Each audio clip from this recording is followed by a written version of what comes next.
Hello and welcome back to Week in Review with the one and only Doovid. I'm your host, Jen COE. Happy to be here on this 17th of July. Nice to see you, Doovid. I will hand it over to you for the introductions and just make sure the screen share is working all right here.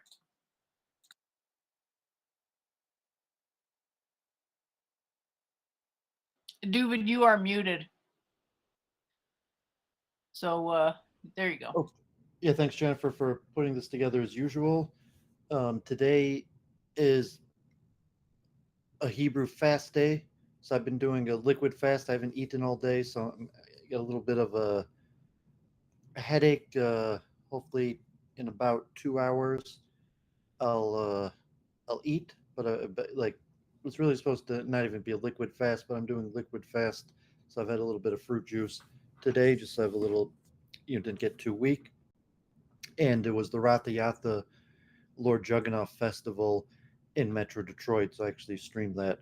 So let me go quickly and share my links this week. Exciting week. A lot of interesting things to talk about. I didn't. I just started writing my essays on theories of self and identity formation yesterday. I only got through a page, so hopefully that will be done this week. It ended up being a lot more research, and As so I predicted. we'll talk about that. Um, So here's just an interesting word. Like Doovid, I generally refer to myself in the third person. You think like self is a relation to person, like first person, I, me, second person, you, third person, he, him. And so I refer to myself as Doovid. That would be the third person. And so in linguistics, there's a term deixis, which is general words or phrases that refer to a specific time, place, or person in context. That could be physical distance, temporal time distance in the language. So, like the I, he, you, which is more distance. And I guess when I refer to myself as Doovid in the third person, that's more objective than when I say the I is not as objective. So, when I say Doovid, referring to myself, that I guess would exemplify that I'm taking a more objective approach to myself. And but there's interesting things. I'll put this in the link in the chat. Maybe we can talk about that more. um so the James Just Webb. real quick before you go on, remember like how it gets annoying to do definitional regress because there's the dependent arising between definitions, and I was thinking maybe a word like self is potentially going to short circuit definitional regress faster than other concepts. So just putting it out there. Please continue. Yes, I didn't have a chance to look too much into like the meaning or if I wait over the next few weeks. But so the pictures are out from the James Webb. They released them. There's various things they've demonstrated that people weren't able to see before. For example, like one galaxy here that now they see there's two stars at the center of one of the nebulae as opposed to one that Hubble could see, and various aspects. So you hopefully over the next few weeks there'll probably be a lot of news about this. But to share if anyone has been following that, put it through. So Rodney, Tom, people here early in the chat, welcome. So hopefully we'll talk about this, and I have some thoughts, and we could probably even go the whole show talking about this certain aspect of. We finally have that perfect pitch of like infinity conversation. We could just talk about one tiny little thing for 4.5 hours and not get bored. Anyway, please continue. Yeah, so Theology Unleashed with Arjun, with Gabriel Leone, Do Intuitions Justify Our Basis of Knowledge? At the beginning, because that's, I say my area of expertise or research is the science of expertise. And they were asking, what does it mean to be an expert in politics? And to them, it was very difficult. And I actually saw Arvel had streamed this week or last week about power. What does it mean to be in power? And maybe people, because my mother's a lawyer, and I'm a Jew. I have an intuitive understanding of politics, and I haven't studied public policy. People maybe confuse power with politics and look at it as some sort of like esoteric thing. As you, know, what does it mean to be an expert in? And so I was mentioning the word technocrat, and these days people think of technocracy in a modern term of like like oligarchy or technocrats, the rulers of like big and high tech. But it has a Greek precursor where technocracy literally just means rule of skill. That the Yeah, it was. people, This reminds me of that Elon's Musk wife on Lex Fridman's show talking about how technocracy is really just meritocracy, like v technology. That's anyway. It seemed like that was how she was framing it.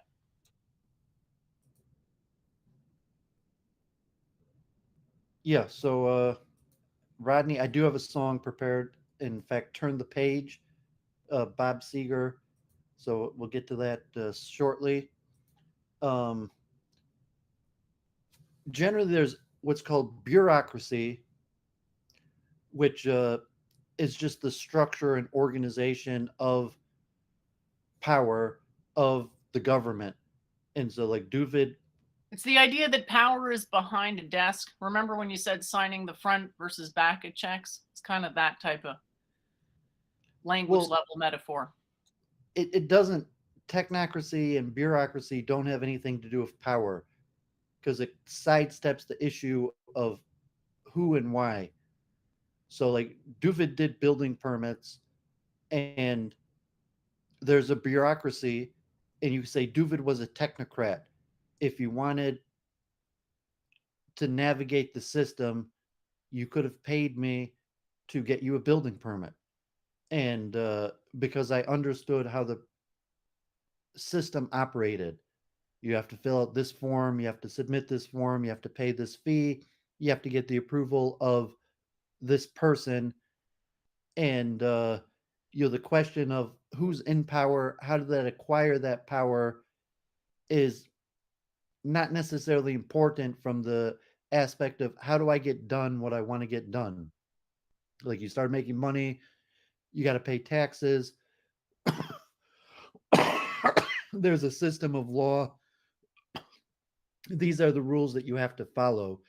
And so, if you're like a bureaucrat, usually is the person within the government that administers the rules and doesn't necessarily have any power to just administer, as opposed to the technocrat is the expert in the rules themselves. And so, if I put the question of who is an expert in politics, you mean like largely the technocrat. Like, so my mother was a partner at one of the major law firms, probably the biggest law firm in Michigan, Metro Detroit, Honigman, Miller, Schwartz, and Cohn, for anyone who, you knows the area. And if you have business concerns, you hire a lawyer, and the lawyers navigate the system for you. They tell you what forms you need to fill out. They fill the forms. They manage disputes. They know the rules that are currently on the books. And so just that aspect of politics, that's an expert in politics. This is the system, these are the rules, these are how you navigate the rules in the system, this is how you deal with the government and get done what you want to get done. Like, if you want to move to the United States, you need a visa or citizenship. You got to fill out this form, this paperwork, so on and so on. So, like, they didn't mention that, and maybe it's kind of like disappointing. So maybe just because if you want to say like a low birth, or you're just not being familiar with navigating the system. Then there's the other aspect of like democracy and power, that okay, the system's the system and you want to get done and navigate the system, in order to fulfill your desires or your function in society, versus you want to change the system, you want to have power. Then there's the question of politics. If you're in democracy, it's winning elections. You think like Charles Moskowitz, and he's trying to spin a narrative. He's trying to convince people to vote in a certain direction or push policy, and that's the more probably the way Arjun was looking at it, as politics as not a form of expertise in knowing rules and how systems work, as opposed to the accumulation of power. And in that sense, it also is dependent on the system. Like if you're in a democracy versus if you're in a different system, how you acquire power might change. And even Arvil, like he was focusing on the biggest amounts of power, but power is distributed. Um, there's power at all levels within relationships to localities to larger levels. And if you say, well, I only care about the largest amounts of power, you're saying, well, power is organizational, it's hierarchical. So I just thought I'd mention that. And if you want to talk about technocracy in terms of understanding and navigating the rules versus changing and making the rules to I'd be more interested to talk about, like, is it actually accurate to describe it this way? And because my sort of perspective on it is almost how the words uh, go in and out of. What's interesting to me is how the words kind of seem to go in and out of fashion. Like whether technocracy is positively or negatively connotated would appear to fluctuate somewhat with time. The well, concept, not the term. I'm using the Greek historical, not the modern. You're referring to like Silicon Valley and people who have mastered technology or computers, but to just experts in bureaucracy and how systems run. And from that aspect, power doesn't matter. It's saying like there's going to be uh, It's kind of vague, isn't it? Like, what does it even mean? And what power means how to navigate unasserted is power undemonstrated. So the systems of governance.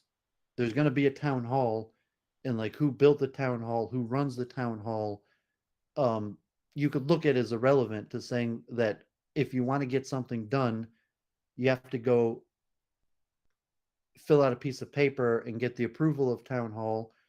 And there's a process that you could do. And to that respect, it's basically irrelevant who created it, who's in charge of it.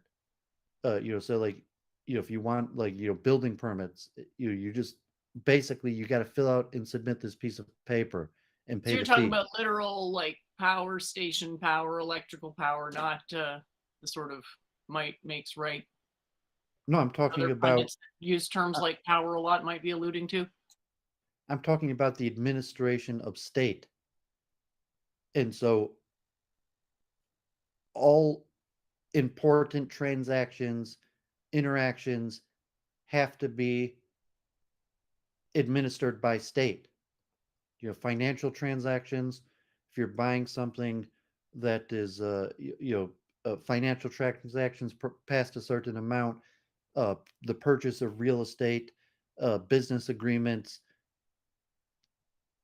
even education, even birth, taking birth, all of these things have to be registered with the powers that be. So the But that question to of me doesn't mean technocracy. the what That's more of a bureaucracy, not a technocracy, to me anyway. technocrat. I didn't mean though. I have technocracy up here, but I'm referring to a technocrat as the expert in politics. So the technocrat is the person that understands how to navigate the bureaucracy. So you have a bureaucrat, which is someone that works for the system, for the government, and you have a technocrat is the expert in politics, the person that understands. So like if you give birth, you will have or if you get married, that's a matter of state. You have to get a marriage license, you have to register with the state. If you give birth, you have to have a birth certificate, it has to be registered with the state. So these are things versus if you make a financial transaction over a certain amount, you have to register that with the state taxes. And so the technocrat is just the expert that says this is what you have to do. You want to get married, you got to fill out this form. You need someone to officiate that has a certain license, and you pay this fee, and you go to this office, and then you get your certificate. If you want to buy a house, it's procedural. So you don't. The bureaucrat is the one who actually administers it, but the technocrat is the person who understands the process.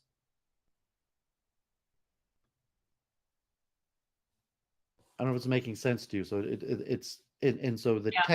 the technocrat is not referring to uh, like engineering or infrastructure. It's referring to political processes, and they say like the state basically um, controls and administers every single major transaction from marriage, childbirth, death, uh, purchasing real estate, financial transactions over a certain amount, education, um, immigration, crossing state borders, crossing international borders, so on and so on. That all of this has to be administered by state, and you have to know how to do it, or you could get yourself into trouble. And so you could learn from trial and error and getting in trouble. And it's like, oh, you have to pay a lawyer, you got a fee, you got the government coming at you. And then you could go to city hall and maybe someone will explain it to you, or you have to hire a lawyer. But that's what I mean by the word technocrat, as an expert in politics. So like okay, you got married and your wife's pregnant, and there's an issue. You have to register with the state. And so you might be able to figure it out on your own. You might just be able to go, but you say, no, you ask your local technocrat, experts in politics, and they tell you, like, no, this is what you do. You get this form and you pay this fee and you register it in this government department. I guess I was looking at it from a different definition that like it's a technocracy if expertise confers power. There's And you're nothing to do saying with no, power. being part of the structure is just self is what confers the authority, and the The authority technocrat is doesn't the one who matter. can navigate the bureaucracy. I mean, you're taking as a given that authority and power structures exist. It's a So question of which legitimizes the other, but it's fine. I it see what doesn't you're matter. saying. They're saying they exist. And um, you say they have authority over us, and the politics there's the politics of trying to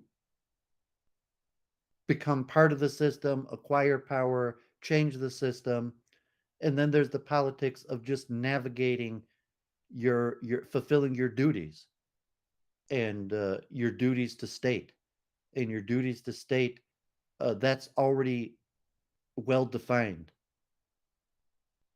so that it doesn't matter who's the authority or how they rose to power. You just accept as a given there is an authority, there is someone in power, there already are rules that you have to succumb to. And so the technocracy isn't concerned with who's in power, how did they arrive to power. It's concerned with how did you navigate your duty with the current authority and power structures that exist. So that's why I say you have the experts in politics on the simple level is the technocrat. And then I but guess most, to me, a technocracy is something on the level as like democracy. It's something you could institute as a state policy. It's not something that is intrinsically, structurally a fact of bureaucracy, which is how you're sort of, to me, what you're saying. well, because democracy is a system. You're saying there's an authority structure and a power structure, all places in the world, whether it's authoritarianism, democracy, socialism, communism.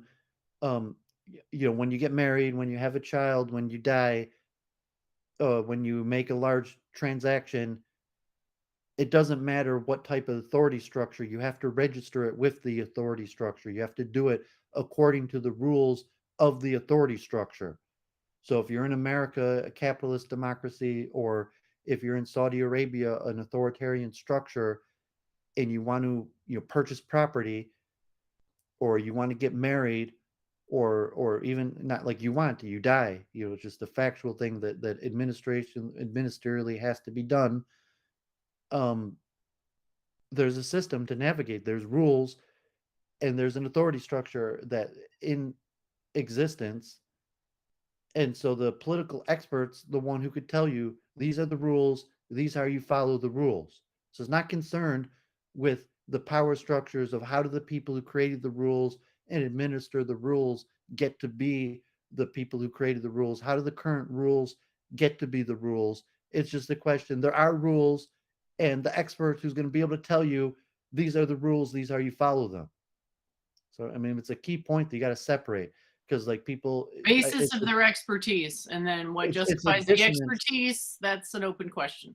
So, It's the it's not dissonance as of the it's people. not as cut and dry as what you're making it sound, I'm afraid. It is as cut and dry because it's the dissonance of the Literally on the people. first line of the thing you're screen sharing right now, it says, "Selected on the basis of expertise in a given field." What confers expertise? Well, in this sense, for politics, knowing the rules, knowing how to Exactly, it's navigate. self-referential, so it isn't really saying anything. So, it's the same issue with the, Lex Fridman thing you wanted, the race and IQ thing. That is not actually saying anything. It's saying is a measure of self-similarity. But self-similarity to what? Well, I'm saying the dissonance is the people who want to understand power. And so as I'm making the differentiation, there's the expert in politics in terms of understanding the acquisition and administration of power, as opposed to understanding the nature of the rules and how to follow the rules and navigate the rules as is. And so that's why I thought Arjun missed in their discussion, where you're just like a question of accepting authority or the nature of authority, to just taking the authority as the given and understanding there are rules and being an expert in the rules. And so that was In the what point where, context would he have had to bring that up, though? What was he talking about where that would have been relevant? I mean, their discussion was on a whole bunch of issues, and they just at the beginning talked. I mean, you mentioned it when you shared the video. The question of what does it mean to be an expert in politics. So I was saying that an expert in politics is someone who knows and understands the rules, like a lawyer. I mean, a lawyer also has a license, but saying that they understand that when you want to get something done, that you got to fill out this form and take it to this office, and this is what you How have to was do. this salient to Arjun's stuff, which to me always kind of comes back to like the Hare Krishna stuff? Because generally they're too deep on the philosophical levels, where you're saying, well, I have these deeper philosophical questions that I can't answer, so I can't just take as a given that there's a system and there's rules to follow. Um, so you So I think mean, they should be explicitly saying that? I'm unfulfilled by the current theocratic, even though it's unstated that it's theocratic, but I'm unfulfilled by the current theocratic order. Therefore, I seek to reconcile cognitive dissonance through Hare Krishna chants. Something of that nature? well, I I wasn't don't even understand. I'm sorry, I psychoanalyzing don't him. understand what the relevance. Like, I don't. I'm failed to see the connection at this point. I was just answering a question that he asked and couldn't answer, and it appeared that also that you asked and couldn't answer. That, I mean, should be something simple. What does it mean to be an expert in politics? And saying that it's very simple, like a good lawyer is an expert in politics. I see what you're saying. And Okay, you're saying like, no, you're not. You're like, because you can't. You're looking for he something wants to deeper. frame expertise through his Krishna lens. My thoughts would be. What you want to frame expert in politics into some greater Well, you do, framework that which is isn't great, that but maybe isn't he doesn't. necessary. Well, that's his, he's, would he agree that he's doing some type of social reform or outreach? I don't know how he would describe his mission on YouTube, frankly. You'd have to ask him. Which didn't have anything to do with his mission. It was saying, I mean, he had a topic, he was discussing something, and I mean, you DM'd me this, and you asked the same question. What does it mean to be an expert in politics? So I just gave a simple answer, and you say, well, aren't there deeper, philosophical concerns? I'm like, well, yeah. What about the heart problem of Oh, okay, consciousness? yeah. It's saying like you don't have to answer the heart problem of consciousness to define what it means to be an expert in politics. I mean, some level you do, but like there is a simple answer to what it means to be an expert in politics. It means to understand the rules and authority structures as is and navigate them. And it's even Great. like like with Charles Moskowitz, that like the show like I'm going to get to this. I'll mention it now. Um, like President Biden was in Israel, and for Charles, it's all about like Trump, and it's saying like, well, no, I mean, let's just talk about what's happening. Like there's these islands, the Tiran Islands, uh, between Egypt and Saudi Arabia and Israel, and like there was a war, the 1967 war, and Israel took over these islands. I mean, Egypt conducted a blockade of the the Straits of Tiran, and because of that, Israel took over these islands, and then later in 1979, Israel gave back these islands to Egypt after the Yom Kippur War and the negotiations, and then there was an international monitor, and then eventually Saudi Arabia claimed the islands in 2017. Saudi Arabia was officially given over the islands from Egypt, but Israel had to sign off on it, and America is there was an international commission of people on the island overseeing it, and now Saudi Arabia is going to be in control of these islands, but America is still going to be overseeing it. So there's somewhat technocratic understanding of what's happening. There's a transfer of property. There's a question of airspace. Question of rites of passage, of sea travel, and various things, and the question of ownership, and so you could just understand on the technocratic level, like who currently owns something, who is it being transferred to, how is that being done, versus like the greater political consideration, like what difference would it have made if it was Trump or Biden? Well, none really, because it was a technocratic detail, and so the GCC, the Gulf Council of the six monarchies, uh, they're meeting, and so on and so on. So I was trying to explain it on a technocratic level of just what's happening, what are the rules as is, and what's happening. And Charles is not really a technocrat. He's looking at who's in power, how can you influence the change of power, and kind of like these false assumptions that like, well, if this person was in power, he would be able to do whatever he wanted and change it, which in reality is like, no, I mean, you're usually bound to the rules and bureaucracy that even if it was Trump or Biden or whoever, that there's going to be rules that have to be administered and adhered to. So this was just the big news with Biden and Israel, and certain like what was done, what difference did it make in terms of the rules that people follow, as opposed to well, I want to know who's in charge, who's in power. Is it, well, what difference to you does it make who's in power? What the difference it makes to you is what are the rules that you have to follow.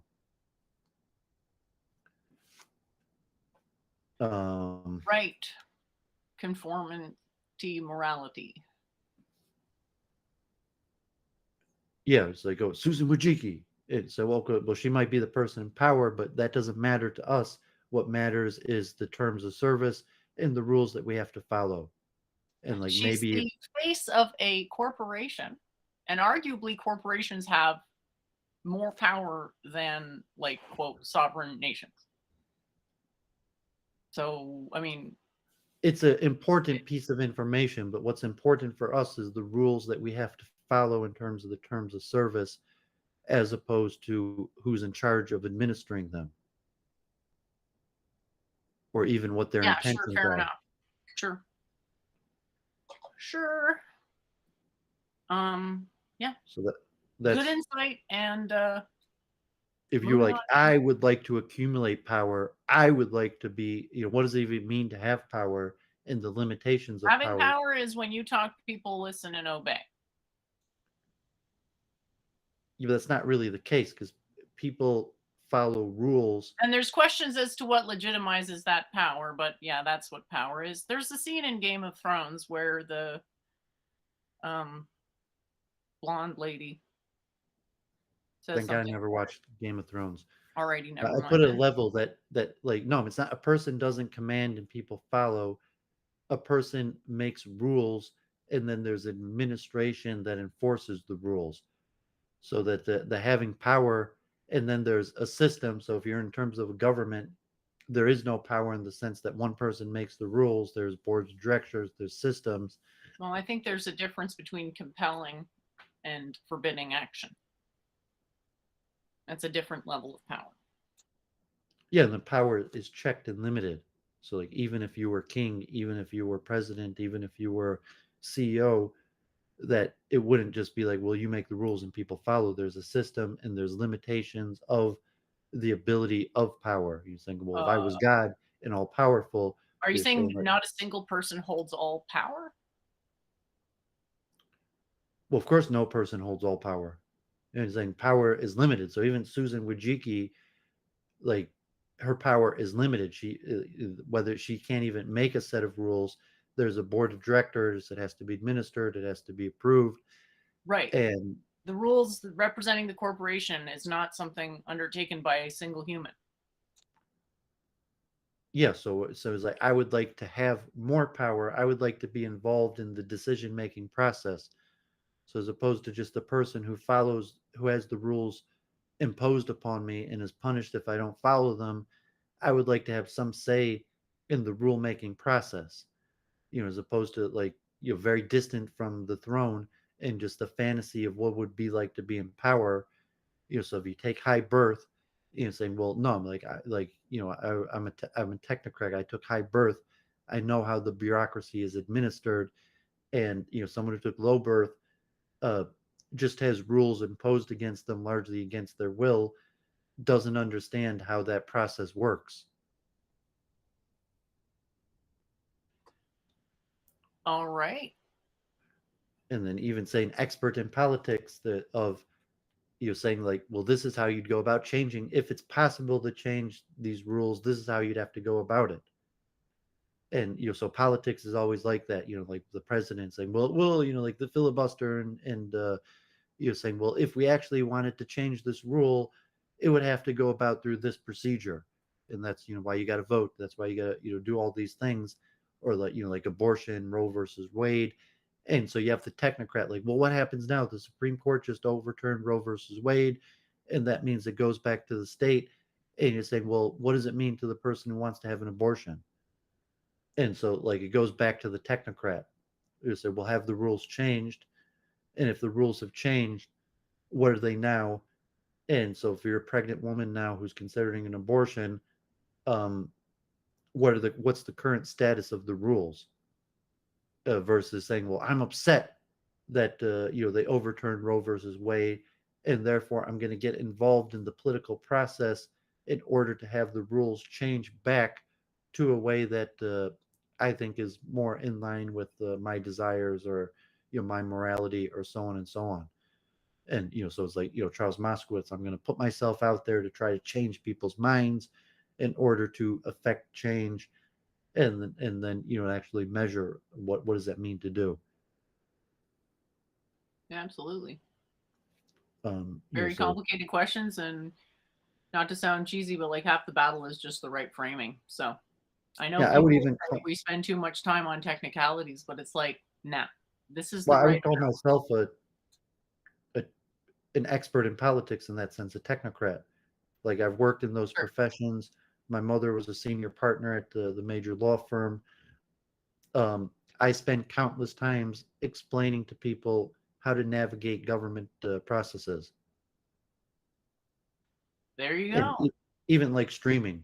Like okay, like Jennifer, like there's rules. So like I want to become a streamer, so there's learning to code, and then there's the rules where like you want to use YouTube or these services.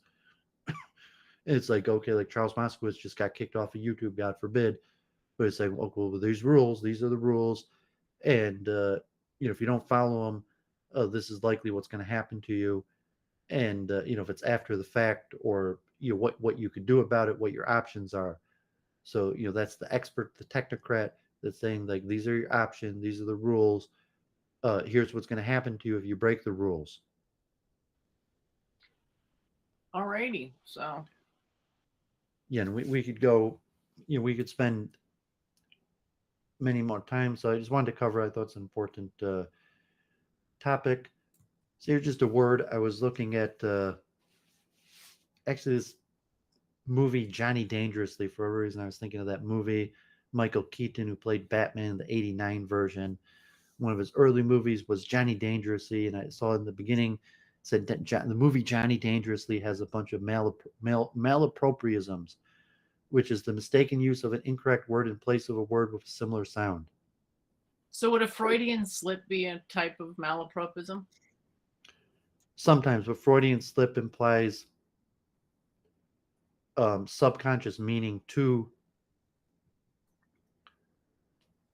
the malapropism. So malapropism, it would just be neutral, that you could interpret it to have greater meaning than it may or may not. And it's like in movies or entertainment, it could be used as a um, humor, or it could just be a sign of education, like of expertise level. And on the Yeah, topic of because if you can humor, thread meaning, it helps with salience, which helps with memory, which helps with a lot of things, but ultimately giving greater confidence for particular type of proprioception that's valuable for higher learning.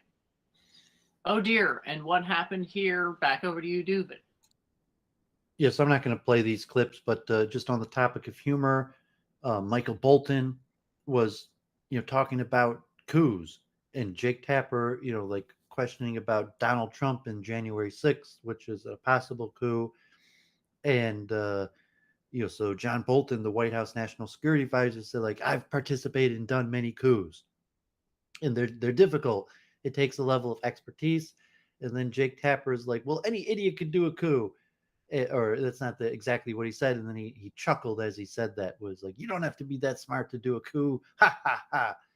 And so just the nature of laughter, and John Bolton was like, no, you actually, coups are pretty complicated. It's not like you can't just overthrow a government without, quite a bit of planning and Yeah, expertise. well, what is it they say about pride cometh before the fall?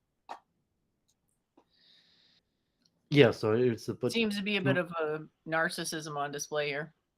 yeah, so that was the interpretation of Tapper's Mark chuckle. wants to know if you're in favor of technocracy. And I know there were some questions for Doovid way a while ago that I didn't ask, and I'm sorry. It's just because Doovid's I mean, pretty like technocracy is a solid monologuer. fact. But please ask it again.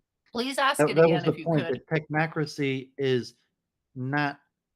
It's a fact. There's rules that we're that are enforced upon us, whether we like it or not. So that's not a question of being in favor of it or not. Saying these are the rules that we must live by, and this is how you would navigate it, and this is what's going to happen to you if you don't follow them. So it's not even a question of you being in favor of them or not. So like there's a speed limit. Are you in favor of the speed limit or not? So from the technocratic level, it doesn't matter. That's an irrelevant question. So I mean, just the fact that you're asking that question is a sign you didn't understand what I was saying. Okay, it was Mark that asked the question, right? Yeah. Um, okay. I think he just wanted to know, in spite of that not being part of the topic that you covered. But for those of you who aren't familiar with the one of Doovid's sort of attributes, is like he doesn't really always like to give his own opinion. He doesn't always consider that he has an opinion on stuff. He sees himself more as just stating facts Yeah, on a but lot my of this my stuff. opinion is irrelevant. That's what I'm saying. Like the fact is that my opinion doesn't matter. There's a set of rules. There's a power structure that currently exists that is enforced upon us whether we like it or not. And so you could have an opinion on it, but like generally saying that it's pointless. It's a waste of energy to have an opinion on uh things that we have no power over. So say that there's a system, you could be an expert in navigating it. You could be irritated. I hate this system. I hate that these rules are enforced upon me, as opposed to just accepting this is the system. Here's how you navigate it. So here also, like say Biden, and laughing about meeting with MBS, and he like a power structure where he's like Biden hates the fact that uh, like from the technocratic aspect, Saudi Arabia is an ally of the U.S. Saudi Arabia is even probably a stronger ally from a technocratic level than Israel. That Saudi Arabia has been an ally of the U.S. from its foundation, um, the military cooperation, the base. Uh, Whether you like Saudi Arabia or not, if you're an American citizen, they're our ally. We have a working relationship, a governmental relationship. And so this question of God forbid this horrible murder of a journalist and a power. So Biden laughs here, and ha ha ha, and to interpret what that means, but from that power dynamic level of you're looking like Biden, like your power is limited, and in this aspect, the Saudis hold all the cards. The U.S. doesn't really have anything they could do to take punitive actions against Saudi Arabia. And right now, it's you as the president of the United States, and it wouldn't matter if it was somebody else uh, that has to get help from them, whether you like them or not.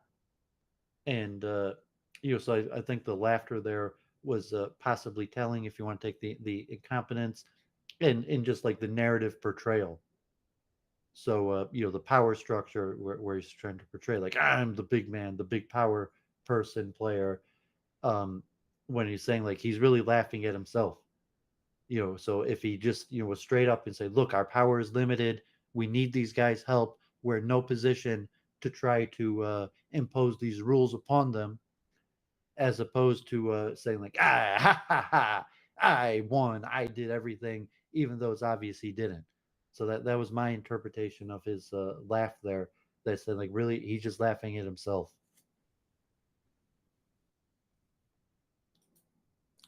And Yeah, well, moving on. related to the I technocracy. had a hard time with this one, I'll be honest. Like, I really just couldn't get past what I saw as basically very limiting errors in the methodology.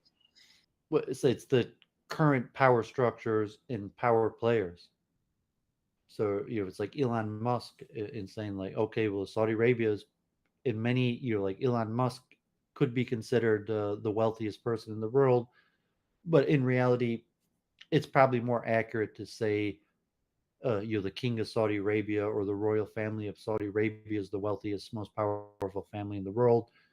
And not only do they have hundreds of billions of dollars, they also have an army in their own state. And in that sense, it's an absolute monarchy.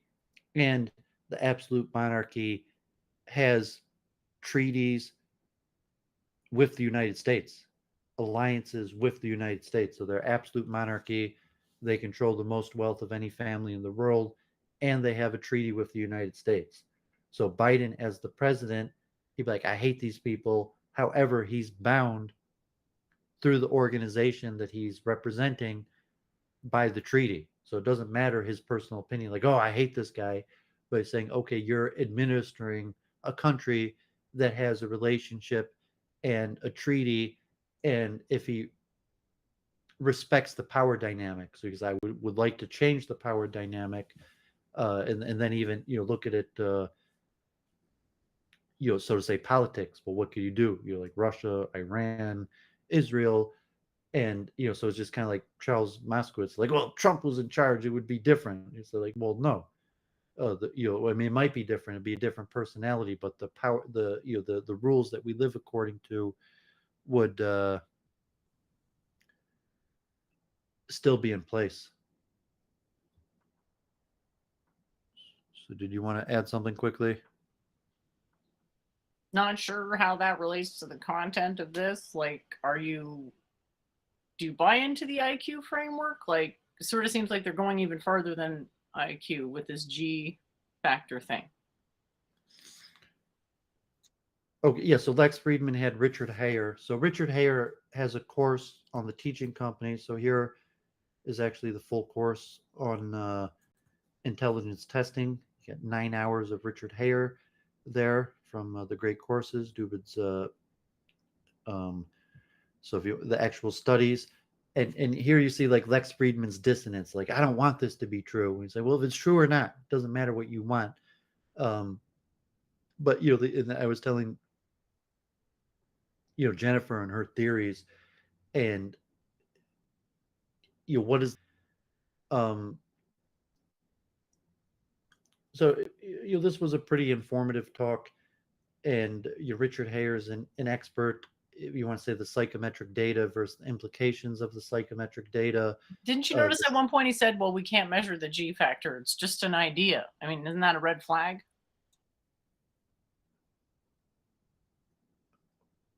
well, no, I mean, he's talking about the limitations in philosophy of science. So I'm going to say the G factor is the single most. Positing something that you can't verify exists or what it even means. And then Well, the I mean, interesting you could thing say is the that same thing it about appears to gravity. have, what is it about the G factors? It's half the variance You could across. say the same thing about It gravity. passes a meta-analytical test. We all know that that's like what the Curry paradox, basically, that unfalsifiable, like I could say frogs cause gravity and it's unfalsifiable. So yeah, that's a limitation of language. That's Yeah, because honestly is people just have an dissonance over what's being explained, that it's difficult to understand what's being explained. So if you're positing a G factor, that there's a single general form of intelligence that people possess, and it differs among people, versus the method of measuring it. So in psychology, the most validated and verified of all psychological theories is the G factor. And so if you're looking at and the issue IQ, is you can't distinguish whether that's intelligence or self-similarity of the people who designed the tests. So this is a limitation I acknowledge of any test, but they've not done anything to acknowledge that or counteract it. So very limited. Doesn't yeah, say and I much in tried my to view. explain this in DMs to Jennifer that that's not the case. And so I mean, I you could just look want at. to say why I like largely don't want to have that convo about the whole, reductionism interpretation of these findings. I mean, he explained intelligent tests weren't designed by intelligent people. Intelligence tests are have been over 100 years to statistically predict for the result of intelligence. So there's What does been a it mean few for 50% of the variance to be encompassed by something? What by does that mean? genetics that It's 50% of the inferred, variance of but it could all another possible way to interpret that is that 50% of the success on the test depends on the assimilation to particular intrinsic bias. you got to separate out these issues. So if Jennifer has some sort of The point issue that she hasn't been wants to separated make, out. That's why I'm saying is not the well, data there's is two not things. There's a saying what you point that think you it's want to saying, make of is my point. disagreement versus so you have the concept of a G factor, that there is a single factor of general intelligence. Then there's the proposition that remains largely stable over a person's lifetime. There's the question of how much of it is genetic, and then there's the question about how you measure it. So that's, what he said, and we were talking like about the bell curve. Like most people who critique it never read it. So most of Jennifer's critiques are about stuff she didn't understand the technocracy behind. So if you're on the issue of, is there such a thing as a G factor, a general form of intelligence that applies to all human reasoning mental skills? Is it stable over a person's lifetime? And what the amount of it is based on genetics versus nature versus nurture, and then the other question of how do you go about testing it. So if you actually want to make um, some form of critique, you got to put it in perspective. What of those 4 points are you making a critique on?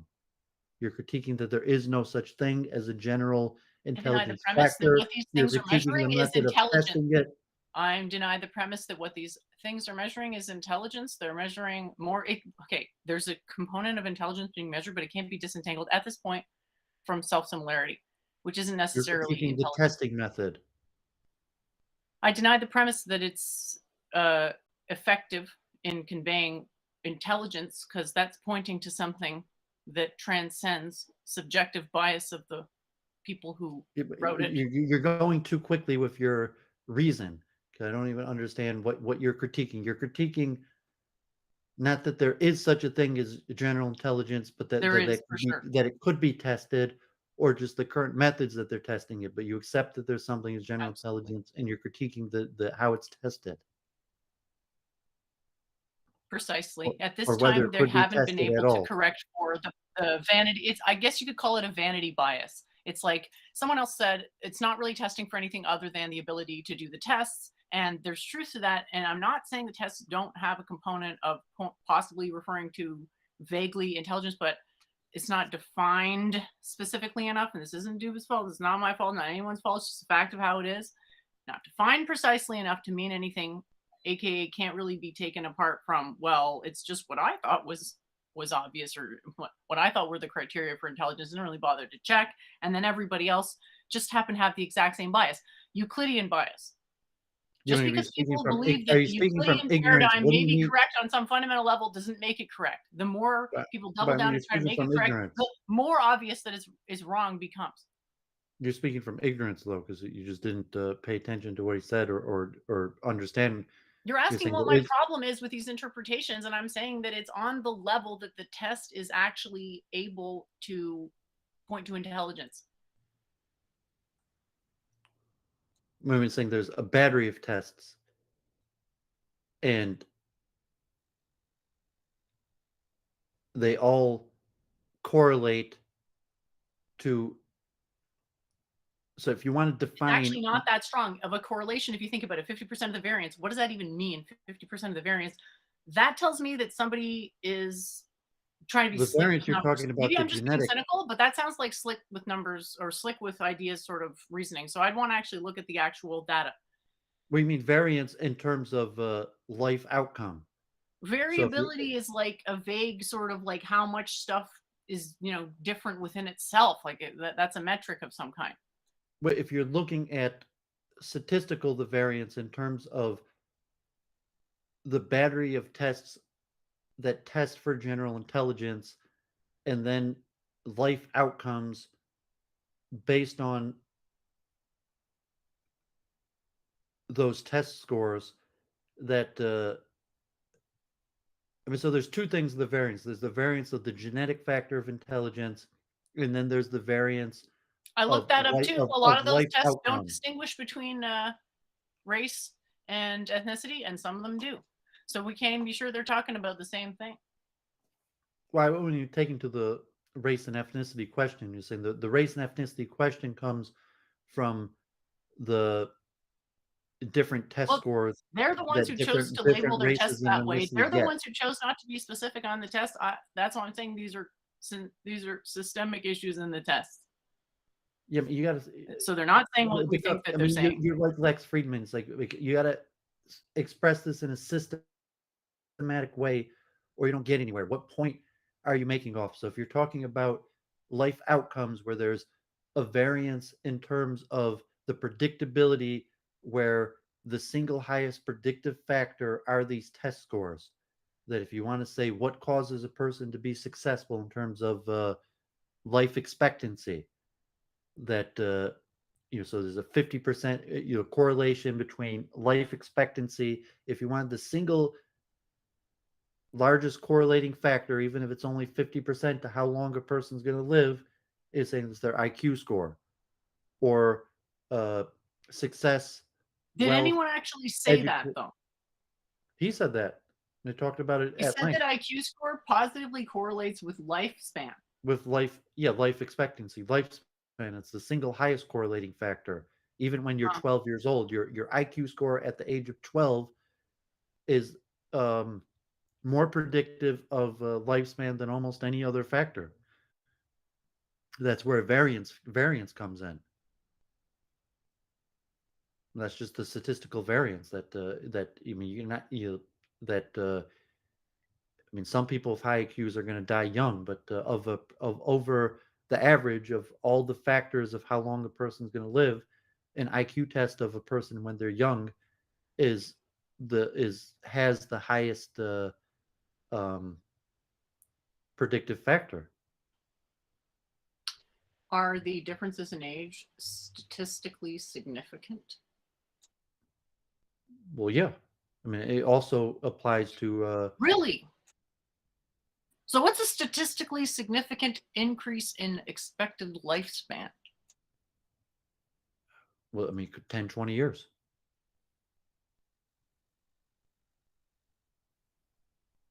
And that's you really? You think that there's a 20-year span that's explained by IQ variance in expected lifespan? Just quick, Mark is talking. The nature of the term technocracy has changed. And like a technocrat versus currently what people. So I'm talking about the classical political use of the word technocracy. So like I'm aware that the word has changed and it has different context than what I was using. Um, there's a whole bunch of factors. We're saying the variance in terms of the factors in you say the variance is the highest or the lowest. So there's if you're just you say that intelligence and IQ is the single most tested and validated and verified of all psychological data by far without a close second. There's been hundreds of Okay, millions and what's the second best? of psychological piece of data. It I doesn't don't even appear know. that there isn't a second best one. So saying it's the best amongst a sea of non-existence or shit, it doesn't say much. Well, no, I'm saying that there's been billions of intelligence tests given over a 100-year period, and there's been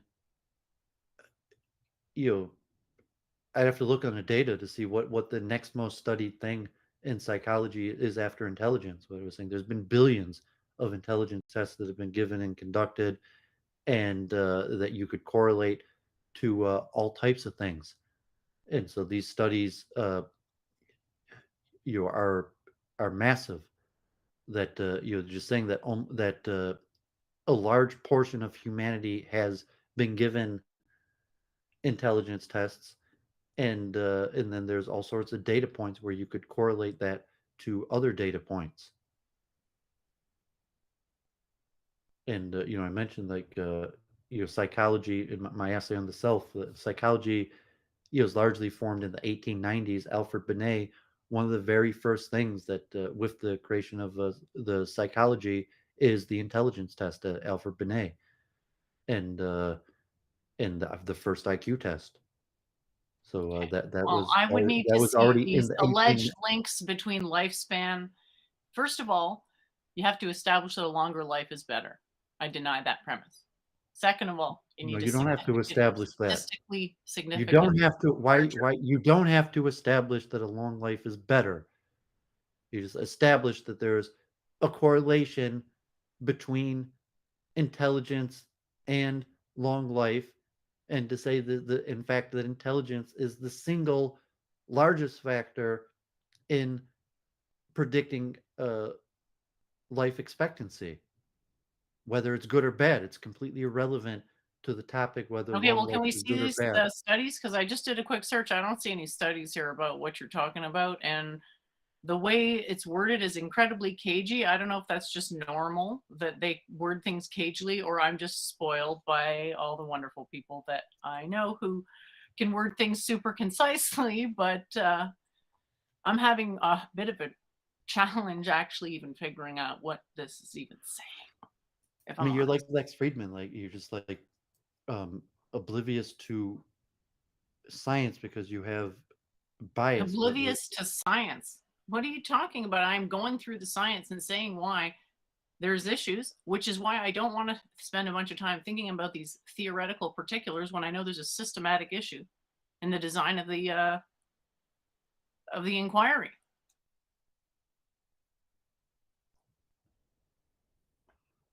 here's a Anyway, study that I, followed 65,000 people looking at intelligence tests going back from 1936. I mean, I'm just looking. I mean, they're like this is what he said. I didn't research this. I just watched the Lex Friedman. You know, I'd taken yeah, this based guy's. on how he was talking, it really didn't seem like he was pulling from anything You're saying this validated. study, a striking a 15-point IQ advantage translate into a 21% greater chance of survival. For example, a person with an IQ of 115 was 21% more likely to be alive at the age of 76 than a person with an IQ of 100. To me, that's like an incredibly like it's worded in such a way that the information that I need to know whether that's a relevant connection isn't present.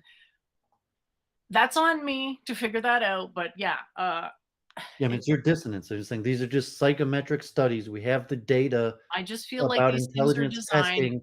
We have the to data about they're question begging. lifespan. I feel that these are question begging. No, I mean, say you have some sort of issue, and you could Yeah. reject. There's different points that you could reject. You could reject the whole field of psychology, but the fact that a majority of humanity has been given intelligence tests, and we know when people die. There's the point on technocracy, like the government. Fine. Okay. When Are you you telling die, me you have a there isn't death an issue in that certificate. wording? Are you So telling me this that that wording isn't information crystal clear? about correlating intelligence to life expectancy is a piece of data that's easily gathered. It's been gathered. And if you want to statistically, you want to interpret the data or give an explanation to the data, you can. And so you have like I don't for necessarily whatever wanna do that if reason the data you is if I haven't don't looked believe in into the this data, I don't data, want to you interpret it. don't care about this data, you haven't looked into it, and you have a tendency to want to reject this data for whatever reason of your worldview or your cognitive dissonance to saying that we'll look into I it. know there's a lot of people who cite this with something else in mind, and it's usually a hop, skip, and a jump away from Aryan Kangs, and I know that's not what you're doing here. I'm just saying that maybe I just don't wanna think about this period because I Yeah, I mean, you deny the sound like Lex premise. Friedman, and I mean, God forbid, like saying it's just like the idiocy of Lex Friedman you hear see with Jennifer, Philip Daniel. It's been a while in the chat. If you want to join, maybe you could add some light to it. We're saying like yeah, like it sits hard that there's uh this thing of general intelligence that could be tested when you're young and has You this know that I predictive didn't deny power. those premises. I denied that IQ measures that because it doesn't undo or make any attempt to, it doesn't even acknowledge its potential self referential bias, what you call a vanity bias. That's what I said was the issue. And until that's addressed, I don't want to go into the interpretations of what are, in my view, intentionally vague, which I'm sure is not the person who wrote its intention, but to I me, don't I see how read you that have a and it comes across as self-referential. vague. I mean, there's a battery of tests that have been perfected over 100 years in terms of what they predict. Okay. That doesn't actually He acknowledge even my mentioned on the problem. test of just saying what type of tests have more predictive power, and if you Does take it follow that there's a genetic component to intelligence? Question. from I didn't this. even discuss the genetic component. We didn't even talk about the genetic component yet. That was within the mentioned within the first 30 minutes of But yeah, this. it's an important issue. But it's saying, like he said, that the data on All I'm asking is, in your view, does it imply that? that's much more difficult Because and here's my outside of issue: the is a realm. lot of The people seem to make correlations between the measured data of intelligence testing and correlations is well established. The correlations of like twin studies or genetic components, there's a lot of data, but it's not understood. There's not a mechanism. So if you're talking about a data point where you're saying you have a 21%, if your IQ is a standard deviation higher, you have a 21% chance uh, higher of being alive at 76. Uh, that's a data point. What that means, it's it's, it's just a statistical data point. Like if you're looking at average IQs of people in success, of people in position of power, that's just statistical data. Even the question of what intelligence means, but no, I mean, there's not answers. So he said very clearly that there's not strong answers to the question. There's statistical correlations to genetics and that are very strong, like twin studies, all sorts of studies, but the mechanism for the inheritance of intelligence is not well understood. there's a bunch of claims that are kind of going through the door all at the same time, a la Mr. Burns' illness, but it's not the same effect, right? So we got to disentangle general intelligence and what it is being alleged that G factor is measuring. Because just because something is fixed throughout your life doesn't, like, what does that mean exactly? If it is 50%, if it's variance and it's fixed, isn't that a contradiction? Like, what is it saying exactly? And you got to review your statistics, and even you're tripping up your own terminology. G factor isn't the test. G factor is the conceptual idea that there's a singular force of a human of intelligence that differs among people. And so you have the intelligence tests that attempt Its to ability measure to it. take an IQ test that's being measured, not intelligence. Intelligence would actually make Why do you keep on predictions that would be repeating verifiable. instead of listening? Why do you keep on repeating your incorrect understanding? You're the one with an incorrect understanding to link the IQ test to the measure of general intelligence. Saying the G factor is the psychological theory that there is such a thing as general intelligence. And then there's a test to measure it. Yeah, so there's two presuppositions there. One, general intelligence exists. Two, IQ is somehow a window into that. So Mark has a question. Did you note any differences amongst the groups you taught chess? Feel free to skip it, but I thought you might want to answer this question. Well, I mean, taught in groups, but you mean saying performance that, yeah, I mean, certain What extremely high. accounts for the most variance between individuals? How about that? Or like, what's the greatest predictor for success for a given chess player? Well, hard work. There you go. So if you can figure out a way to diagnose someone's hard work, coefficient, if you will, that's a predictor, strong predictor of success. Would you say? There's a chess play is different than intelligence, and it's unclear the connection between general intelligence and chess skill. Okay. So I mean, people maybe falsely assume I that didn't talk about chess though. skill at chess is directly correlated to general intelligence, and so there's been studies on that. I've mentioned them to say that it's unclear the connection between general intelligence and chess, and then the question of work and effort or acquired effort accumulated over a period of time. So that the level of skill and practice and together. So that if certain levels, but just you're trying to clarify this, so you move on that there's the concept that there is such a thing of general intelligence, and then there's the measurement of it, and then largely having to accept both of those premises, that there is such a thing as general intelligence and it can be measured. There's the nature and nurture question.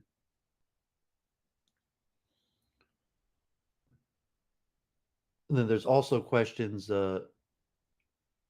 accepting those premises on group differences. Okay.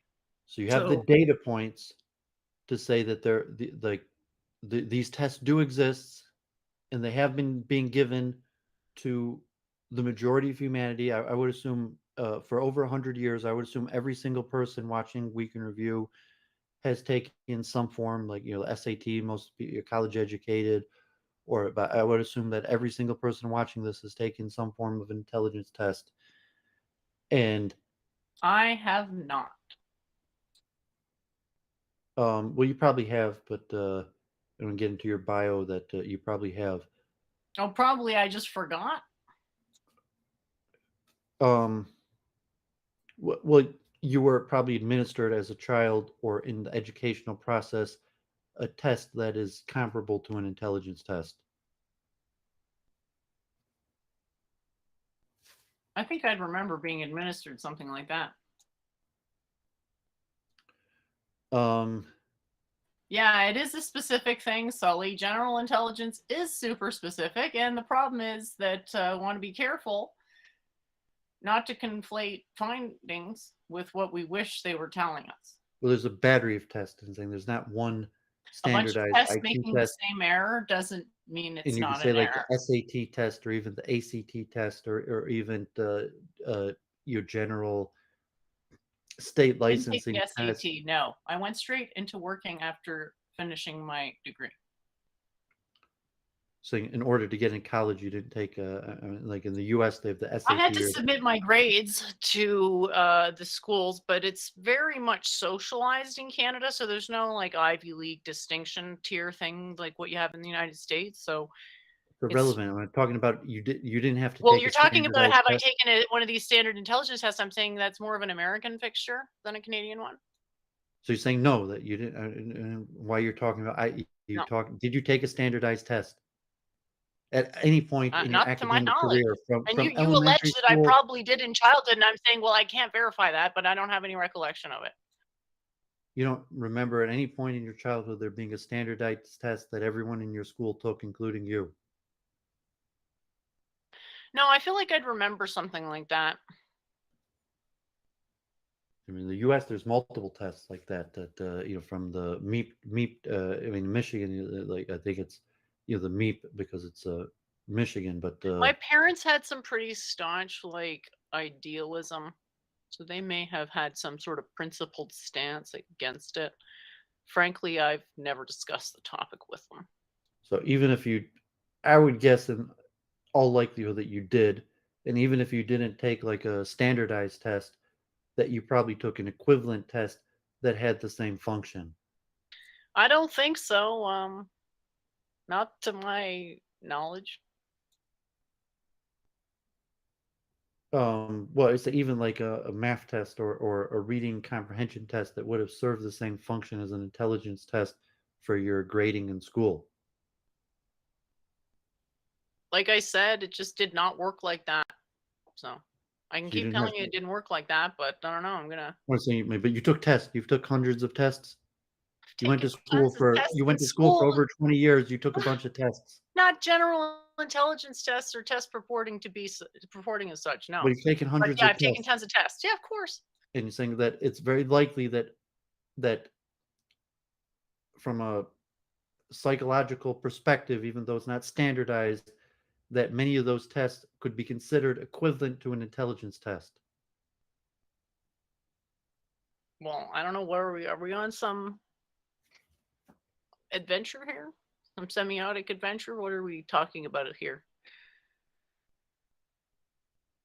Yeah, and it could be pointless to put it, but I say that I would assume that basically everyone watching this has taken, um, some form of It just to me is intel- not worth the intelligence time. It's test a or waste an of time. equivalent. I'm not I to me it's a waste of time. So I just don't care. Yeah, I mean, because it's one of the point of like the technocracy. You're part of a system and order, and So just saying from my understanding of the expertise in politics and the technocracies, you probably did.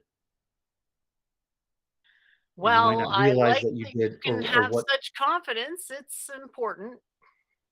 So like, no, I mean, like, I mean, certainly in the US, but even in Canada, like, I assume, like, no, I mean, there's no way that you got through and made it to university without taking some form of intelligence equivalence test. Oh God, I don't think so. Like literally, nothing's coming to mind here. We just submitted our grades to go to university. Okay, it's you in grade 12 or 13 or whatever, and You you submit submitted your your grades. grades, or you filled out a form and your school submitted your grades? I don't recall. I think it was online, but yeah, it was based. Admission I'm was saying based something on from grades. Doovid the technocrat is saying it's very unlikely that you submitted your grades. It's Well, yeah, likely I that your seem to school recall I had submitted to your submit a grades and you yeah, filled out a form that no, I had to had your apply school to the submit. It's university it's directly. unlikely that you submitted your grades. Now, I remember I had to do it directly myself. I think I applied to 5 schools. You were saying they gave you a photocopy of your grades, or that your school directly submitted them for you. So I'm generally in a I technocratic seem to procedural remember, thing, it's like, unlikely that you you're submitted your really grades. asking me, like, I have no clue what the Well, I know specific you what have the no clue. fuck That's why does it matter? I'm trying to I'm telling you, demonstrate it that you didn't have no clue. involve You don't it need did not from involve your a, inaccuracies in listen, it understanding didn't how involve a procedures general work. intelligence test is all I can say, and you're saying, "Well, it There's probably did," almost and I'm no saying, chance "It that you did not." submitted It your was an own average of grades. my grade. That okay, anybody can look this up of how at least how it worked in Ontario back then. Maybe And now I'm, like, dating you're myself, but laughing at yourself because you I'm have no laughing at idea. your pretense to You judge have that I no have been idea submitted to some of the IQ rules test, that and I'm you just live like, "What are under. you even talking about?" Like, You have no honestly. ideas of the rules that you even that are enforced upon you and that you submit to.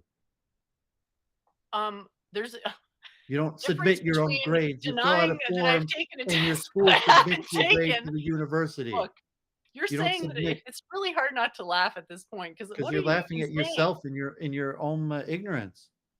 You're saying you're alleging that I must have taken a test, and I feel like I'm in some sort of Kafka trap about whether I took a test You took about hundreds getting of into tests. You university. admitted to taking hundreds of tests. Not a general intelligence test, Not and that they that told never you was a general intelligence test. so the question was whether I'd ever taken the general intelligence test, and the answer was no. And you're saying you're sure I took one, and I'm saying I'm sure I didn't, but there you go. Yeah, I mean, you can't even accurately say what I'm saying.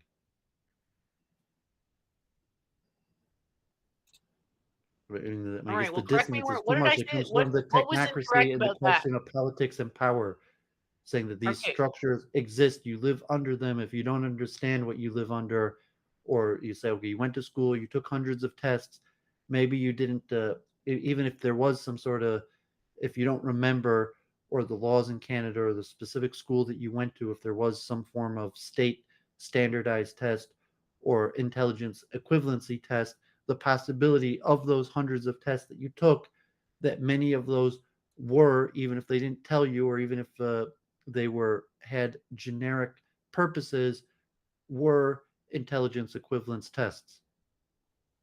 Oh, I And would just have the had no fact way that of you don't knowing if they remember it were doesn't make any secretly difference. gathering intel as to my general intelligence, indirectly through the tests. I suppose I'd have no way of verifying that, would I? Well, because you can't even self-examine yourself to be like, well, of the hundreds of tests I've took, let me think about it. Of what type of test did I take?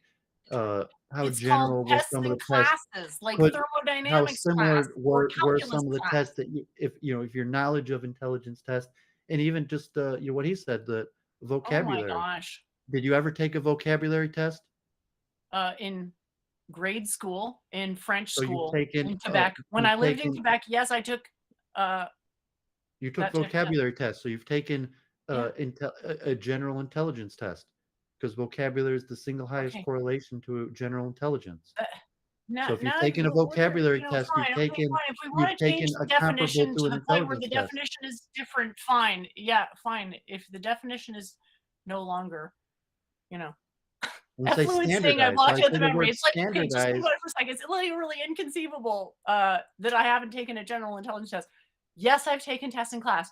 No, they weren't purporting as general intelligence tests. No, I have no way of knowing if there was some secret way or some generalizable language inference based way that one could describe that as general intelligence testing. Yeah, I Okay. mean, you can't even I'm say not what you're saying without traumatized laughing by at an yourself. intelligence test. Okay. Instead of learning something, like I mean, you can't even learn something. God forbid, you're like Charles Moskowitz is saying What that exactly there's would a you like me to learn? standardized That I test. actually If took you've an taken a intelligence test? vocabulary test, you've taken a comparable intelligence test, and a vocabulary test is comparable to a general intelligence test. All So it's not right. standardized, but you're saying like, of course, you took vocabulary tests, and vocabulary is the single highest correlation to general intelligence.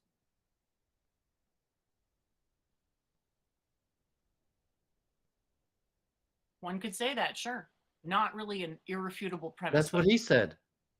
I don't know if you watched. I'm just talking about what he basic stuff. So it's saying like, okay, you didn't take a standardized test, you didn't take a state administered in terms of like an IQ, where you have a large portion of people take a similar battery of tests, or like the SAT, where they give you an average where it's a percentage comparison, but just a vocabulary test is a general intelligence test, even if it's not standardized, and even your scores in your elementary school based on your vocabulary test is probably very predictive of many things, of like even including your life expectancy. That is, say you didn't take an IQ test, but you took vocabulary tests from your as a kid in school at 10 years old, and the predictive power of how you did on those vocabulary tests at 10 years old is probably highly correlated to many type things like life expectancy. fine. Does anyone, when taking a vocabulary test, think that it's a measure of general intelligence?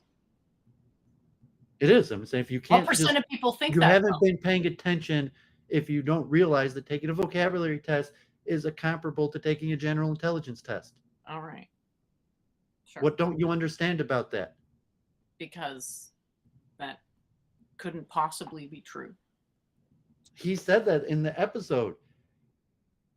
Vocabulary tests are one of, he mentioned two, I forget the other one, but vocabulary tests are one of two strongest correlations to general intelligence.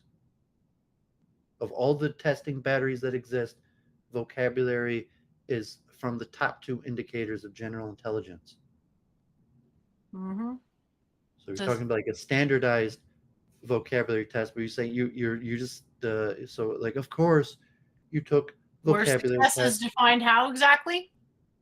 The what? Success is defined how exactly? Success? Exactly. It's self-referential. So again, it's like I don't want to talk. This is why I don't want to talk, even argue about this stuff. So I'm glad you watched There's this nothing to video, but argue nothing to about. argue about. You Sure. should be trying to understand something. If you have your own understanding of intelligence, but it's like there's a general intelligence, and one of the biggest indicators of general intelligence is vocabulary, and that could be tested. And in terms of like percentage and comparison, So and should I find a positive correlation between vocabulary and lifespan? yeah, probably exists. I mean, I would look for a study, but yeah, I I would guess assume I'll check. there's a positive correlation between vocabulary and lifespan. Sure. I mean, you're like, oh no, of course there's not. And saying just the simple logic, of course, there's extremely likely that there's, even a positive correlation between vocabulary and lifespan. Why would you even think that it's unlikely? I'm not looking at this in a cut and dry, black and white, yes or no thing. It's a question of what is actually going on versus what is the model saying? Is it giving any insight and so forth? I mean, the logic is extremely simple that people who have greater general intelligence Alrighty. are more likely I to did check it. be able to you make better decisions that allow them to have a longer lifespan. And because vocabulary is one of the strongest indications of general intelligence, therefore, people who do better on have better vocabularies are likely to have greater general intelligence and are likely to live longer. So we ought to find tons of studies that correlate those two things because they'd be super easy to correlate and not so easy to conflate a bunch of errors into Yeah, and there probably unintentionally. is because it said that like in America that And I'm and looking, and most people take unsurprisingly, these. or perhaps surprisingly, I don't The majority of see people take much. these standardized tests, and the majority of standardized tests have a vocabulary battery. So that this data would probably already exist, and the likelihood that someone did a study correlating vocabulary to lifespan likely exists.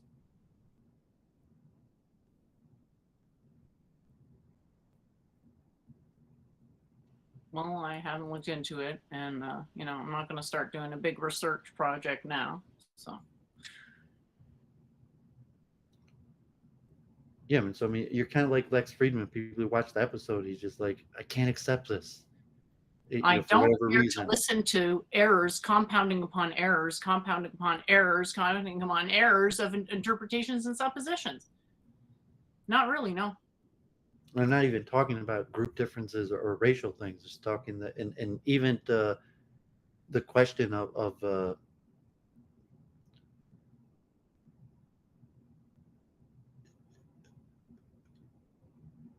a greater question of whether it's mutable, whether a person's general intelligence changes over their lifetime. And so he said the 50% of the overwhelming data is mutability that of the there's very capacity little to take variance an IQ between a test person's. is fixed. That's what it's saying. 50% of the variability of the capacity to take an IQ test is fixed. That's what it's saying. And to me, that's unclear what that means. And then to start making inferences as to what it means, it's like, well, I'd rather just focus on the technology that makes people smarter than sort of like this seems, what's the point That's of the this? point that he made. There is no technology to make people smarter. Maybe not according to him. That's just saying it's a waste.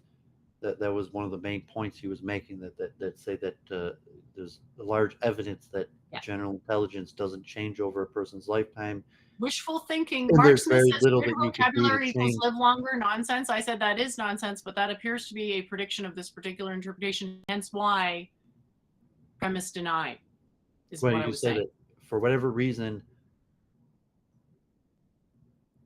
yeah. So we just say that you have a strong disagreement that general intelligence is immutable over a person's lifespan. I didn't You have a strong say that. disagreement No, no, no. I whether said there that is such a thing as general what is this intelligence is in the what the first data is place. actually saying is that 50% of the potential I don't to know what you're talking about, this 50% variance thing. I mean, saying there's all types of statistical that's what the G variances. factor is supposed to be.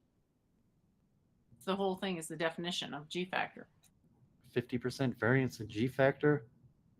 Well, that's where I sort of decoupled for me from any sensicality. That's, anyway, I'll look it up and I'll go back to it Yeah, I mean, exactly. look it up because we don't know what you're talking about. You can't even have a conversation.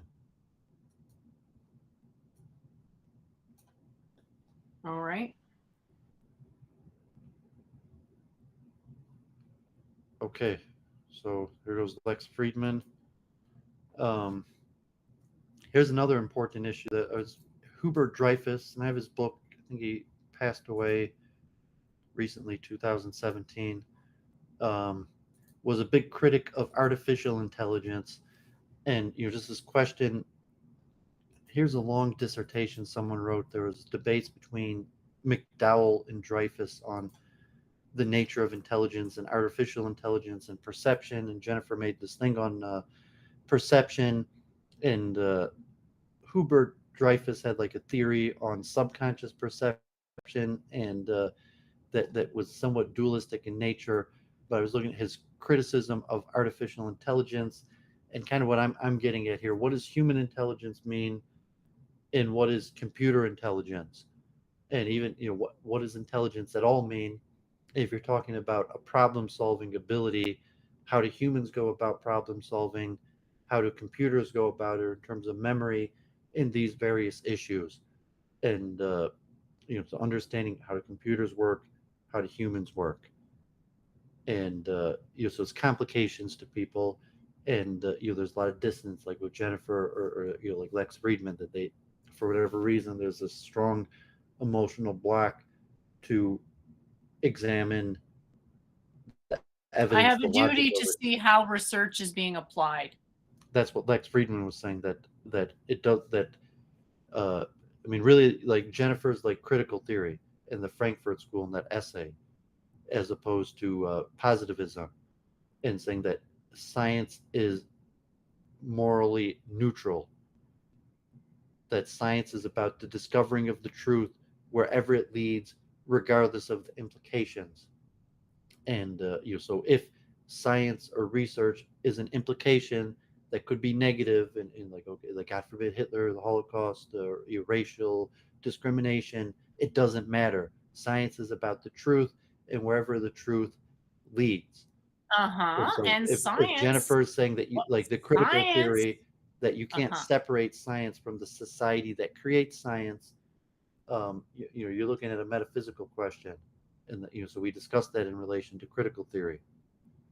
Cool.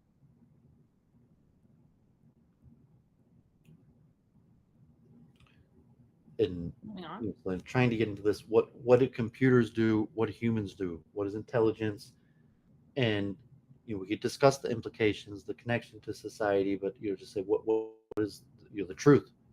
And so it's ironic that Jennifer's with on the critical theory side.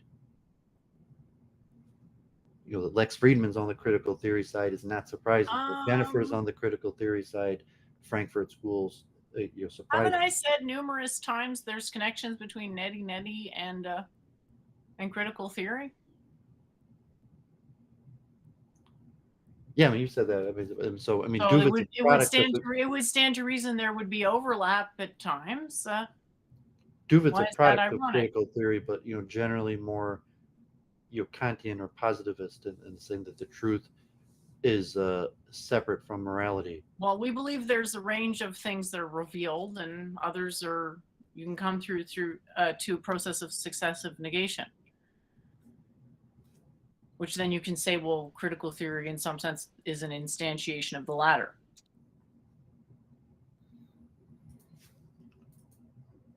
Okay, so just Hubert Dreyfus is also one of the big names in expertise. So once I finally get done with this essay on self, hopefully I'll move into theories of expertise. And so Hubert Dreyfus is, I uh, thought it was on identity.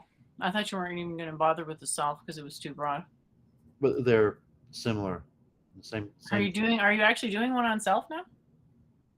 Well, they're the same. It's the same essay, just the Okay. different words to mean different things to different people.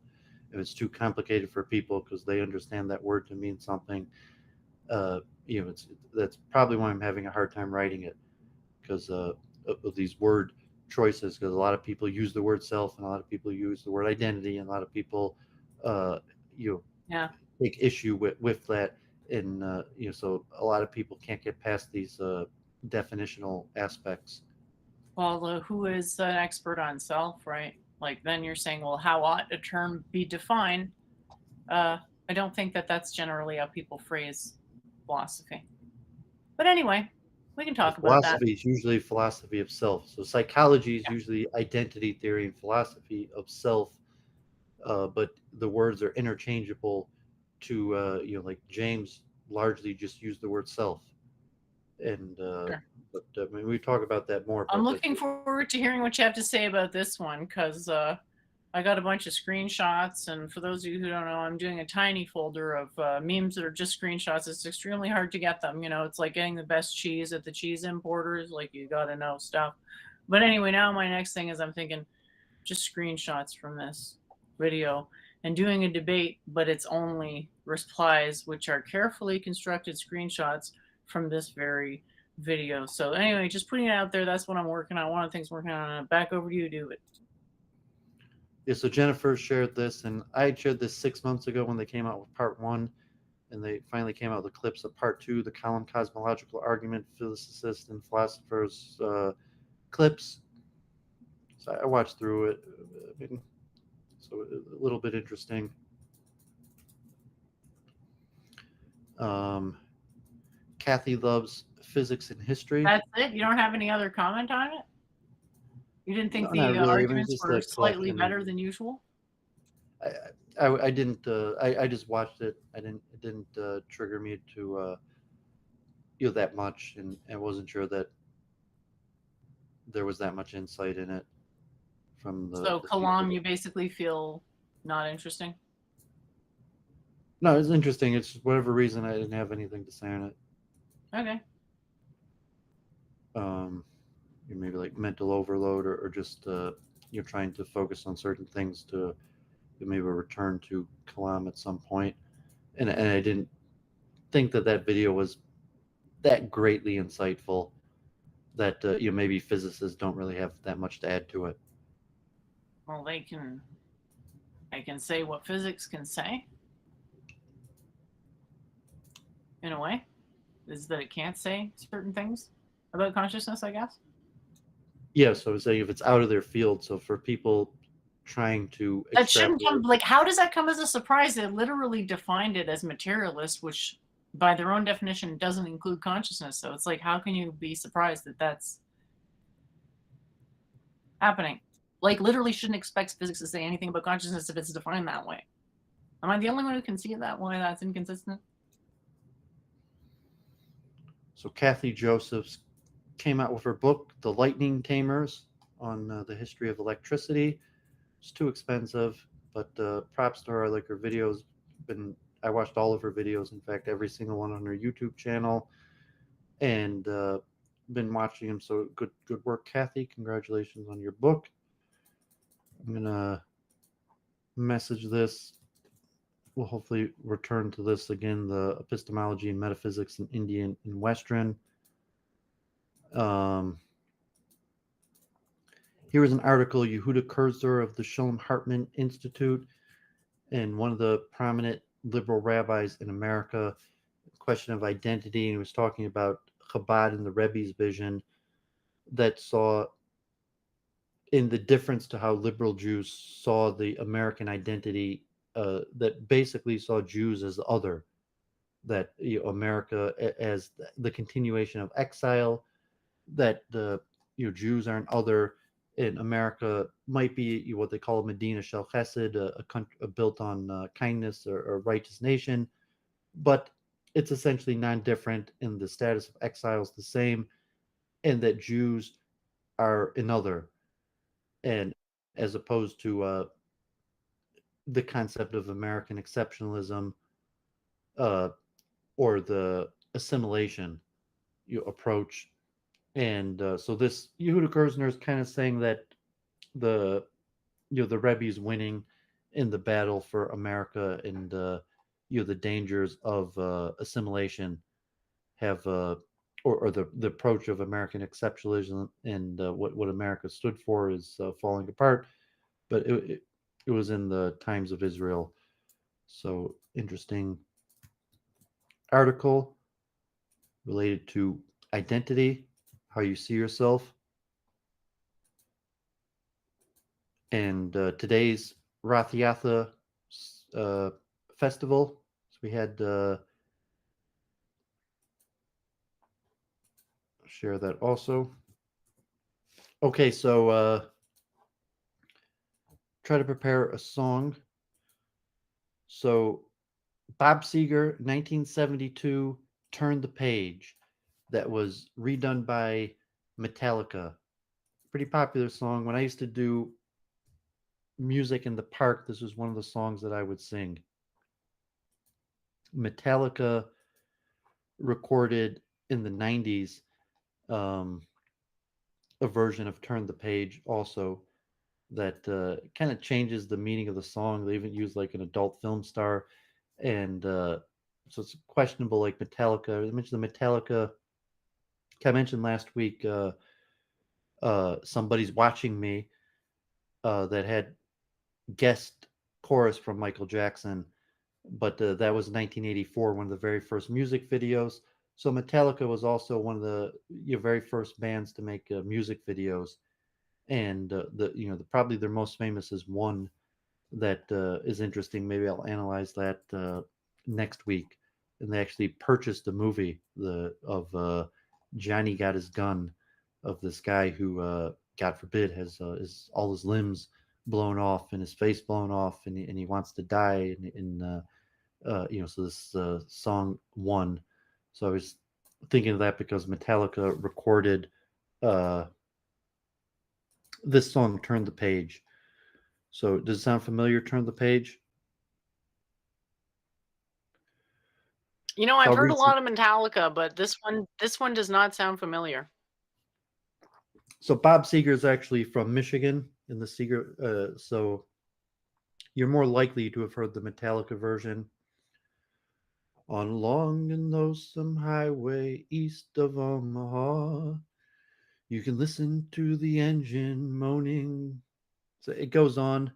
It was chorus, and it's kind of like being on the road. Um, when you're riding 16 hours and there's nothing much to do, you don't feel much like riding. You just wish the trip was through. So here I am on the road again. There I am up on the stage. Here I go playing the star again. There I go. Turn the page. So that's the chorus in classic song form with the lyric chorus three times. Kind of Okay, repeats I like have heard that. Now that you've saying it, I have definitely heard that. So the Metallica version or the I wasn't aware there was another version, but yeah, the Metallica one. yeah. So it's a older song. And out there in the spotlight, you're a million miles away. Every ounce of energy you try to give away as the sweat pours out your body like the music that you play. Later in the evening, as you lie awake in bed, with echoes of the amplifier ringing in your head, you smoke the last day's cigarette, remembering what she said.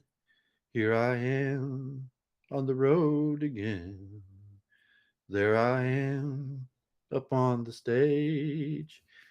Here I go playing the star again. There I go. Turn the page. And the last part, he does the chorus in a higher version. Oh, here I am on the road again. So don't have in me to sing the high part, but I used to sing this one in the park. It's a pretty popular song that people would know how to play. I didn't play the guitar, but it was common enough that a lot of the guitarists in the park, and it's a relatively simple tune, would be able to play it. And it had some kind of like the Metallica version is kind of weird. The video they make out of it turns it into like this prostitute as opposed to like the traveling musician. So it's a little unclear, or like a stripper why they did that, or the connection. But think like here I go, turn the page. That glory is fleeting. You might be on the spotlight there, but that's It's over. Turn the chasing page. some sort of desire, knowing that the desire isn't going to make you fulfilled. That's what that song always said to me. Yeah, it was a kind of deep song, so I like that song, and so Jennifer heard it and saying it also was deep enough that it's made her thought about what it means. So it's not a top 500 song. It's a pretty popular song. Didn't make it onto like the Rolling Stones or Wikipedia top 500 songs,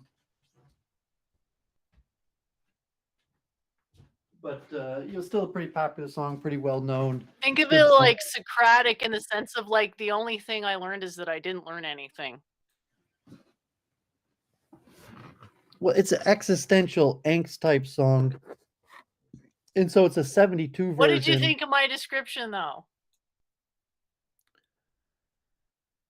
Well, yeah, I mean, I'm agreeing with it. I'm putting it at more Yes. my level of the degeneration of American culture, just existentialism. So, and I'm not sure about learning anything, but you're saying like the cycle repeats that like the traveling musician and the diminishing returns, and it fits into the degeneration of American culture. Even Bob Seger, 1972, to the Metallica version in the late 80s, that you think, okay, like Metallica is probably stripper culture. That Bob Seger's version's more wholesome, and talking like, okay, you're on the road, and pick, trying to meet women, and the diminishing returns. And then Metallica, it's already like straight strippers, which is from 72 to the late 80s.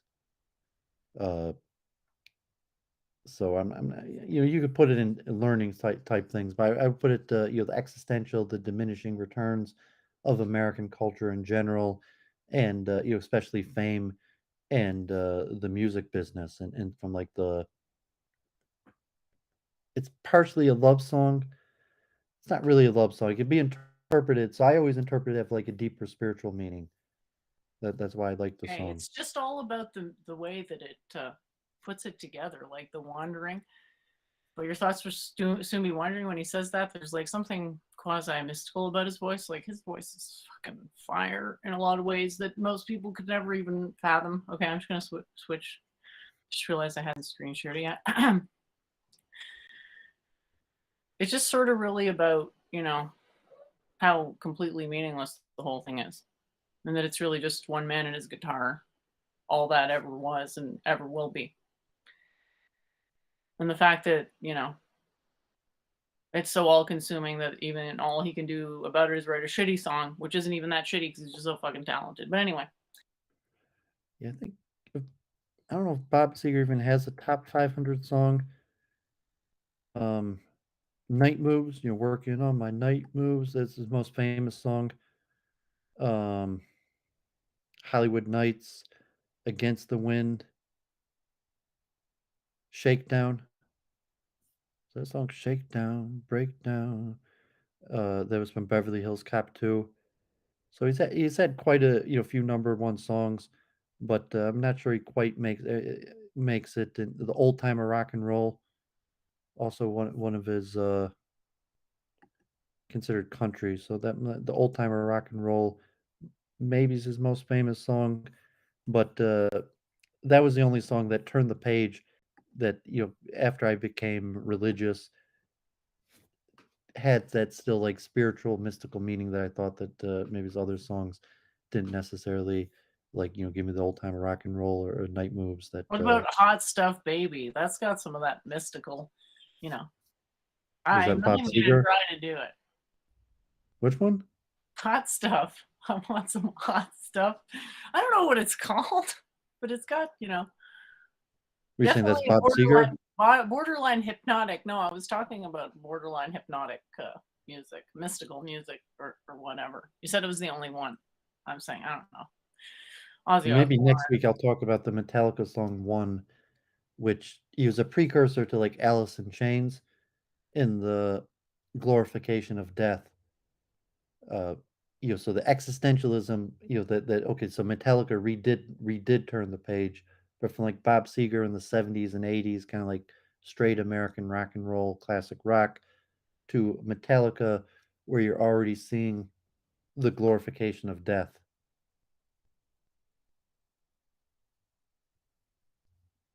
Yeah, I guess that's where I lose interest is the glorification of death bit. So yeah, cool.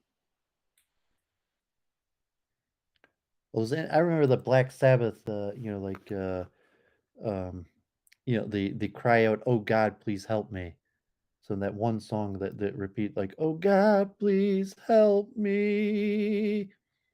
So kind of like the materialism, but you have this refrain of like, this, "Oh God, please help me," which is a little bit interesting, that you could even, so even like the Metallica one, you could give a mystical spiritual approach to it.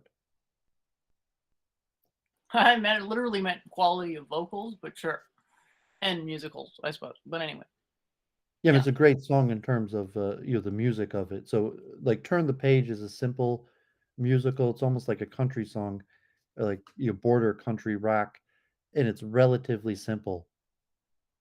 Um, though ironically, like I did that Love Bite. So my parents were having work done outside of their house, and when I was leaving, um, the worker had a radio set up, and the song was on Def Leppard, Love Bites. So it's still one, very popular song. It's constantly on the radio. But like these songs, like Bob Seger, because he's in Michigan, he's on the radio all the time, or Metallica. And I was thinking that song One Metallica. I like that song. Like that was always my favorite Metallica song, and it had that video. It was on MTV all the time. And I remember after I became very religious, I was in New York, and there was construction. I was staying, like in a house, and there was some form of construction, and they were blasting the song Metallica One, and I hadn't listened to music in like 4 or 5 years, like period. Like I was in Israel, I got rid of all my music, but this construction crew was blasting the song One, and I remembered it, and I took like it's a long song, like 7 minutes, and like I stopped what I was doing to listen to the full song. And like I remember thinking like, oh, this song has some spiritual connotation to it. Yeah, perhaps the aesthetic pleasure of sheer talent. Well, no, I mean, then I was thinking the meaning because okay, it's a song I remember and enjoy because okay, I'd already renounced without a vow entertainment, so I wasn't just going to be listening to music. I felt bad, like oh man, like what am I doing, listening to this like secular music, or like wasting my time, or even trying to emotional connection. But it was like it was something I knew the whole song. I listened to it tens of times. I even saw Metallica live in concert when I was in high school, and it's like I knew the whole song, even though I hadn't heard it in like over 5 years at the time. Like I knew every beat to the song, and but I remember that one. I was thinking like, no, this song has some sort of deeper spiritual meaning. Even having a renounced form of a renunciation of music in general. Even in the park, like I used to sing "Turn the Page" in the park with the musicians, more like community building. And I purposely picked that one because I thought that that song had um, some form of deeper spiritual meaning to justify it in terms of my without a vow renunciation of entertainment in all forms, including music.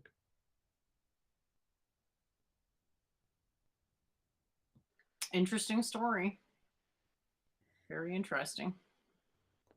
You Sounds could, really hard. yeah, like I don't know if you travel, or you could think of something like that, like your airplane or the like bathroom, elevator music, and just like randomly a song. So this like in the height of my religious struggles, like just getting to New York and like completely into Judaism, renunciation of my whole childhood. And I was thinking a lot about Judaism and my identity, like the my identity crisis, and like where Judaism, how that factors into my identity. But just thinking of that, like okay, like I wasn't born a religious Jew, but then for many years of my life, I lived as a super religious Jew and basically was completely immersed in it. And then something would come up like you're just a random construction crew blasting the song, like a Metallica song that any other religious Jew would just be like, like noise. But I was like, no, I knew that song. Like I listened to that song 100 times as a kid, and that's probably a common experience. Like like because elevator music, or airplanes, or travel, or just a car blasting a song, and there'd be some sort of karma that like oh that's interesting that like I'm sitting here in this public place, and that this song that has some sort of emotional connection to my youth is blasting really loud.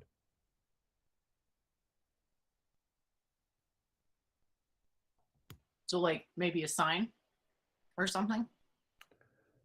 Well, I mean, okay, you're religious. I take everything as a sign. So at that Okay, point, well, like, I guess then a particularly significant sign in your view. well, yeah. So now I'm looking back and I'm looking at like interpreting. So like I see that Metallica's One is kind of this glorification of death, and then even looking at the video where they take this movie, Johnny Got His Gun. So there's the song itself, and then there's the video they make out of it, where they take clips from this movie about God forbid this person is maimed in war and is being kept alive against his will, even though he's been completely maimed. And if people remember the video, it's like they bring the army guys there, and they asked him if he remembers Morse code, and so he has some method of communicating Morse code, and he's like, what is he saying? He's like, SOS, kill me again and again, kill me again and again. So this from a movie in the 70s, Johnny Got His Gun, about this person maimed in war. Um, but I think the song was actually made in connection that Metallica bought the rights to the movie, and the song is in connection to this movie. The lyrics, like doctor is visiting me, all that I could see is complete horror. About a person that's been completely maimed and wants to be put out of his mercy. And in the movie, they won't do it. Like the nurse tries to mercy kill him, and then the army they step in and they force him to live. And so I mean, it's a story related to a character. So you could say, well, obviously, like like as a kid, you're thinking about, well, if I was maimed in war and lost all my limbs and my ears and my mouth and everything, and was just hooked up to some sort of machine, I would probably want to die also. uh, versus some sort of like Gnostic view where even if I'm healthy, even though I have nothing negative, it says in the books I've mentioned many times, righteous people look forward to their death, and saying that even if everything is going right for you in the material realm, that life is still some form of punishment. So I mean, looking at that Metallica song and thinking about it as a kid, and just hypothetically, if I was maimed in war and they were keeping me alive against my will on a machine, versus a more esoteric level of even though everything's going well for me, I don't have any complaints, my health is relatively good, or whatever. But like in the movie, what's he saying? He's like, "Kill me again and again, kill me." And I don't know if people interpret Metallica in general as that negative. Like I said, Alice in Chains, What lyric in particular are you thinking about? the video. So Metallica, the song one. Someone here in the chat. There's the song itself that has the lyrics, and the lyrics are about this person who was maimed in war. Um, but when they made the music video for MTV, they used this movie from 73 called Johnny Got His Gun, about this World War I veteran that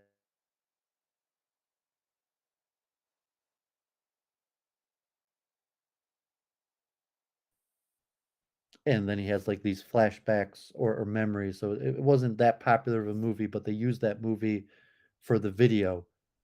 And so it's not in the song. So the Metallica song one, these aren't in the song, but the clips from the movie are played in the Metallica video.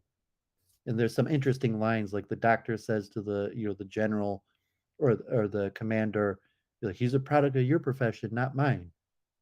Um, but before they go to the high part at the end of the song, uh, they say they come up with the idea to use Morse code because the guy's been completely maimed and has no way of communicating.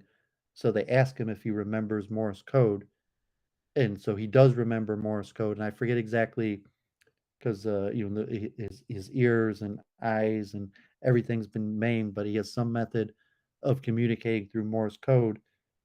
And so they ask him, the nurses there, and they're translating the Morse code, and they say, "Well, what is he saying?" He's saying, "Kill me again and again, kill me." Okay. Like Repeat it anybody who's seen 3 the times. Metallica, it's a very popular. I mean, the Metallica video for one, you could look it up. It's got hundreds of millions of views. Okay. So I mean, you could interpret it's a song that's telling a story. So you say, well, it's a character, and the song is about a character in a story, and you're saying it doesn't have larger implication than to the character in the story. Versus saying, well, maybe it does. Maybe it does have implication to more than just this hypothetical uh, character in the story. are you supposed to identify? And so as a kid, like I thought about it hypothetically, like, okay, well, like hypothetically, you ask, like, okay, if God forbid, I suffered a horrible accident and was being kept on life support, would I want to, for them to pull the plug, or would I want them to keep me alive on life support? Okay. So just hypothetically about that situation, or you're saying that, like if you want to take a greater implication to like some sort of Gnosticism. So that's why I'm saying when I heard the song Religious, as a kid, I just thought it was a story and a character in a hypothetical situation. But when I heard the song, at seminary from construction workers blasting it, I had some sort of, like some sort of Gnostic interpretation of it beyond, like the story that that I remembered. It was being told like a hypothetical World War I story. Cool.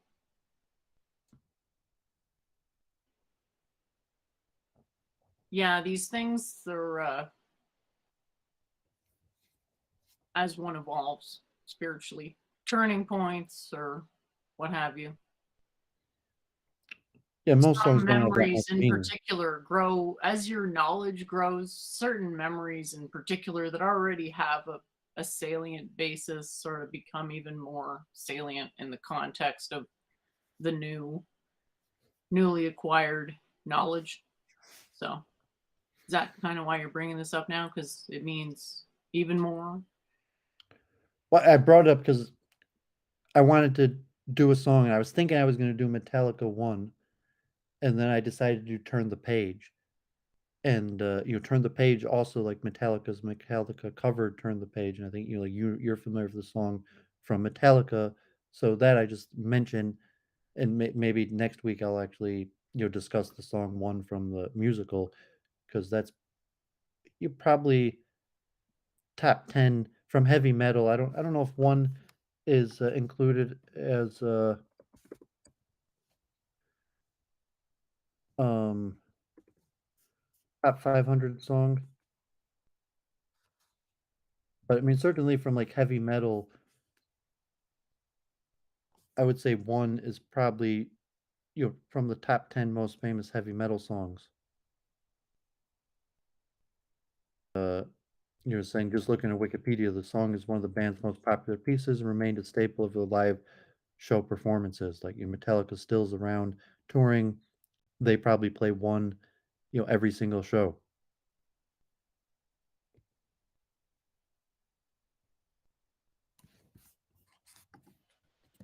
Great. Sorry, I Is just that had to that song adjust your is that song familiar video to you? on out. Um, Not sure honestly. I can't remember anything. Can't remember this is true or real. Doctors visiting and it said the child, oh God, please help me. But it's not it's a long song, it's like 7 minutes, and only like 2 minutes of its lyrics. It's mostly it starts out slow.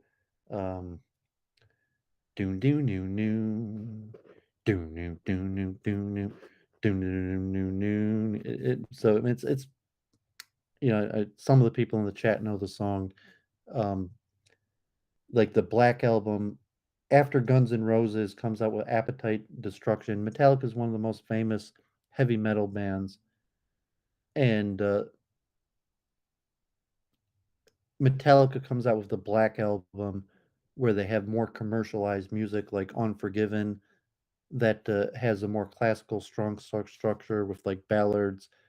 Uh, so one is their pre-commercialization, one of their more popular songs, and it's not. Now you'll hear it on the radio, like even like classic rock stations, you might occasionally hear them play like Metallica one. But like generally in the '80s, it was until they came with the Black Album, Metallica was like for heavy metal people, and like girls or mainstream people would have never heard a single Metallica song until they came out with the Black Album, where they had commercialized songs like Unforgiven, Enter Sandman, and where they changed their song structure. And it's like even one, it's like a 7 minute song, and only like 2 minutes of the 7 minutes has lyrics. It's mostly just guitar.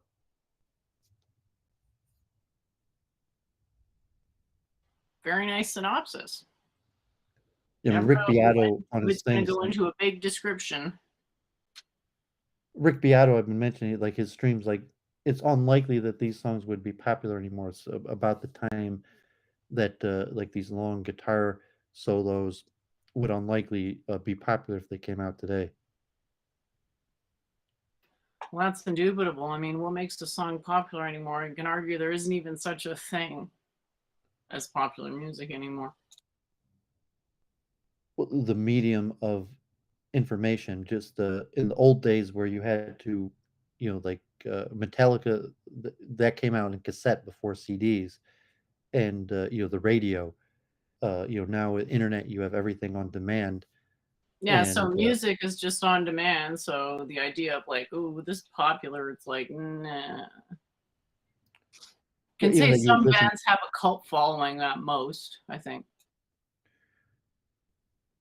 Okay, yeah, so it's already 2 hours in. So you want to do your week in review? The sun's almost going down, so Doovid's about to eat. So I've been fasting all day. So if you want to do your week in review, and I'll be listening. I'm gonna eat something. Awesome. So well, I'm sure it's not the first time, but it felt like the first time that I sent something to Doovid and there wasn't like an objection. This may not actually be as significant as I thought because he later admitted he hadn't really gone through it with a fine tooth comb, but I'm nevertheless I'm very happy. But to me it's there's a psychological block for me, which I feel like I've identified, and so, that's half the battle. Preternatural, superstitious type fear type thing. So, I have some articles, not many, uh, or I can just go into this proof that I feel like guilty about syllogisms, basically, and talk about that. Is there a preference to it or whatever? Like, I guess you don't like. I do a week in review. Like I used to do a week in review when I was more active, like a streams that I was on or that I was watching. So first you just a week review of like content that I watched or news, and then the actual stuff that you produced. So if you don't have like a week review of articles you read I would say I would want or to share articles that I thought were like valuable and then talk about what I worked on if I thought it was interesting and the significance of that. But I'm not always sure like what is significant. So yeah, that's so where if you it's don't like have any general news to share, and then usually I go, like I mention what I do, but I'll cover the not my own stuff first of the noteworthy stuff and then my own stuff. So if you don't have anything to cover, then just go straight into the work you produced. okay. And anything to cover means anything that I took part in this week or watched. When we used to do week in review, we were active on stream, so the week in review would be shows that we appeared on or content that we watched that we thought was noteworthy. But but that's became less active in terms of us appearing on streams or like the Luke Fortis sphere. So or like the various characters that we were following to now it's more just like science news or like articles saying it's unlikely, like I don't think you appeared on any streams this week to or there's not really anyone that we're following that appears on week in review regularly, so it's more just like articles you read or news events that are worth that you think are worthy to mention that has some sort of lesson to things that we're talking about week after week. Yeah, I wouldn't say I was on any streams. I have talked to people, but I'm not going to summarize my conversations. I don't see the value in that. but for perhaps an anecdotal reference. Researching into So the basic. value would be to the audience, and so if it's something like I was on the You street talking, and you, yeah, but then it's like, do I really want to impede on the private conversations that I'm having? Not well, I really. mean private. I'm saying if it's something that you could, be watched. If you're like a Discord and like here's the recording and you could watch it. Here's what it's about. Yeah. Sure. So if it's not pertinent to the audience, it's not pertinent to the audience. Well, I that's don't my think issue is I don't always know what's pertinent to the audience because to me, what's pertinent is the quantum periodic table, but people are just like, "What's that?" And it's like, okay, well, have to present it some other way, I guess. And so I'm taking another run at it just with a more generalized, a less generalized approach. So one of the realizations I had through this conversation was a sort of more specific way of saying the canonical uncertainty relation that there's always that trade-off. And one of the trade-offs is that when you're making a very general statement that its coherence decreases because it's so general that it's covering such a big thing that it takes a while to resolve the whole territory, make a map out of it that's coherent with it. So it's a structural thing more than anything. And just realizing structural limitations really goes a long way. Anyway, question being, how do we frame quantum mechanics to do various projects at whatever, what have you, various implementations, and this Bell's theorem and no whatever theorem, no communication theorem. I mean, you want to sort of just realize that these negatively phrased things, you know, it may be, so you don't really know to what extent it's self-fulfilling. So yeah, maybe there's no what do they say? No local hidden variables. Maybe that's a fact. There's no local hidden variables. That doesn't mean there aren't hidden variables that are non-local. It doesn't really say anything about non-locality. So we just have to be sort of careful. Anyway, I haven't really looked at this, but obviously quantum entanglement, if somebody defines quantum entanglement like shit and then goes out to look for it and doesn't find it according to their own shit definition, that doesn't make quantum entanglement not a thing. So I feel like the bad stuff I was having in communication years ago isn't happening anymore, which is I think awesome. And certain bad vibe, low valence miscommunications are being very quickly surmounted rather than dragged out for super long. That's one thing I could say is good. That I'm not sure is really relating to anything, but these are the things that I thought would be good to share. I'm in a not very active group, and this is another one of these things where it's like, if you're trying to reverse engineer quantum computers to function on a binary basis, you're missing the point of a quantum computer. The idea is to think outside of what binary can do. And binary can do a lot of stuff not super efficiently, and maybe can we tackle that a more efficient solution? Uh, and I got a good quote was that basically what you'll notice if you're going to any domain to really find the expertise in the specifics is that there's bottlenecks, various people hold various keys to various whatever, what have you. But it did appear that there was a somewhat of a convergence that low density parity check code is a holy grail. So a couple things have come up. We've got barren peaks, low density parity check code. Obviously, these things are not self-evident. Okay. So to be proficient in quantum computers, you need a working, functioning knowledge of this that goes beyond what language can say, and then but we can take it into language. Excuse me, effectively. The degree to which we can translate into language, that's entirely user specific. You make the availability of these self-consistent, I guess you could call it like a knowledge multiplexer of some sort. So anyway, these ideas are good to just play with as ideas and realize like, okay, obviously there's limitations, and what are those limitations to the confinement? What does it mean to confine a definition? And what eventually we're going to get to is like true metaphysical primacy that is sort of a lot like solipsism in the sense that consciousness is the ground of experience, and experience is the ground of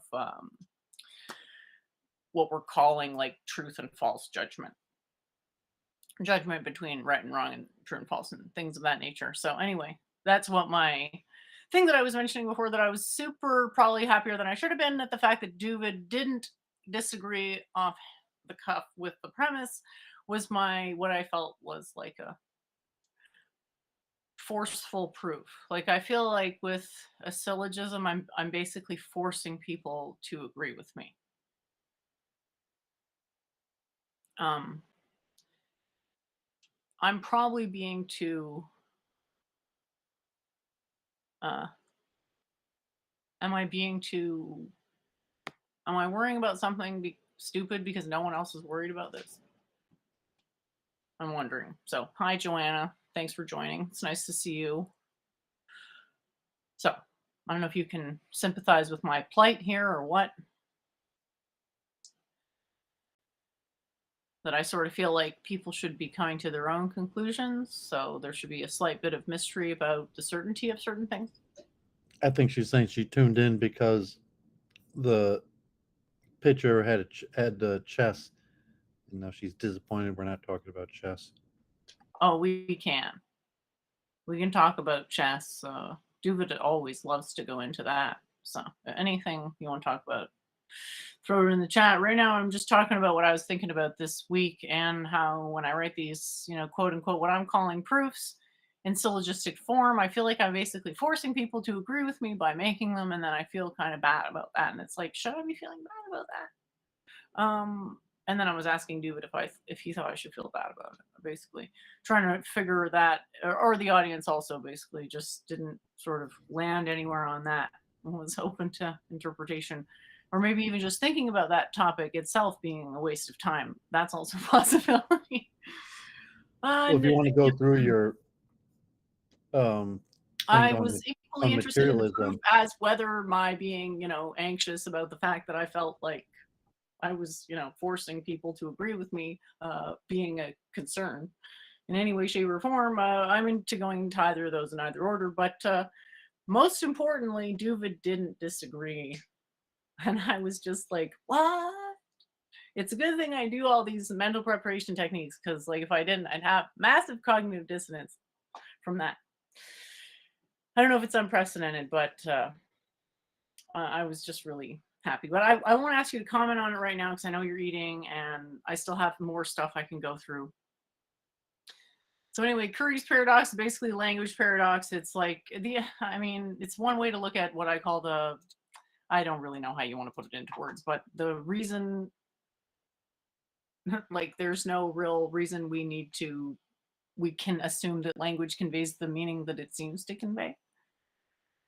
And Curry's paradox is an example of what happens when there's even a kernel of thinking that it's possible to sort of be the arbiter of meaning in an agential way. Joanna would like to know if you're eating anything good, and feel free to just wait till you're done if you want to wait to talk. Oh, I just realized that my thing is frozen, so I'm going to have to check. There we go. You still there, David? I think it's just frozen. It's fine now. Okay. yeah, I'm answering in the chat. Okay. Yeah. So I got my David regular acai bowl, Beyond Juice. I don't know if they have that chain near you, but it's a chain of stores, and these acai bowls have become pretty popular, like a base of acai berry uh, concentrate mixed with coconut water and strawberries, bananas, chocolate chips, peanut butter, granola.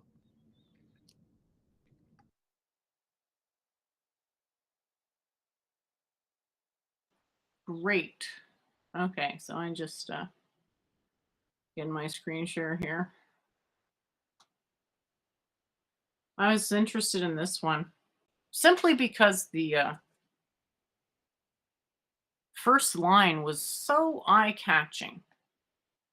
Any successful interpretation of quantum mechanics must explain how our empirical evidence allows us to come to know about quantum mechanics. This is so important. And why so many of these questions keep coming up over and over, because like there's just going to be that curiosity there even when you get the right answer. That's the thing, like even when you get the right answer to something, quote unquote, right, aka like resonant with reality or whatever, like you still don't not have curiosity. Like you doesn't quench curiosity, it just sort of redirects it to a new undiscovered question. Let alone if you have the wrong answer, that's obviously not in any way capable of channeling or diminishing curiosity. So it's just going to continue, yeah, festering. And that's where you tend to get into magical thinking, because this rumination fixation is just sort of intrinsic. Compare with the notion of a monkey mind. I really don't like that metaphor, but that is sort of what it's been called. So this is important because it's just being straight up. It's just like, look, this is just not comprehensible. Like we can sort of alter our whatever to meet with whatever interpretation of Copenhagen is said to be going to work, but it doesn't change the fact that the laws of physics are what they are. Interpretation doesn't change that, and I think they make a great point, because it isn't true that like this notion that you can't substantiate the validity of an axiom. That is that's a straw man. Okay, so what that's a straw man of is basically saying that the axioms are the ground of a proof. So if I want to prove something in math, I'm going to presume the axioms of a vector space, and then I'm going to make my proof, and I'm going to have to invoke those as some type of ground truth. Okay, I can't, I am making a mistake. I can try to do this, but I'm committing a fallacy to attempt to prove my axioms, which is why these attempts to prove the parallel lines theorem fail, because it is simply an axiom. It doesn't have what you might call metaphysical primacy, like something like consciousness might. So anyway, it's going to be okay. Everything's going to work out, and this tells me we're going in the right direction, because it's not impossible. It's hard, but it's not impossible to understand emergent spacetime and to work with it. But why would you want to work with emergent spacetime? Your watch already does a great linearization of that. Like you wouldn't want to work with the emergence of something else. It's like fine, but the point is you can have emergence on basically anything, and your canonization of emergence is not necessarily predicted by any particular uh, numerology, which is why these appeals to metaphysical simplicity. It's like it takes a lot more than what people think it takes to actually establish that. So I like explicitly articulated criteria, because that really shows that the person has thought not just about the results, but the process. And what does it mean to thread the spirit of the scientific method into your process? Minimizing error, right? So it's, a bunch of things. Anyway, great article. I don't know if I've actually put it in the chat yet. Bit of a hard time multitasking there. So anyway, I'm probably overthinking it now that I say it out loud. I'm probably overthinking it, but there it is. Okay, so what's next? I've got and the rest I think is just basically taken from what you said. So I think that's about all I have. That's not like random screenshots and memes, but those aren't really super relevant. I wanted to really go over that proof because you said that you didn't disagree with it. So that's what I wanted to focus on first. But I don't know if you're done eating, so I can just go over the. I can go over it. Let's see. I'm still eating, but you could start going over it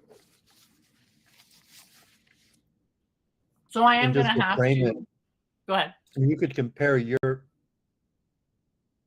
proof to kind of like the Platonic general proof of the forms in general. Where did I mention where? I'm sorry, I don't get that. To me, this is about language and meaning. So where's the Platonism I'm coming in? comparing it to the argument for the Platonic forms, which is a mirror to the ontological argument, but it's not the Oh, I exact. see. So you're saying, yeah, okay, like Platonism is the necessary dualism to ground coherence because this problem basically instantiates that. Is that what you're saying? Yeah, I mean there's multiple arguments, but I mean the most common one is the ontological argument, where it's just like, well, if you could think of these things and they don't exist in the material realm, then they must exist in the non-material realm, which is a parallel to the ontological argument, like you shared the Kalam ontological argument that if that you could think of a god, then that god must exist. That's the Kalam ontological argument. I thought it was about a prime mover. Um, oh yeah, I mean the first mover. So they're related. Let me see the ontological argument and the teleological argument. I read an ontological argument that it was connected to the principle of sufficient reason. So I don't know. I haven't really looked into this very much, but yeah. So Joanna, the last thing you want to do right now is Google ontology. That's the very last thing you want to do right now. Doovid is one of the best in interpreting Western philosophy, which would be the sort of lens that would confer expertise on what that term meant here. So for anything, we should be asking Doovid to define ontology. Well, just like as I'm writing my essay, psychology literally in Greek means the study of the soul.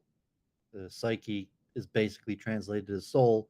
However, psychology is the materialistic study of mind. So even though the word itself means the study of the soul, it in practicality means the exact opposite. I guess this is the mentalist study of matter. Hey, memes, nice to see you. So I mean, if you're just in essence, you're giving a different form than the I'm saying if this theological is argument. wrong, I'm saying if this is wrong, what's the problem with it? That's what I want to know. What's the problem with this argument? Because to me, this argument, and also, what does this argument imply? What is it really saying? Because this was basically a simplification of my single irreducible ontological type slash naive epistemic access notion, that those were incompatible things. And you said that was basically incoherent. So my question is, how is this coherent, but that wasn't? Because to me, these were saying the same thing, but suddenly now this one is. I'm just trying to get better for the next one. Like, are you saying you actually understood the premise of this? Or I guess you're still eating. So I'll explain. I'll go through this whole thing. I'll just read it out loud, I guess. Let me see if it's shared accurately here. Okay.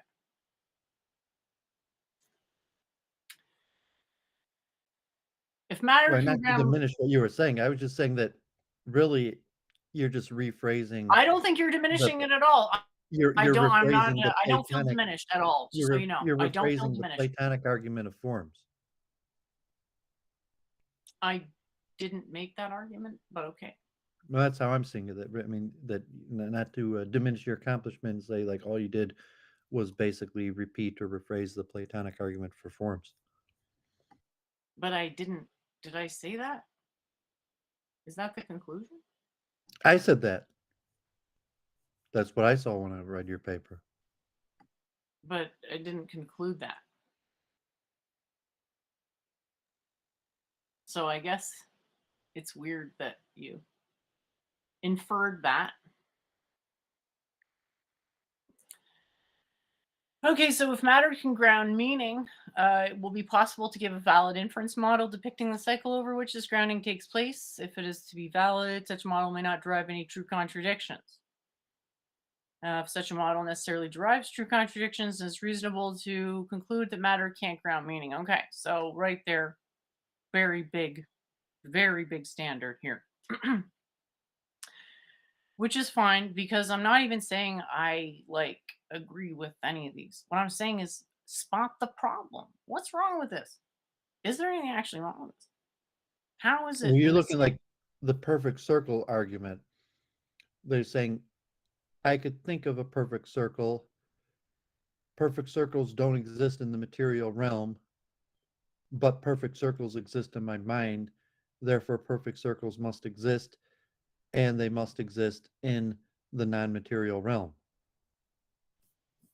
the purple ponies argument? The perfect circles argument.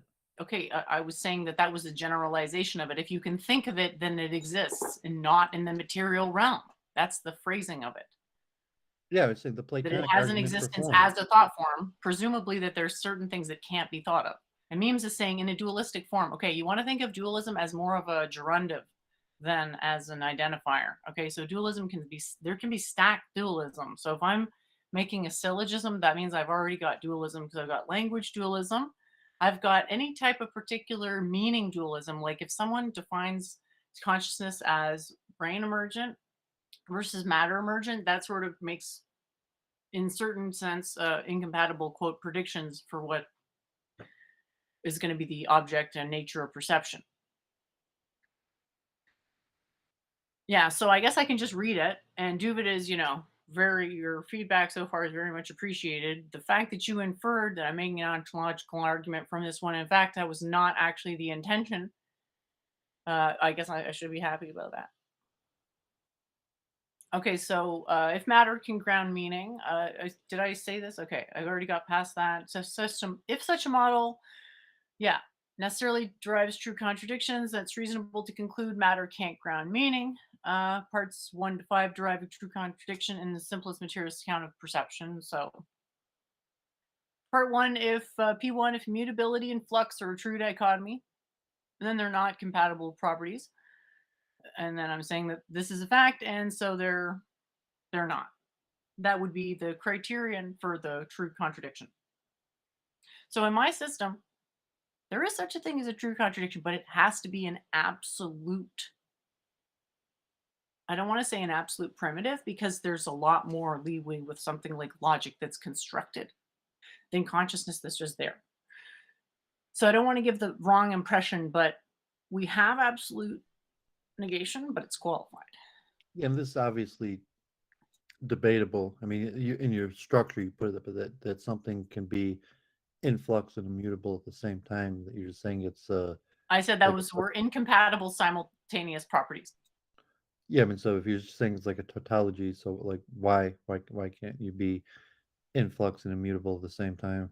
Because immutable means not moving and flux means moving, and those are the opposite properties. Immutable doesn't mean on moving; it means on changing.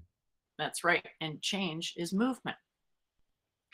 Um, These are all just sort of well, I mean, you're defining it in anyway. that way, but I'm not so sure that someone could that your Is the premises chair your necessitate. father believes in the same as the chair you believe in? And it's the same chair that we've always believed in forever? It's not so clear that your premises necessitate the conclusion. Well, apparently it's a syllogism, isn't it? Unless there's something invalid about this proof. I'll put it online so people can definitely look at it. But it's not online yet because I want to go over it first on the show. To be clear that I'm not saying I agree with this. I'm just saying where's the problem? I don't think there you can easily find a problem in this proof. And the point of it is to say that language has this problem in meaning that even when you think you're saying something super specific in language, because it's a language, has this Well, I'm saying problem. it's valid, the form of it, but it's just saying that it doesn't necessitate the conclusion. The conclusion follows from the premises. So the question is, which of the premises do you disagree with? And the answer is, I can't tell which one of these is wrong because they all No, seem it does, right. yeah, I mean, disagree that But you can't there's be something wrong with immutable. the argument. Is my point is that syllogism doesn't actually tell you Yeah, anything I'm saying on that that level. disagree that you can't be immutable and in flux at the same time. Give me an example. Um, well, I mean, any matter like an electron or like wave motion or me, like any part of physicality that is a wave function that's in vibratory movement, like the wave particle duality of a photon that's in flux and immutable at the same time. That's just perception. That's not actually valid. But You you're have saying to it's like that. disagree with concepts possessing the property of immutability. You can't disagree with that because we perceive immutable concepts. We even perceive our own personalities, which we know are immutable or mutable, excuse me. We perceive those as immutable. It's that I entrenched mean, if you of want a a perception. conceptual, just say the equation, an equation that describes something in flux. And so, I mean, if you're looking at a physical thing, like what's physical that's immutable and in flux, I mean, you could possibly, but if you look The in an properties equation of form, water are immutable, but water itself is in flux when it's I in mean, liquid form, right? like a spring, so it's in flux. Immutable is unchanging, and flux, whatever I put in there, is changing. So you're saying If of a changing and system. So if you unchanging? have a How spring that, can changing and unchanging be the same property of the same system? if you have a system of a spring that is in flux, the system is immutable, even though it's in I don't flux and think it's so. in movement according to some sort of sinusoidal pattern, that the system in totality is immutable. So like the equation, if like y equals negative mx or kx or What you're whatever saying is for that the property of mutability is immutable. That's just saying that matter is in flux. And I would agree with you on that.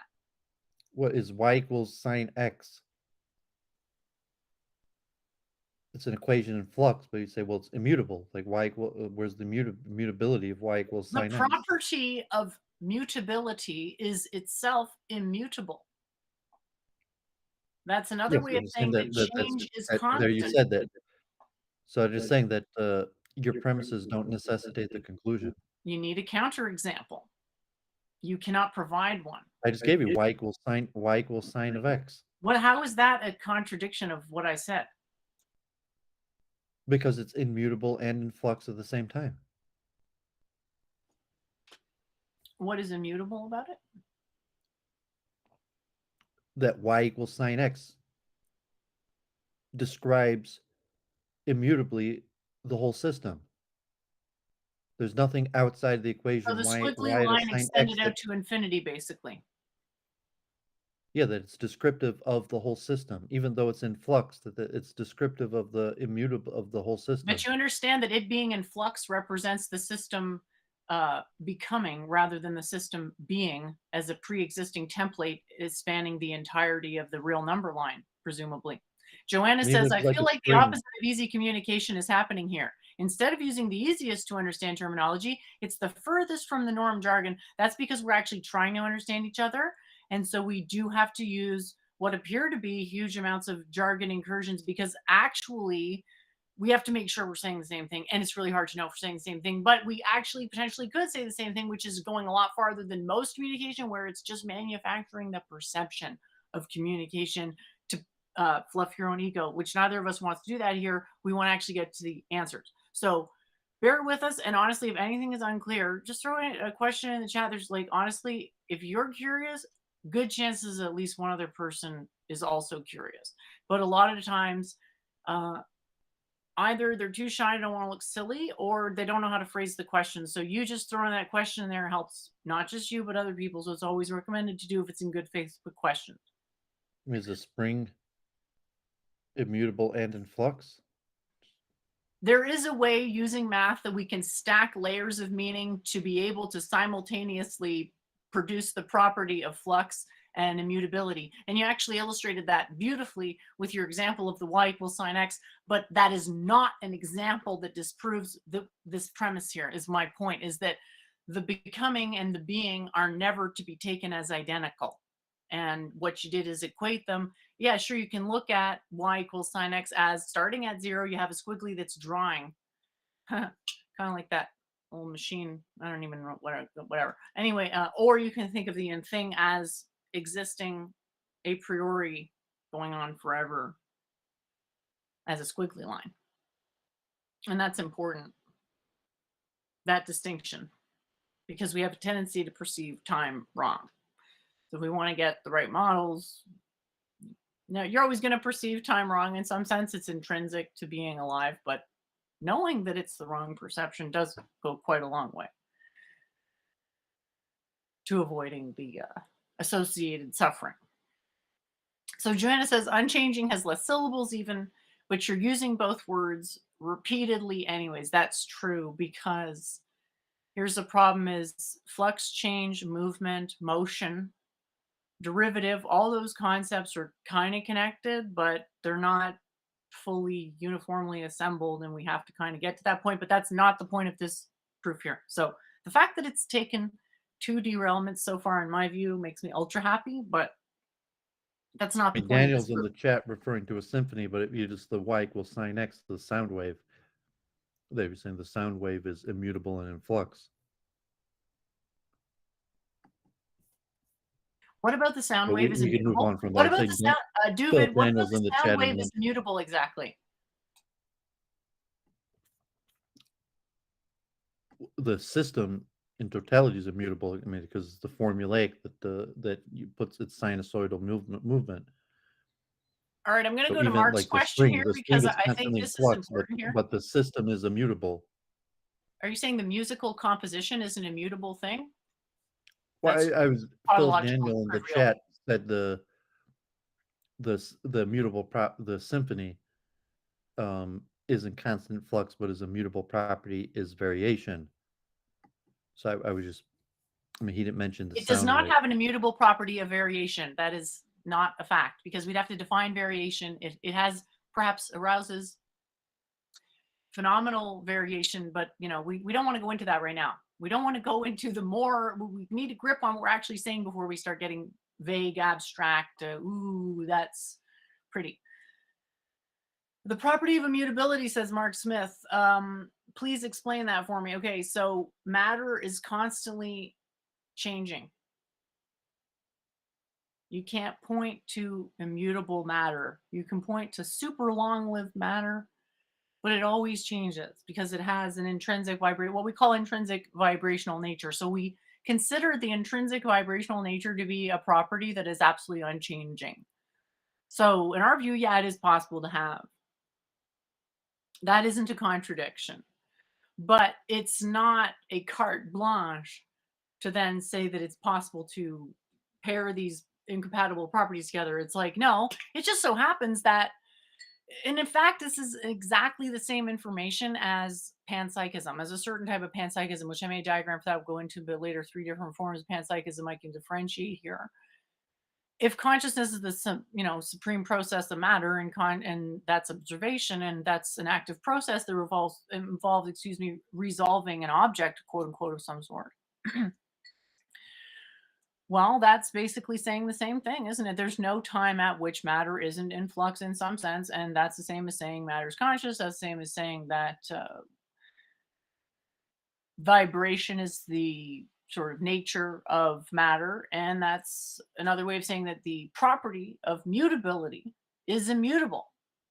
So we can sort of ask ourselves at that point, well, like, what's the best term to refer to it? And the answer is whatever we decide as a community is the best term. So we can look at it like, well, whatever sounds the best. And think this one sounds better than that one. But ultimately, it's about encompassing the concept.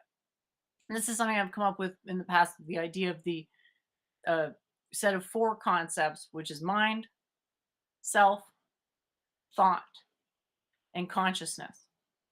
And between those, if we define them right, we can span all the concepts. We got to define them right. So that as we define them between each other, not equal, integral, separate, and unequal, how do we, like, we can use that to then generate all the states. Great. That applies to everything.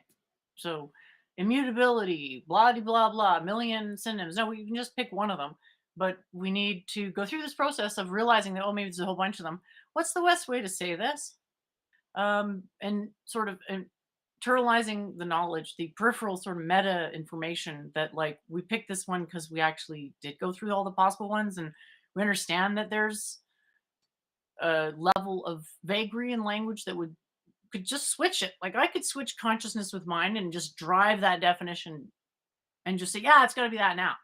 Why? I could, because language just is that flexible. Properties aren't wedded to terms. Meaning is embedded in the causal order, and language doesn't really uh, confer meaning. So it's all about a reasonable supposition. That was the point of the first proof, is that we'd like to be able to speak on the absolutes in excuse me, in common language, but we have to sort of preclude ourselves from our emotional inclinations there towards, because language itself is designed to basically be obscurantist. If you think of, like, is it a, in your interest to divulge, it wouldn't be in your interest for language to force information out of you necessarily. Ergo, there has to be some method of obscurantism, which is part and parcel in language. So it's like, well, yeah, cool. We don't want to, have a situation where just speaking is compelling, telling stuff people would rather keep hidden. But then on the other hand, if we want to uncover these fundamental things, well, yeah, we got to sort of realize that we don't have room to take 25 different terms that mean pretty much all the same thing with us in our magical little tiny, tiny carry-on bag into the wonderful ship of ideas. Um, thought. So, Joanna, the last one is thought, because thought is the irreducible unit of mind. So you think of a mind as being not just thoughts, but the set of relations between the thoughts. And if you want to think of what is a set of relations, if you think of, like, the negative space of a sort of three-dimensional spider web, if you fill in that negative space 100%, it basically has the same shape as the spider web itself. So it's about compression. Fundamentally, it's it's like a mental compression technique. So if we think of anything as having a mind as your cosmomonism, so top down monism, that's identifying a thing as a single thing. That's a property of mind. That's what I'm saying. Okay. And a thought, that's your irreducibly complex unit of mind. So that's, like, good in my view, because it can be analogized with how we already think. I have a mind. It's got thoughts in it. I actually have direct access to those thoughts. And then I have information that can go beyond just the thoughts. So anyway, that's how that works. Still haven't gotten to the And, meat of this proof yet, but anyway, I'm okay. I mean, you could So argue with all these points, even your part two concepts possess the proper of immutability. So like, well, not necessarily. Just like I was mentioning psychology, like the literal historical meaning, psyche means soul. Psychology is the study of the soul. are you saying a chair is mutable? Psychology is not a concept, it's a process. Well, saying it's a concept, a psyche, and the soul is muted to a material study. So like chair as a People's concept is conception of a chair is immutable. They believe well, it's immutable. I'm not saying it's actually immutable, but I'm saying that most people, if you ask them, is your concept of a chair immutable, immutable? They would say it's immutable, because then you could say, like, well, can you take one of the legs off the chair? Is it still a chair? No, that would mean it was mutable. And it's a chair if it's a well chair. saying I mean if you're from the Platonic form aspect, maybe, but it's like no, concepts mutate. That Does the concept of love, is that subject to mutability? Because I think well, whether yeah, it is or not, people won't agree that it is. yeah, just like a house or any object that's changed over time. That the concept has mutated. It's morphed. It's changed form, and the same term applies to the mutated form. Just like psychology, like what it used to refer to no longer exist. It now refers to something else. Even like the term like physics, uh, that physics used to refer to something different than it does today, but we still use the same word. It mutated form. Even Are you like saying that the property of immutability is not perceived? well, I'm still in the first part about that concepts possess the principle of immutability. That saying no, concepts are Property. inherently Property, not principle. inherently mutable. And I'm saying give an example. And I'm saying you're gonna have a hard time. Any concept.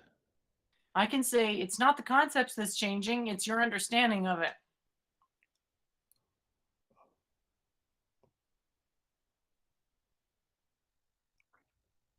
How do you argue with that?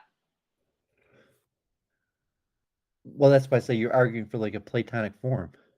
No, I'm You're not. saying I'm there's this like arguing for absolute a form, but it's saying what sense-based, the I'm concept is arguing our for understanding of it. sense-based If our understanding of perception. it is changed,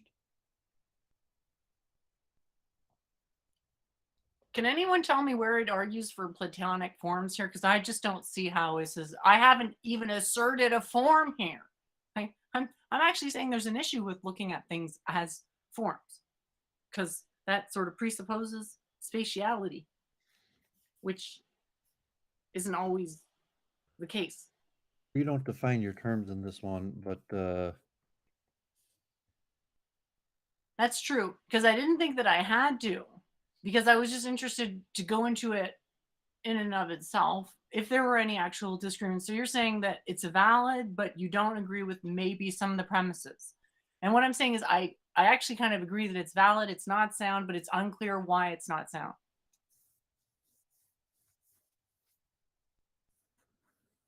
So anyway, I guess we should keep going because we haven't even finished it. But we've got part one. Basically, you can agree with that or not. I'm saying that they are saying mutually, you could argue on almost every single one of these. but are they valid arguments? They're not valid, but are they actually So like the legitimate counter arguments? one the structure of the form is valid, but I mean concepts possess the property of immutability. Mm, argue on that. The property of a concept is perceived. Argue about that. There, property of the concept could be realized, not perceived. Um, Right. Well, that you wouldn't be able to just switch that because you could just take perceived and replace it with realized in the whole proof, and you could just switch it in. Because perceived is generic, but you want to use perceived because it relates to waveform reduction plus matter. that I mean, even I mean, you just throw that out. You're just saying the property of concepts are perceived, and I mean, not necessarily. I mean, even say why you claim that. Because I'm arguing relative to what it seems like. And I think that it does seem like concepts possess the property of, I mean, I got this idea from Teach basically, but concepts possess the property of immutability. That would appear to be the case. And it does appear that immutability and flux are, at least in some sense, a true dichotomy. They're as much of a true dichotomy as a square circle is, and I maintain that. All right, so let's move on to the next one, which is that matter flux is a property of the substance that allows the process of perception. So that's just another reassertion of flux being a property of matter, not something you can really push back on. There's no counter argument to that. The question is, do we need an additional stable, aka Platonic realm, to ground our coherence of this flux realm? And Doovid is saying, well, this is necessarily leading to Platonism. I'm saying no, but I'm also saying that it's unclear how to reconcile how we identify meaning or how it appears to be identified or how it comes to us versus physical processes and what they are capable of telling us. Maybe? I don't know. Anyway, what I'm essentially trying to do here is show that transitivity is going to fail. Transitivity failed at some point in this thing because we generated opposite things simultaneously. But how did it fail, and what does that mean? Well, that's what the Platonic form is saying. If you're trying to show that ideas are immaterial. I'm trying to say that it's perceived as I mean, you're using the immutable. word concepts, but if it's like ideas, and that so basically ideas are immaterial, because ideas are immutable, therefore ideas have to be immaterial. Sure. So if you And that's why I disagree with said that, that's basically so the Platon basically people have to disagree with that. that's the Platonic perfect circles argument. Right. So how can we conceive of a perfect circle that's immutable? So I actually have evidence that we can perceive of immutable things. And immutable things are non-material, as we just said. So what does that mean? Well, actually means a bunch of things, and it sort of depends what direction we wanna take it in. But the point is here that language is limited. It can tell us certain things. There's a huge blind spot in language that other modalities can convey. And then once you're conversant in the modalities, you can go back to language and use the modality. It's fine. And you get that information high density punch because you're sort of speaking the same quote dialect, if you will. So would you say the property of immutability being perceived is the thing you take issue with over the others? Because I think the others are a bit harder to disagree with, but I would agree with that there's issues with that one. You take issue with basically all of these statements. Really? Okay, well, what's the best issue? And chat, feel free to answer so far.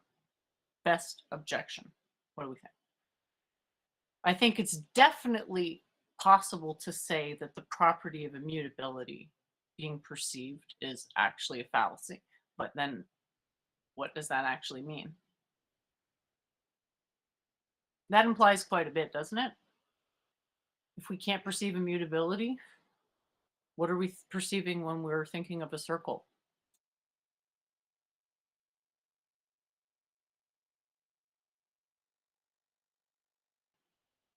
Any answers for that? So the question is a circle immutable?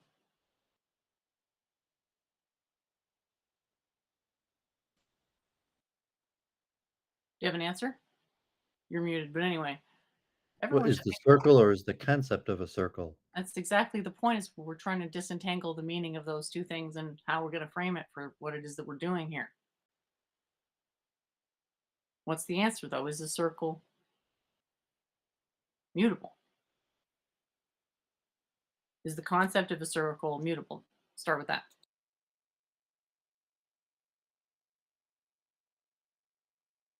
Wait, so you mean objective is saying mind independent? I'm saying literally non-changing. If you want to call that Right, mind saying my independent, you can. perception. You can call that mind independent. I just don't. I choose not to use that term. Yeah, I mean perception's mind dependent, as opposed to Okay. the material object would, in theory, be mind independent. Right. So the concept of a circle, mutable or immutable? It's immutable.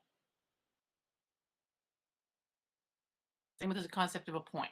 All those geometric things are completely immutable. That's why math is awesome.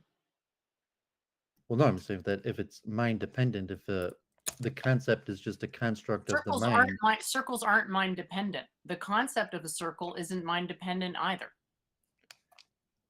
Yeah, but If you want to, I mean, if you want, the perception again, of it there's is a issues with framing it that construct way. of the mind, and the construct of the mind could be changed. It's like, okay, my mind constructed this way, and in the future, my mind will construct it a different way. It's Yeah, your mutable. construction of the concept is mutable because you're part of the material realm. But the concept itself is immutable. Hello, Titan. And anyone else who might have missed, Dog Pluto, not sure I said hi, everyone. Great to But I see mean, everyone. you're Wonderful. proposing that there is such a thing as This separate, isn't about what exists. This that is what there's the appears to concept be. separate than the mind construction of it. So the mind construction of it is mutable. It could have a different mind construction of it a future time. And to say that there is anything other than the mind construct of it is a supposition that may not be true. That there may not be anything more than the mind construct of it. That there doesn't exist like a Platonic form concept separate than the mind construct. Right. So what you're saying is that when you're looking at a circle doing math, you're not having a concept of that circle. That's impossible.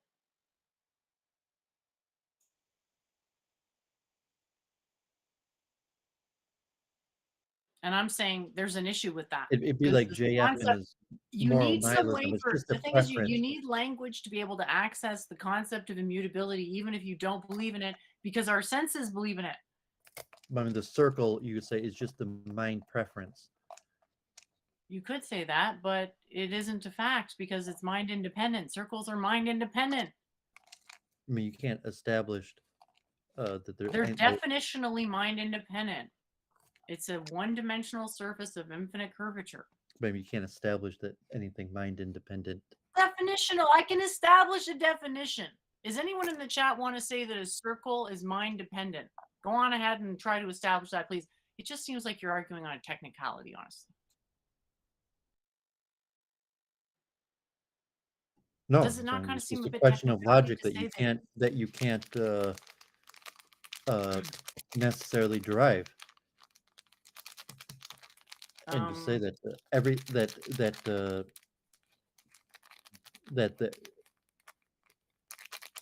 you could construct an argument, you could propose that exists, but you can't conclusively prove that it exists or that there's anything mind dependent or mind independent. you're now repeating my own arguments to me. I'm wondering why that's the case. But anyway. Thank you for saying I'm creating a map out of Plato's Cave. I don't think that's possible, but it'd be good for people to have some potential, steps. But I'll put this on my blog. Anybody can look at it. I haven't got to that yet.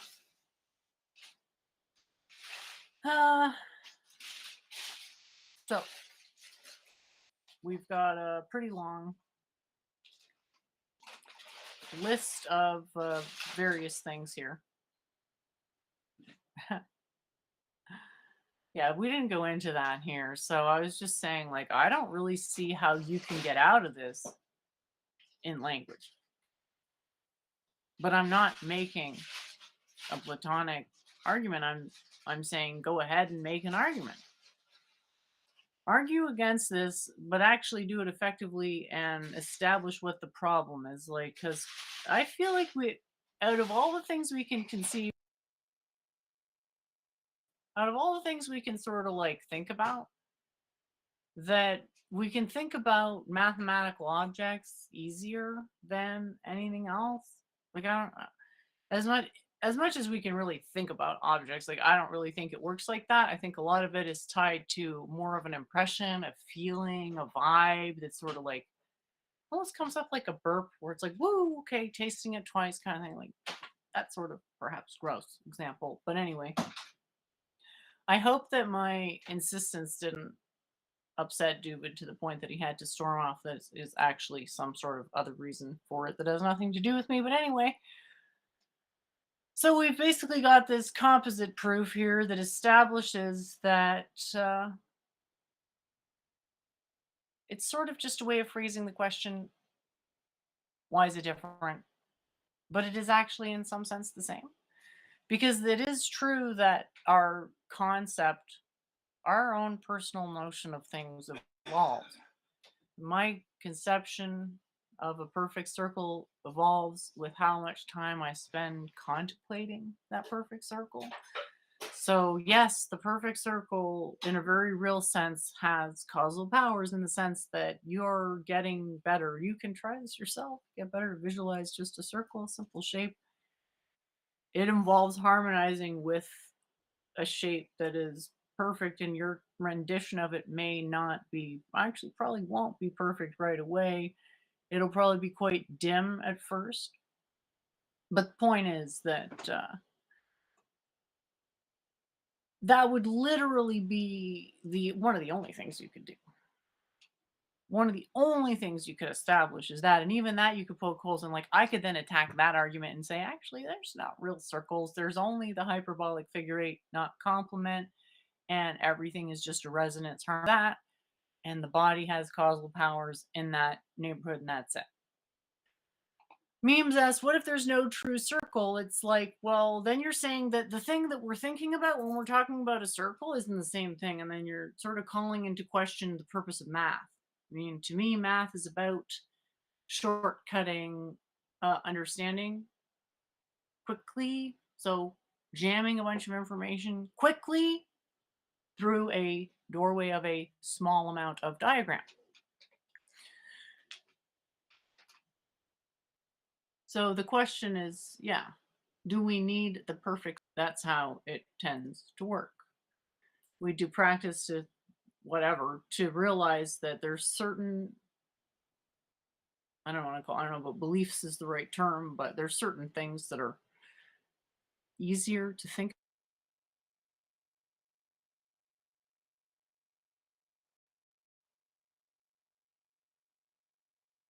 Okay, this one hard to think about, paradox type stuff, hard versus other stuff, consciousness stuff. If you're doing it right, easy. So yeah, it's less about the Platonic forms and more a commentary on these.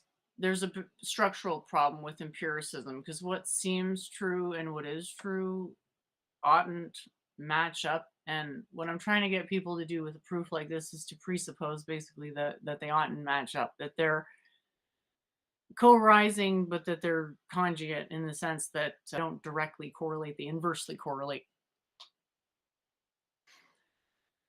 Okay, so should I read the thing out loud here, or do you think it's enough, or what do you think? I kind of, I don't want to bore people, but You might as well finish it. okay. So we've got flux is a property of the substance of the process of perception of the property of immutability. So, and if A and B are incompatible properties, A and B don't co-arise. If A and B co-arise, A and B are compatible. The properties of the substance of the process of perception co-arise with properties of the associated perceptions. The property of immutability is perceived. Flux is a property of the substance of the process of perception. And finally, the property of flux co-arises with the property of immutability. Part 5. Property of flux co-arises with the property of immutability. P5 contraposition. If A and B co-arise, then A and B are compatible properties, substituting previous into. Next, after previous, the property of flux is compatible with the property of immutability. Immutability and flux are not compatible properties, and thus forming a true contradiction. Conclusion, if matter can ground meaning, M, then no true contradictions will exist in the simplest possible materialist account of perception, T. A true contradiction exists in the simplest possible materialist account of perception, not T. Therefore, not M. That's modus tollens, therefore. So anyway, matter can't ground meaning. This is the same argument I've made before. And the first form that this argument took is that materialism is a metaphysical assertion. Now, the fact that that came as a surprise to some people, red flag. Red flag. This is just really basically a reassertion of that. That contrast, perceptually and conceptually, is the necessary condition for meaning, because there's a dependence relation between all the lattice of meaning. And so that's what we're in, working, you know, inside that. All right, so let's see. If we don't have a means to create contrast, it's metaphysically flat, I would call it, which is a bit of a problem, because then it's like, well, if contrast is the ground of discernment, or if contrast is the ground of identification, and you're saying, well, we can't have a contrast relation because reasons, that's a problem. No, we can just say, well, we necessitate a contrast relation, at least on the level of concepts that we're using language to access. We can't, it's imprudent to say, well, the words contain meaning. No, there's concepts that we try to access those concepts with words. The concepts are possibly beyond words.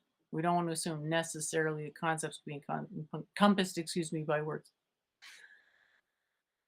All right, so that's about it. And the point in this is to say, what is grounding meaning? And I'm saying it's stuff like chair. And what's a chair? Well, it's a construct that has a functional utility, that has a wide range of convergence of a identification potentiality, i.e., no one's ever lost a friend because they disagreed about what a chair was. There have been loss of friendships over disagreements over things that were as Well, yeah, I mean, adequately describable. Indians like sit on the floor.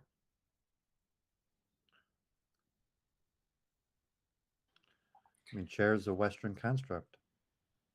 That's why it's so perfect.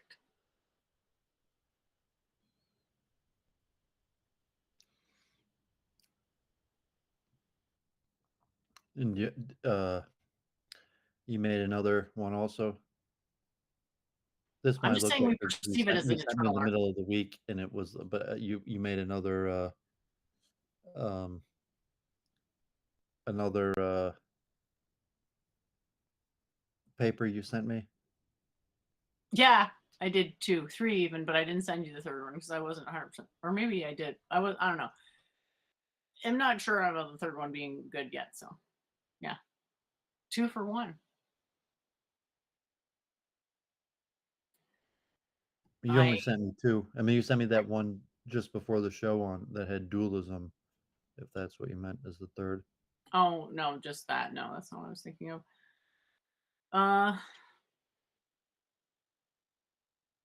What are we thinking of here? The boundary problem one?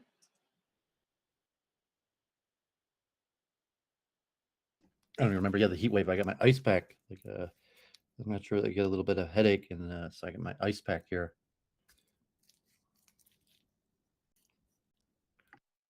That bad, eh? You don't have any air conditioning? I got my air conditioning on.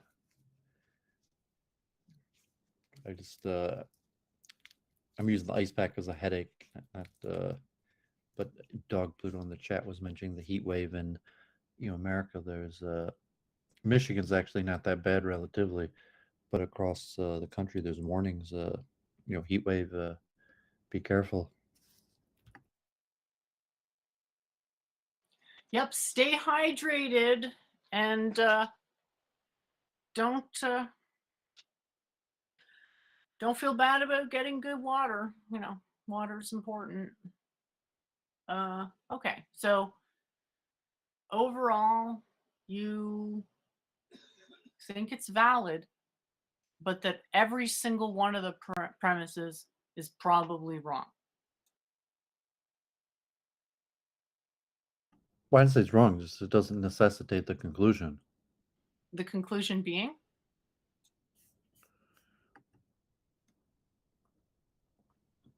I didn't actually conclude anything. That's the thing. Like, I never said that Platonism follows from that. Yeah, I mean, each series you make a conclusion, but that the premises that the conclusion, I mean, it follows, but it doesn't necessitate. I said matter can't ground meaning. I didn't say therefore. Like, what exactly is it that you think that I'm saying? We have a series of 4 arguments, so it's each of your 4 arguments, the premises don't necessitate the conclusion.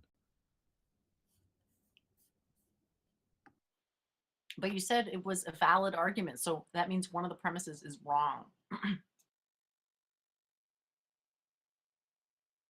Anyway, people can have a look at this and judge for yourselves. And the point is to look at it as an exercise in what language can and can't do, not to be an absolute declaration on anything about God grounding meaning. Obviously, I believe God grounds meaning because I believe God's the universe. That's just fine.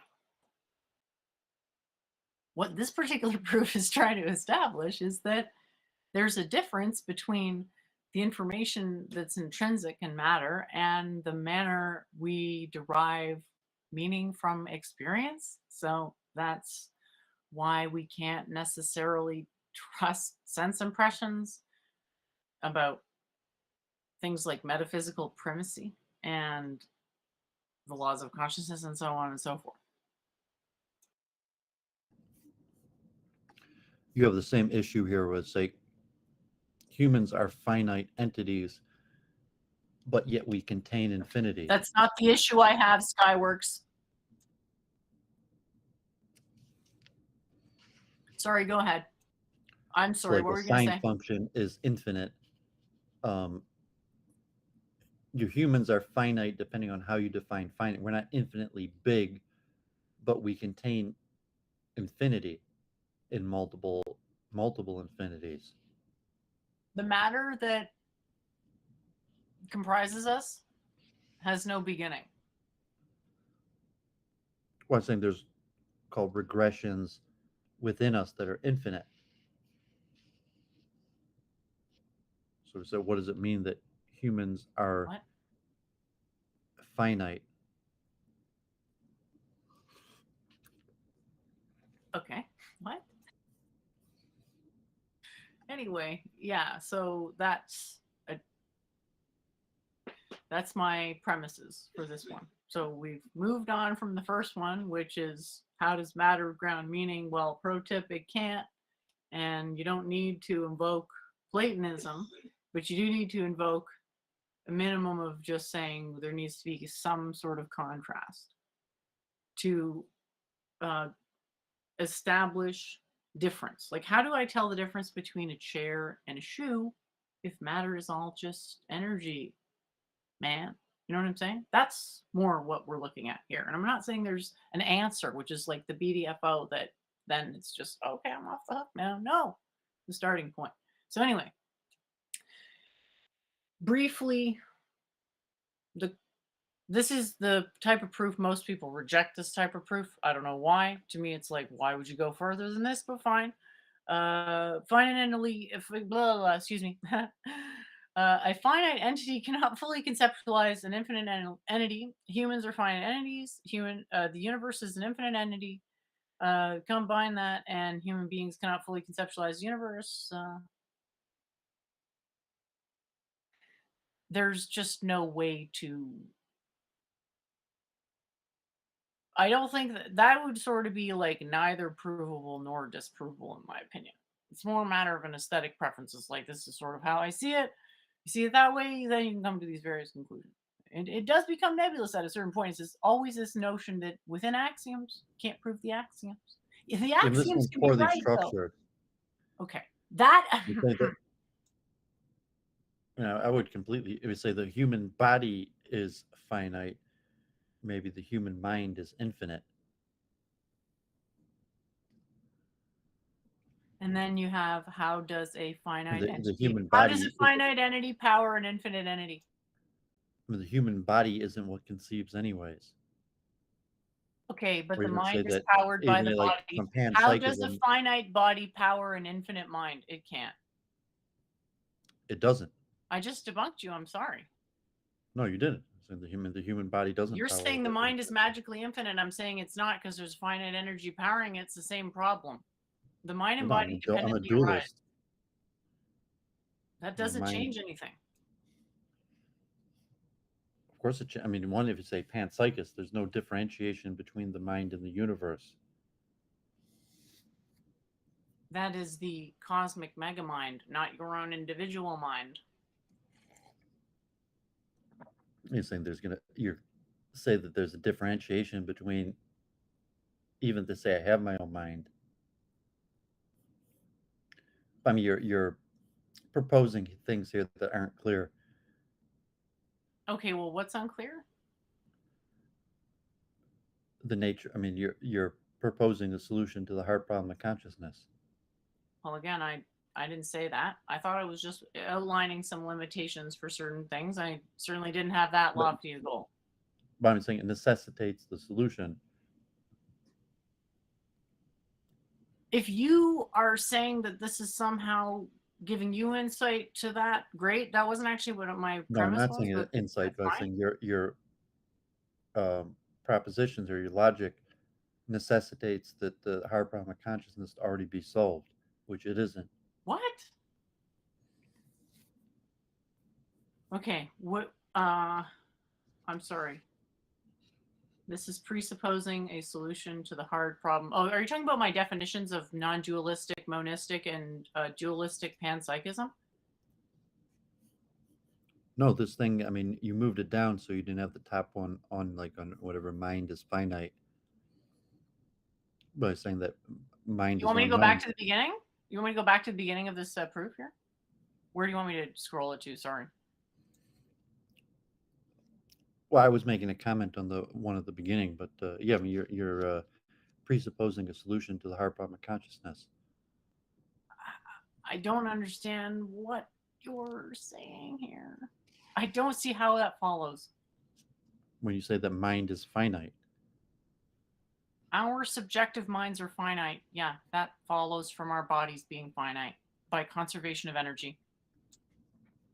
Titan says dualism doesn't automatically imply an infinite energy source. These terms are extremely nebulous. That's why I'm trying to get people to think of dualism as gerundive, more verb like than anything else. Think of it as a process that can be layered multiple times. It's just like there's no point in layering infinite dualism.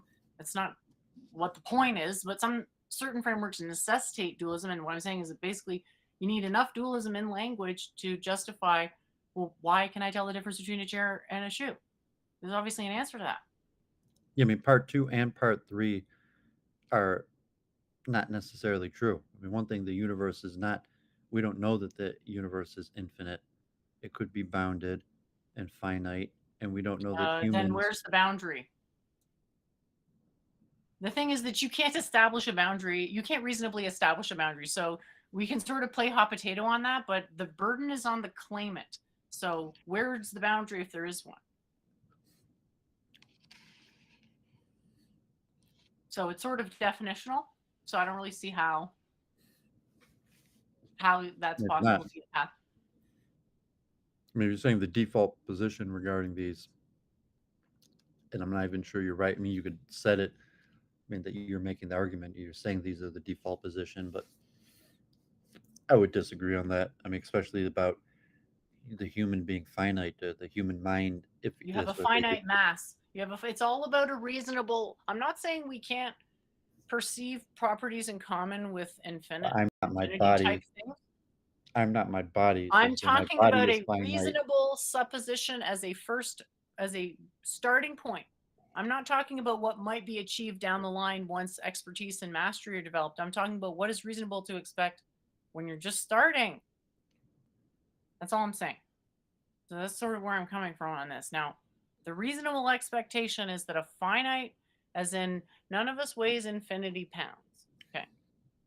We all have a finite mass, which means we have finite energy, which means our minds, even though they may be in No, touch with not my a mind. My universal mind is macro I'm not my mind, body. our My mind is individual not my minds may be body. in touch in some substrate way with the macro mind, but we are finite beings, both mentally and physically, because there's a dependent arising between mind and body is finite. Therefore, it is reasonable to presuppose that mind. It follows that mind is also finite in its capacity.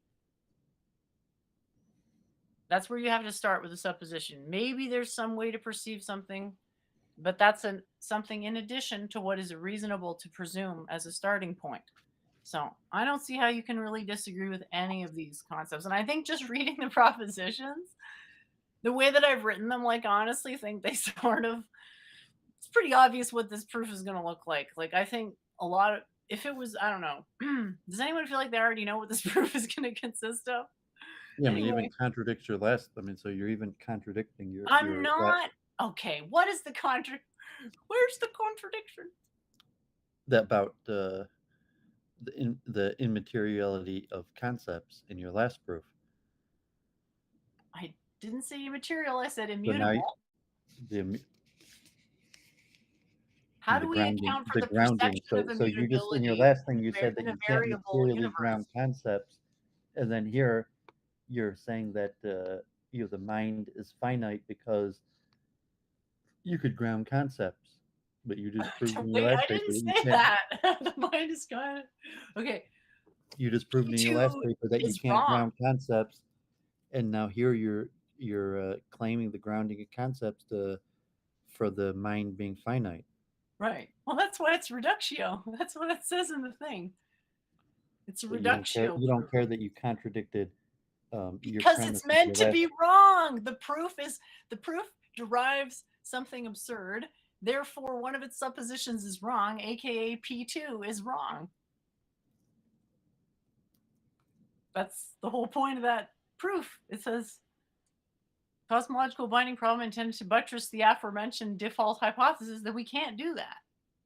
So if you assume that you can, it leads to an absurdity. That's the whole point of a reductio. Excuse me. That was my point of the proof. Okay, well, very good then. So again, it's like the point of it is meant to be more Zen Cohen is supposed to sort of make you curious about like what is going on the level of language and meaning, that it can seem right and still feel wrong. So yeah, it's not about that. It's more about grounding meaning, because like materialism doesn't ground meaning. Um, and it's pretty clear that it doesn't, because shoes, which are material objects, don't ground meaning. You can't really. It doesn't make sort of like intuitively clear that it is a category error. So let's see here. Shall I read out the proof? Yeah, it's just like really simplistic syllogism, I guess, just shoving everything into the same thing. If it's possible to conceptualize universe as a single entity, then its boundary is also conceptualized. Uh, Conceiving of boundary of an object entails uh, basically co-rising of its complement. So to put a boundary on something means you're putting yourself outside of it. Like you can think of it as an encapsulation principle.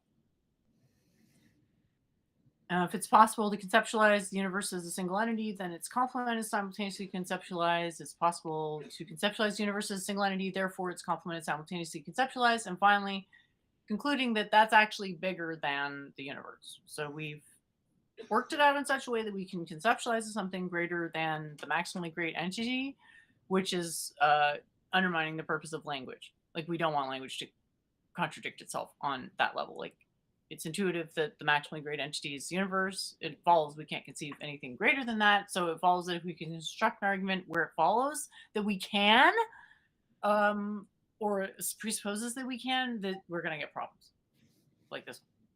So in a way, it's maybe a little bit like arbitrary inclusion paradox, but I don't want to call that a paradox. Okay. Paradox to me is something just hasn't been understood well enough. Because right now we got a bunch of different things that are all called paradox. We really should be calling them sort of different things because they're just not.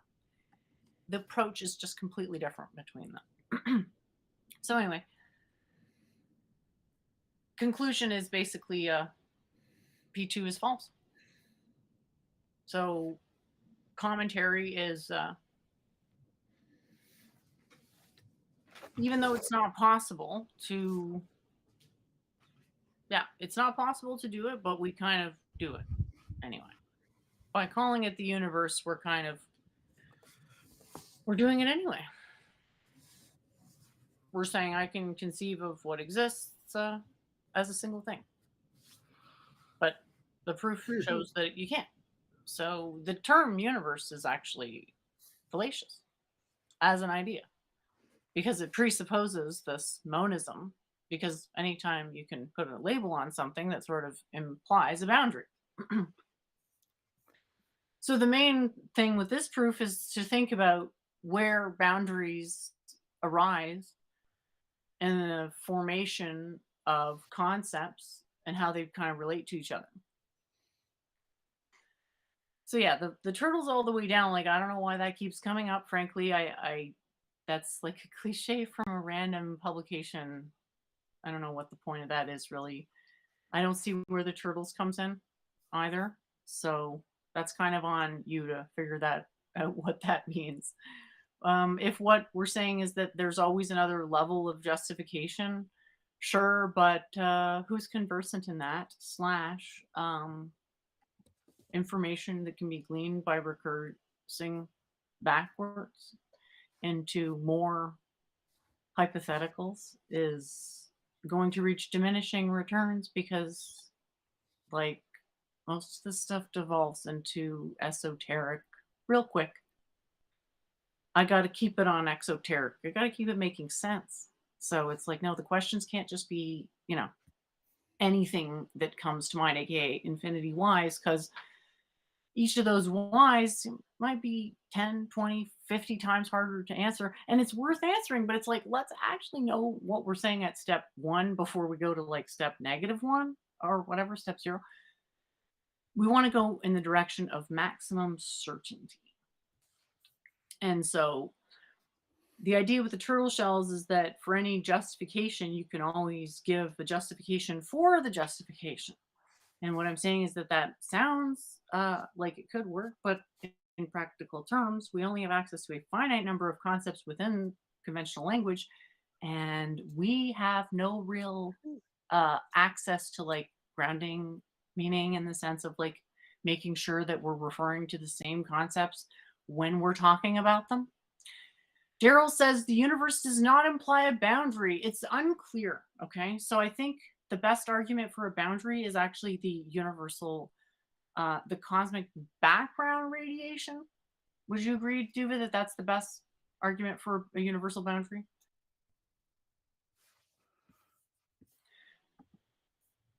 Kind of dozing Because off that's there. kind of Sorry. what they say.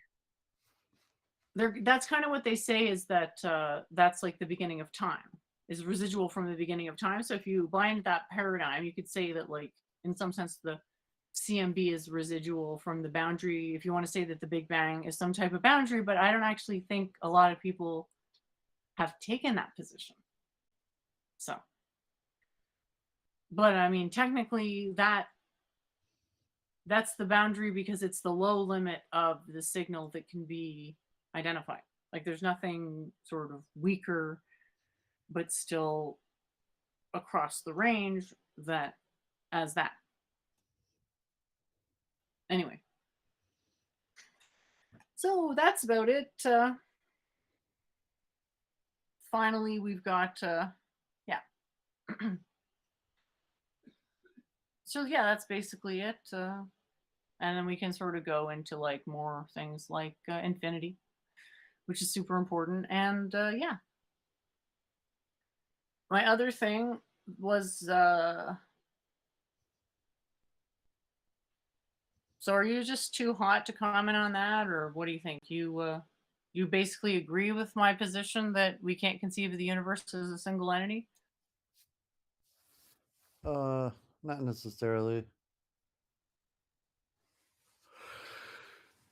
Because, before you did say that we can't conceive of circles.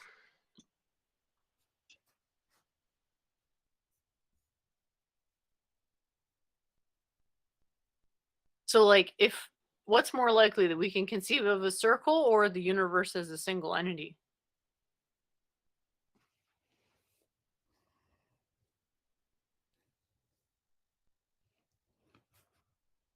Anyway, I think it's more likely that we could recognize a circle. I don't know, David, are you still there or what's up? Are you like dying of heat or something? Sorry to see it's people are having a hard time there. I'm just dozing off a little bit.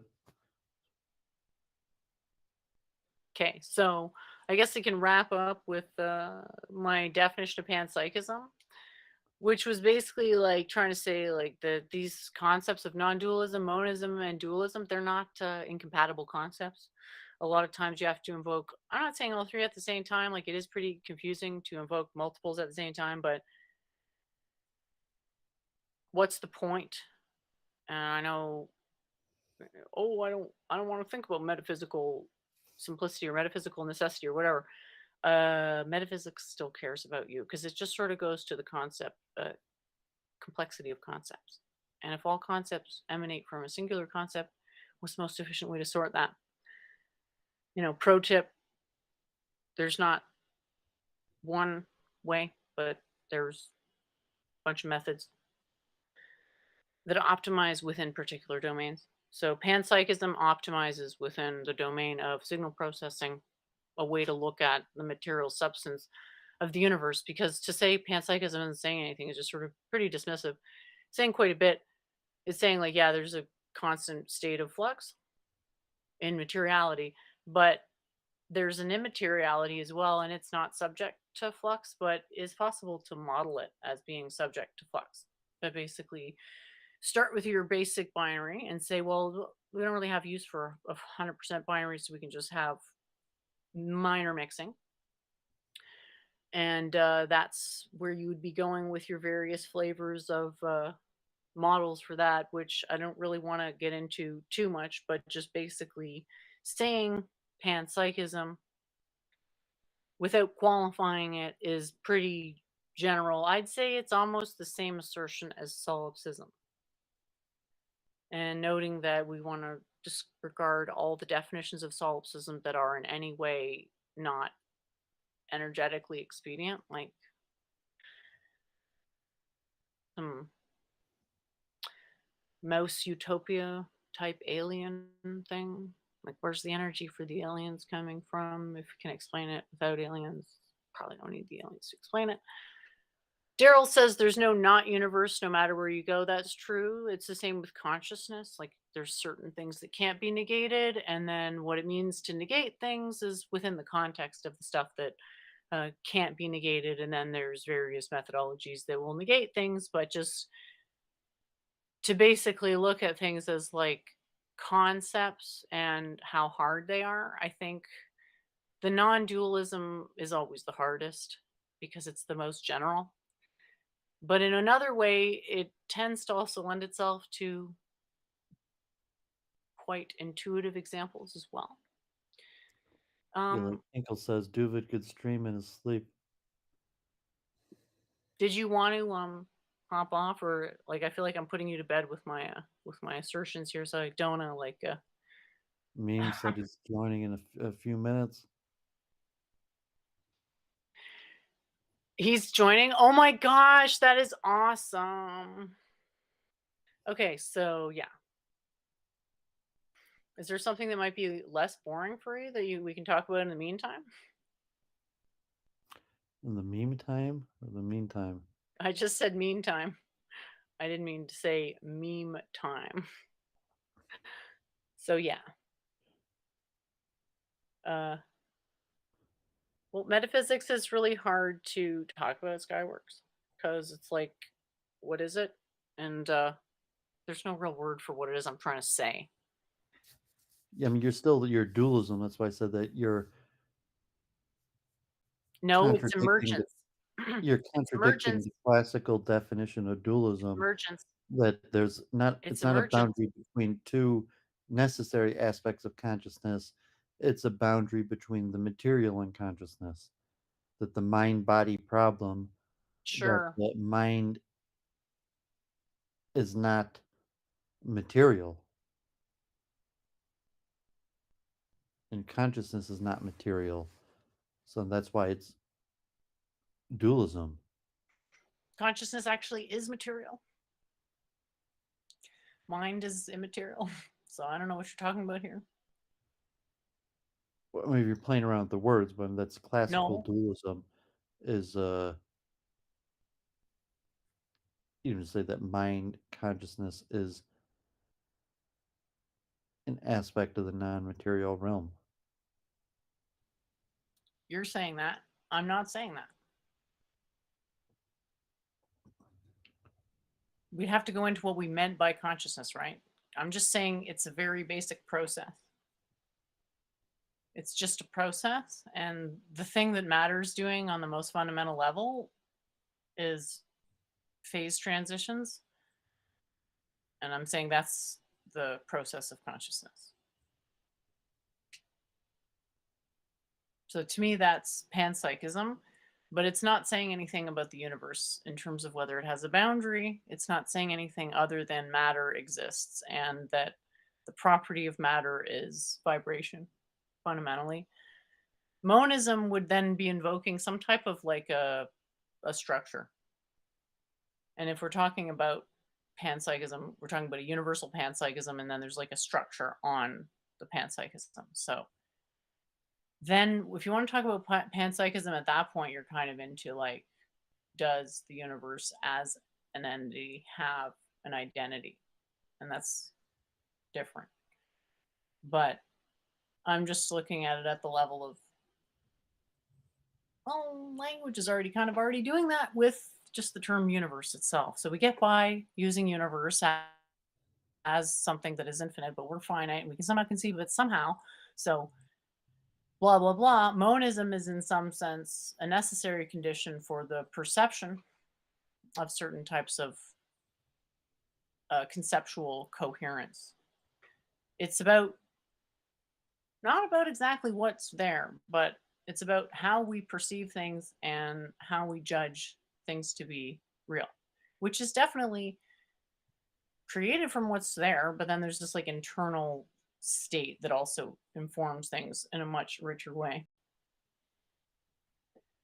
So, Doovid, do you want to like sign off if you're just like falling asleep? I kind of feel bad for you at this point. And then I can just hang out for a bit and wait for memes. Okay. Hope you feel better soon, or I hope you cool off soon. Anyway, good chat. I feel fine. I'm just tired. Long day. So yeah, have a great week. Great work.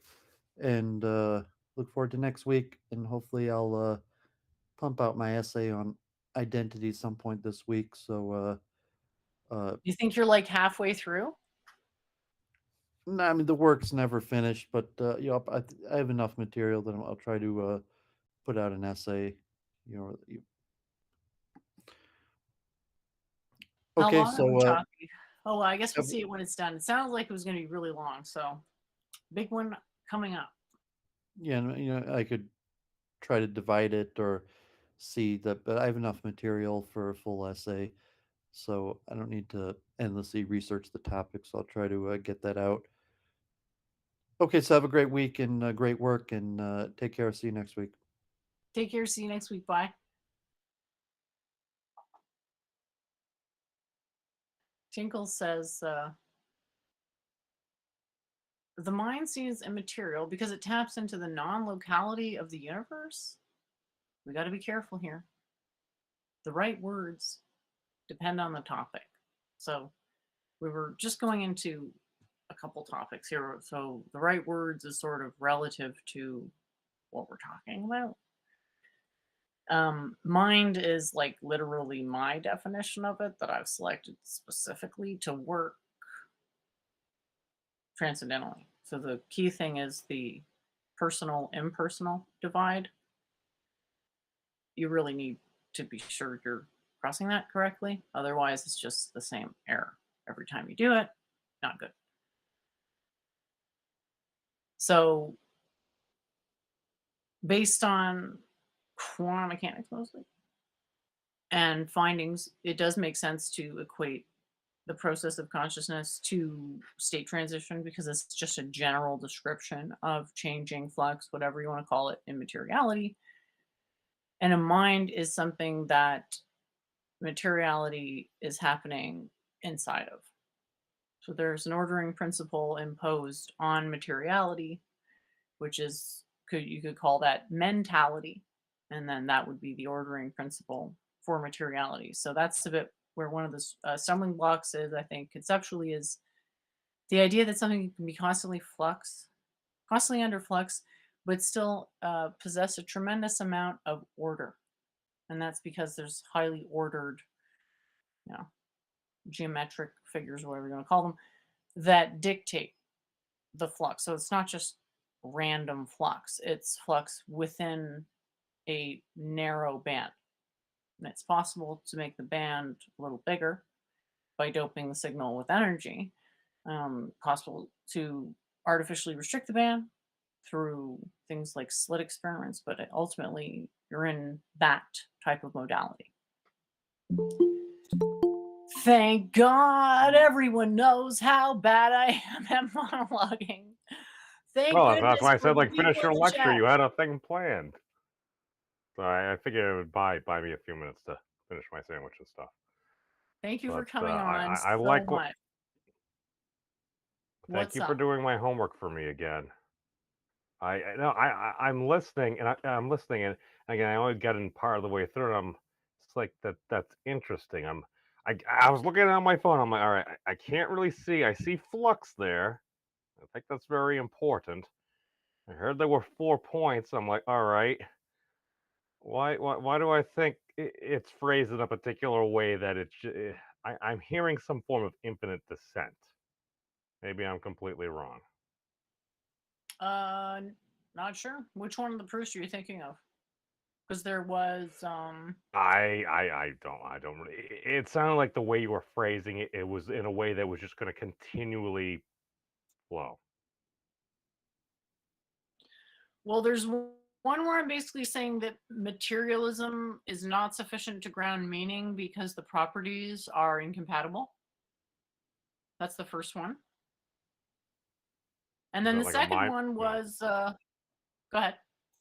Is that like a mind body thing? 'Cause it's like, okay, you have something that's material realm, but if you're trying to prescribe meaning, meaning is something that comes from more of mind, which, depending on the interpretation, may be inferenced of something beyond the material realm. I don't know.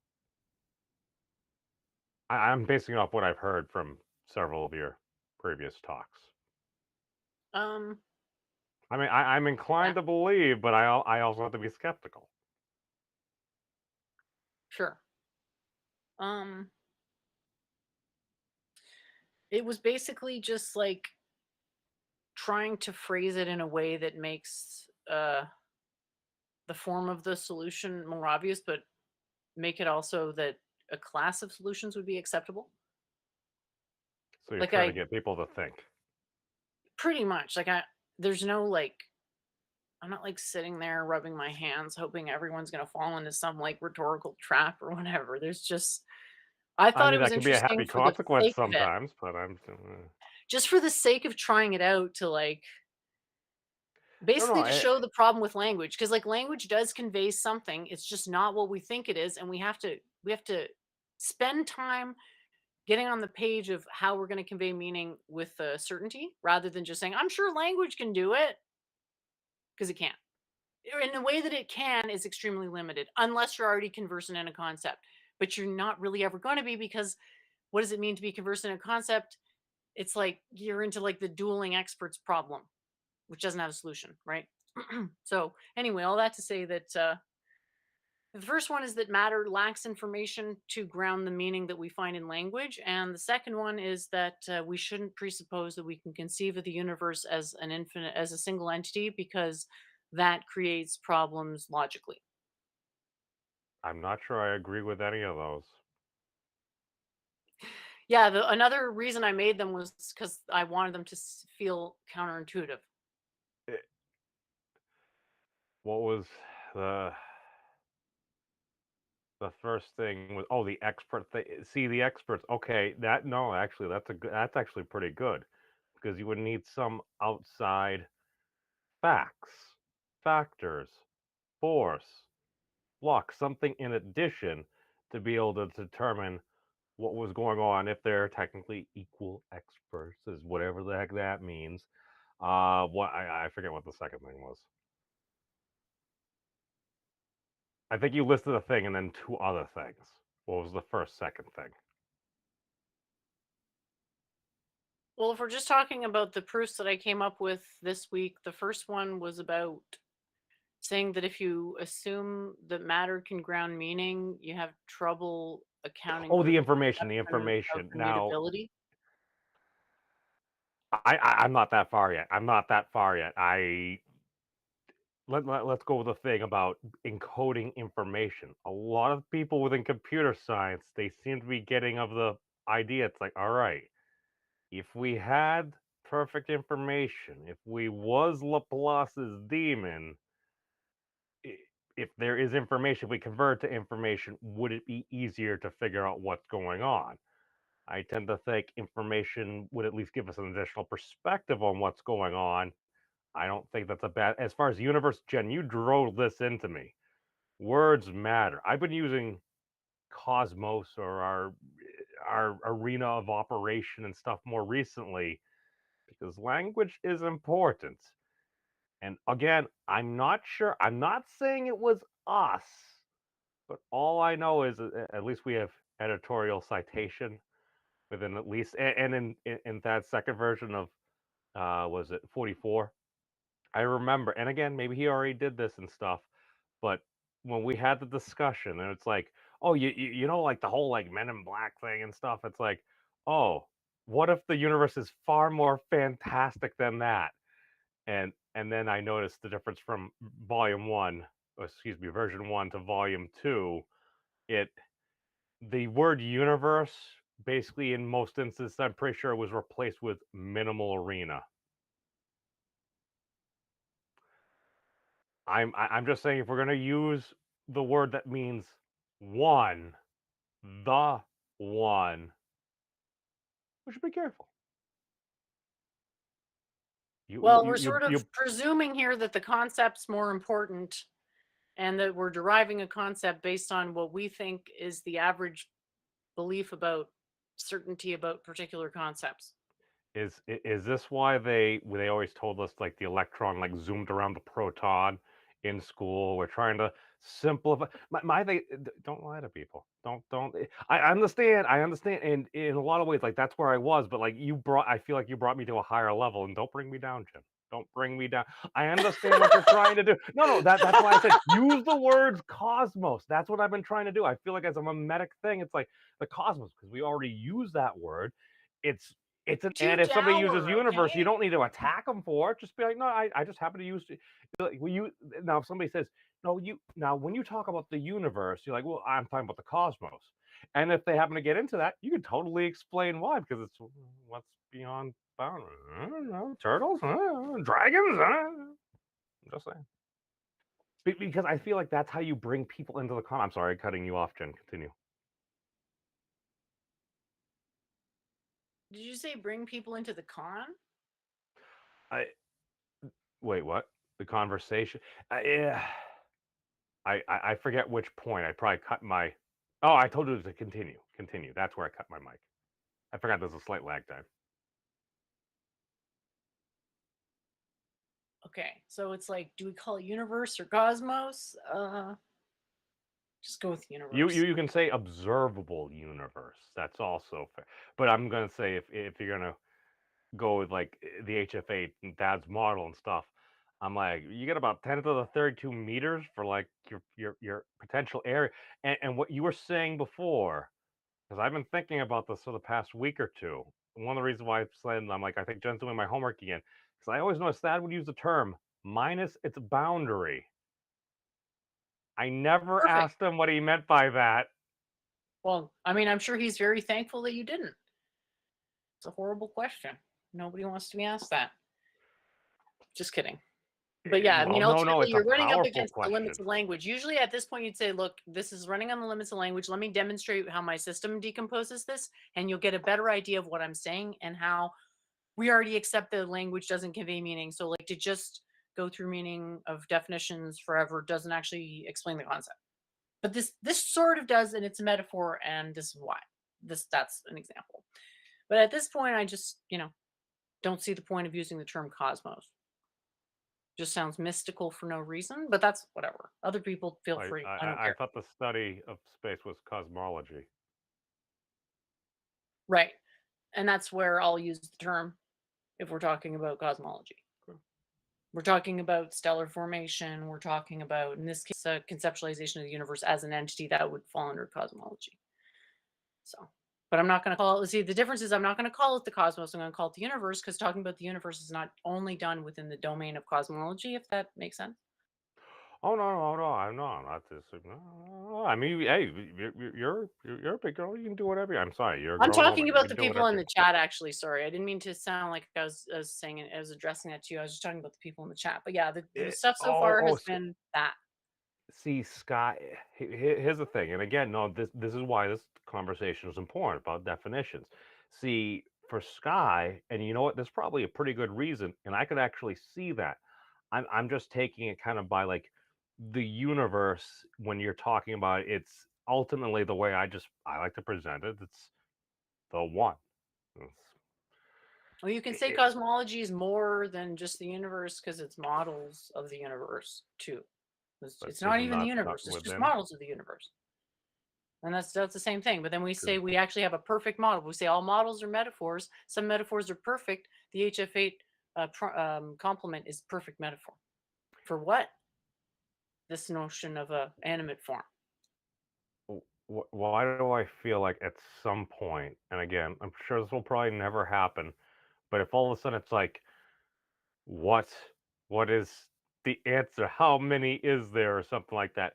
I feel it'll be like when you go to like share screen and it just keeps on going, and you're like, I'm like, Okay, listen. The answer to how many is there is listen to me. There's multiple ways to ask that question. I'm going to go through a bunch of them. You go through the 14 dimensions.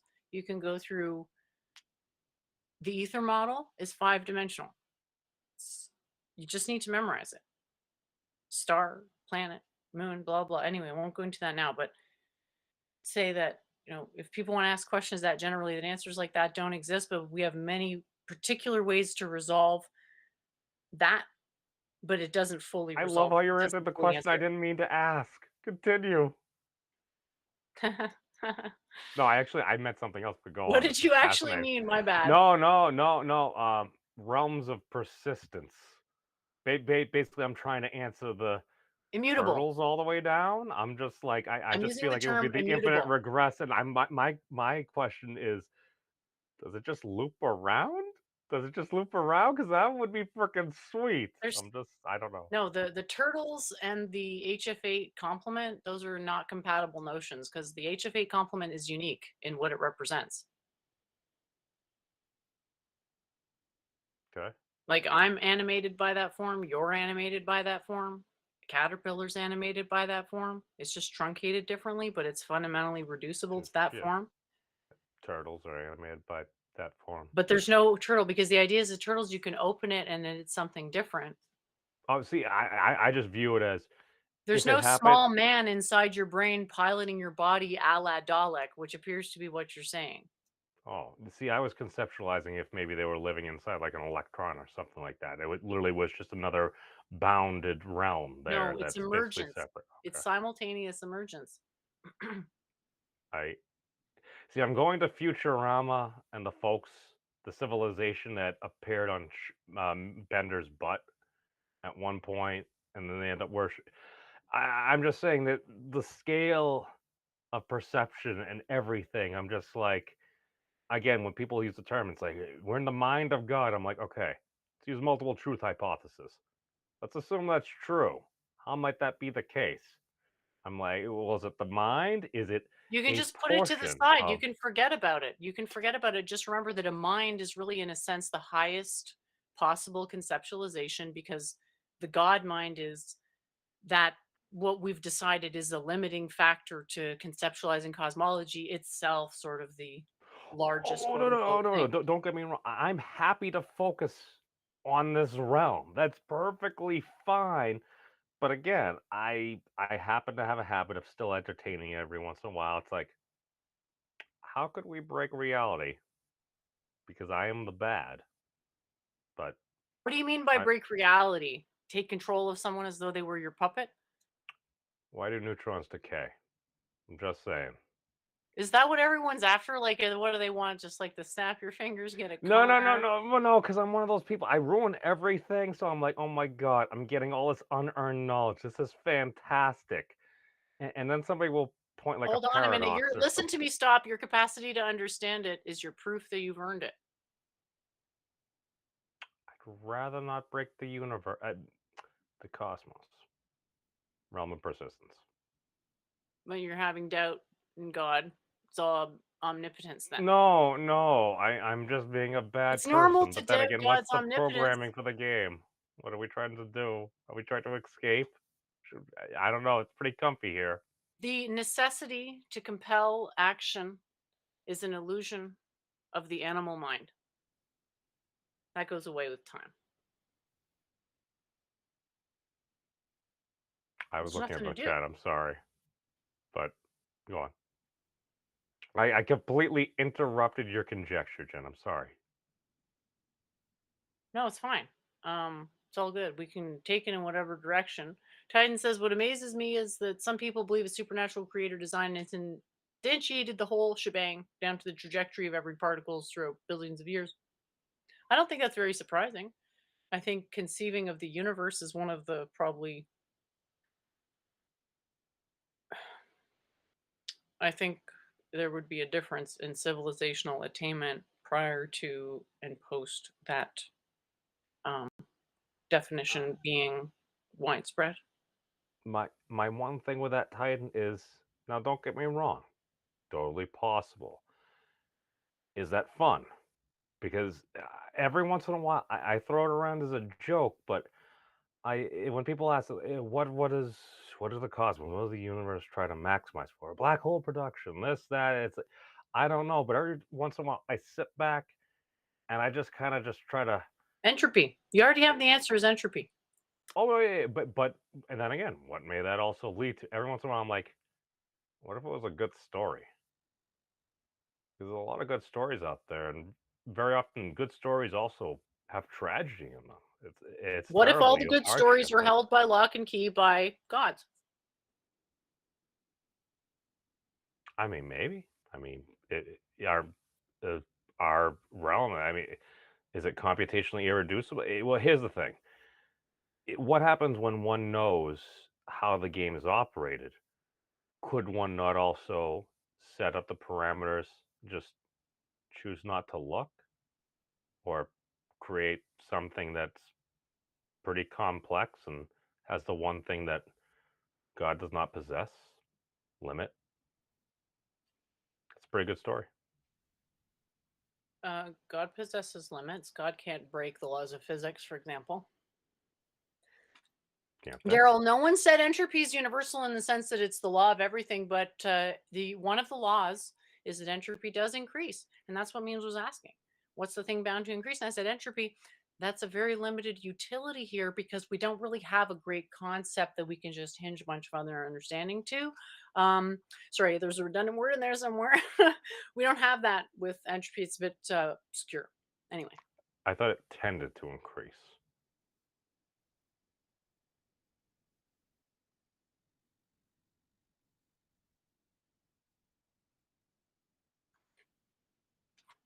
We have entropy, but there's also order because the universe is bounded. Oh yeah, we never talked about that debate. Anyway, so what's going on, Memes? What's new with you? How's your knowledge journey? I've been cruising around and talking with different people, and the thing that I realize, I'm like, okay, now, but before the days of the internet and the live streaming and stuff, how did people used to do things? We used to talk to each other. Sometimes basically what I'm saying is you don't need to always tell everybody exactly what you're doing. I at least one of the things like I remember back when we were I played like Alpha Arc during the gamer date days or something like a Jeremy Hamlin going gamer date in my head right now, and I'm like, okay, what was I doing during that time? That was like 2015, 2016. Oh, I was gaming during that time. We are playing Alpha Arc. We were on server 438, 439. We ended up conquering after a war the Chinese. Long story short is basically I'm like, all right, I made a lot of observations. I was running a tribe at the time. I was living on a prayer. We were halfway there. And I just wanted to create a little stone base down by the river, tame some raptors with my cousin. My cousin never started playing that game, but just after spending probably about 5 or 6 hours a day after work playing that game for like 2 or 3 months, there ended up being a war with the Chinese. We end up driving them off with the help of like a stronger PvP guild. They end up getting bored and leaving, and then we end up conquering the server, basically starting a Death Star base at the. Long story short was, I basically was one of the dudes. I popped on my Ankylosaurus. I farmed the materials and stuff, and people didn't even know I was like the tribe leader or stuff. People just run across me, and very often we would have battle with others, and then when we would interact with them, they would become our friends. They would join, donate their resources, and then we would get even stronger. I'm just saying that I think we can figure things out. Basically, I may or may not have been talking to some different folks behind the scenes about different stuff and things. But Can no, you be it's more specific, buddy? Because right now I'm having trouble. I'm glad. I'm glad your confidence is growing. That's what it sounds like. I'm always glad to hear that. But other than that, it's hard for me to tell what you're saying. not at this time. I apologize. Well, I'm trying to think about things that I could, because again, I also, if it's on Twitter, it must be true. I also try to be a mild mannered journalist. Yes, I'm being very wishy washy, but hand waving about different stuff that's going on. But I may or may not have spoken to somebody we may both know that the whole Plato and trying to figure our way out of the cave, but maybe we Okay. can never really do it. That may or may not have come up. Oh, you can do way more than just leave the cave, dude. Trust me. You That's why can I get appreciate what you're so doing. well. The whole thing. I think people will be happy once they get to the point where they are in control of their own actualization, rather than being at the mercy of their own ignorance. Skywork Di- says God holds the keys to the library and lends out books when he chooses, is what Jen is saying. I don't actually see it like that. The way I see it is the information is held in intelligent entities. Not all intelligent entities are localized to what we would call like living form, because you don't like instantly reincarnate when you pass on, right? There's various intermediary states. Anyway, a lot of that stuff is invite only. So it's not God, it's higher intelligence that possesses access, direct access to these higher, more whatever, actualized states. And God isn't actually anything. God's just the ground of what's happening here. We're talking about highly evolved, benevolent intelligence that's going to evaluate your access to this stuff that it can just boop, boop, can just boop anytime, but it's only going to make that calculated risk if it sees you as having a sufficiently pure intention. You don't get to set the terms of what that means. how You does want it to go channel again? shit entities, that's going to be on you. All I'm just saying is, I'm not even saying I'm pro doing this. I'm just saying that No, no. that's what I'm more alluding to. Go ahead. How does it go again, Jen? In which order? Where are we No, no. starting? The sound you were making. Boop, Yes. or bloop. I wasn't So even for sure me, there was supposed to be a difference there. what I Sorry, was something praying else? for was the periodic table, but I didn't know I was praying for that because I didn't know it. It's like, how do you know what you're looking for before you get it? Do you just have this yearning? Do you know what I mean? No.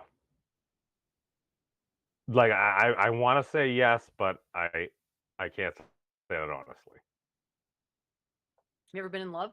Not to sound ultra cheesy, but it's an easy metaphor. If the answer is no, that's fine. Define the. Yeah, I've said the words, but All right, but the that's a no. That's conversation we're doing, I'm just like, okay, how many round? Oh, wow, wow, I'm learning things about myself now. Ooh, that's a sick burn. wait, Never been in no. real love, bro. I'm like, what We if just he's had a Mr. Big wrong? moment from Sex and the City. Anyway, sorry, I was trying to think of a good Wow. example of. I was trying to think of a Way to metaphor in play out the English for chat, Jen. people I to. was just telling people, it's like Jen kicks my butt every time, and I learn things. I'm like, those are rough. Where were we just before this? I feel like Oh we no, got off track. all I'm saying is, you're steel womaning my position a little bit, though. If I claim it's a really good story, what you were just describing there, I mean, if that's accurate, I mean, like that's one of the greatest stories I've ever heard. I honestly forgot what I just said, so Maybe it's there you just go. emergent. No, no, you were talking about the way you were talking about how intelligence can be gained within fleshy bodies and stuff and things. It's a process that I has Oh, no yeah, okay. idea about. Yes. So I had to pray for like a really long time. So I was working for a while, and then when I was 30, dedicated prayer. That didn't actually last very long, but I was seriously thinking about it the whole 30 fucking years before, right? So don't act like this is some sort of shortcut, but I knew I'd eventually get it. And the first time that I had the revelation of it, it was kind of shit. Like it was only 2D. Do you know the one I'm talking about? It's like looks pretty scraped up. My point is that the states that would be revealed to people wouldn't be the quantum periodic table because who gives a shit other than me about that? And for me, it's just for proving some stubborn point about a debate from hundreds of thousands of years ago. Anyway, was I clear on that? I got it after that much time of just basically only thinking about that. What's the chances anyone else is getting it on their own? Something more complicated than the periodic table, which we can argue a lot of these desirable states that people are praying for or meditating for are more complicated than the periodic table because they involve a process. Periodic table is really just an intrinsic shape. Well, wasn't that your whole conjecture for earlier? Because at the point where you're going to apply that conjecture, a person actually needs to like know what they want if before they ask for it, right? And the defining of what one wants, if you're gonna just continue to go through that, I mean, it's like you're honing in on what it is, but like a lot of people, and at least me, it's like, do I really know what I want? I'm like, I'm pretty sure you just proved that by example. That obviously not. So It's another one of those immutable things where you'll have desires immutably, but the content of those desires will have an emptiness in its subsistence of substance, which means that it won't always be the same object of your desires, other than a very basic, I like, chicken wings. I Even do that. like chicken. I mean, what is a Well, quintessential chicken wing, right? well, it used. Oh, what was that place?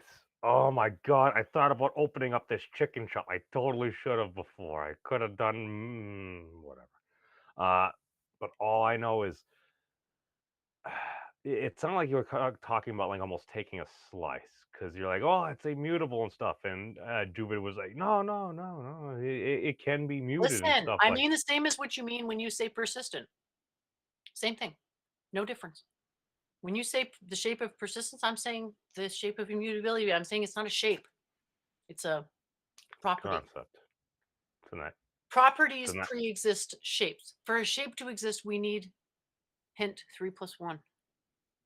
All the interesting stuff is happening before the full 3 plus 1 is actualized. Is this related to the collapse conjecture at all? It is. It is. Feel free to Oh, solve that. I I'm not going to be the one to take credit for solving that, but you should.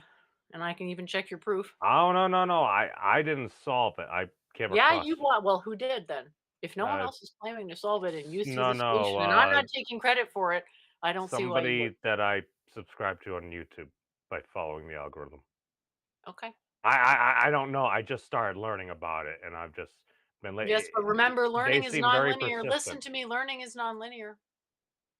Learning's nonlinear. You don't know what pleases the spirits. You might have pleased them by pure coincidence. I mean, I have used quotes from Dick Feynman saying that I've been lucky in my life.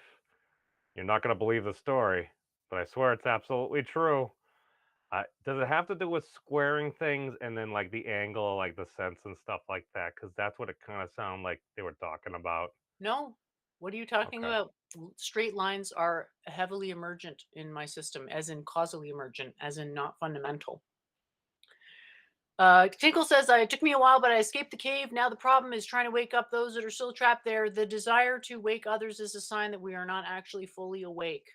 Because once we are, we still desire to help others, but we are so effective in doing it that we do not feel compelled to speak on the matter. Because all of our energy is simply aligned to that end. Simple. Like, think of it of, 100 ways to break down a door. The one was actually optimal leveraging. Okie dokie, I clearly am losing the capacity to speak Oh as no no no no discussed no no because no no. We the can wrap up concepts here are in a minute, but so complicated. That's the thing. Like, I'm glad that my vocal capacities are failing because that means that the concepts are so complicated, but we can still talk about them, which is like excellent. oh, this is Because why I like coming here. And to be fair, I as mean, somebody come on. that did work as a pretty bad maintenance guy at one point, the easiest way to pop a door is you take like a screwdriver or something that's kind of firm and pointy. You just kind of wedge it in the angle, and then you just let it pop open. I mean, you can run forward and give it a standing savate kick. I've done that too, but it tends to damage the door frame more, and it might not also work, and you might fall on your butt trying to do that. So just saying. Work smarter, not harder. That's basically what I'm getting at is that uh, there's a lot of truth to that. Grant me the wisdom to know the difference, right? That quote Ca- about Can can I propose something completely radical that maybe might help? no. I think it. Hold on a minute. Okay. Before we go on, I just want to answer Tinkle here. No, they don't have to wake themselves up. You have to realize that you're only feeling insecure because on some level you could be serving people better. And it's just a matter of getting in a mindset of channeling awareness of what that entails rather than trying to surjectivize the contents of your rational mind, which are unable to be established as more than wishful thinking at best. And thank you for joining AA Ron and all others that I haven't had a chance to say hi to yet. Welcome, friends. My thing with that tinkle is just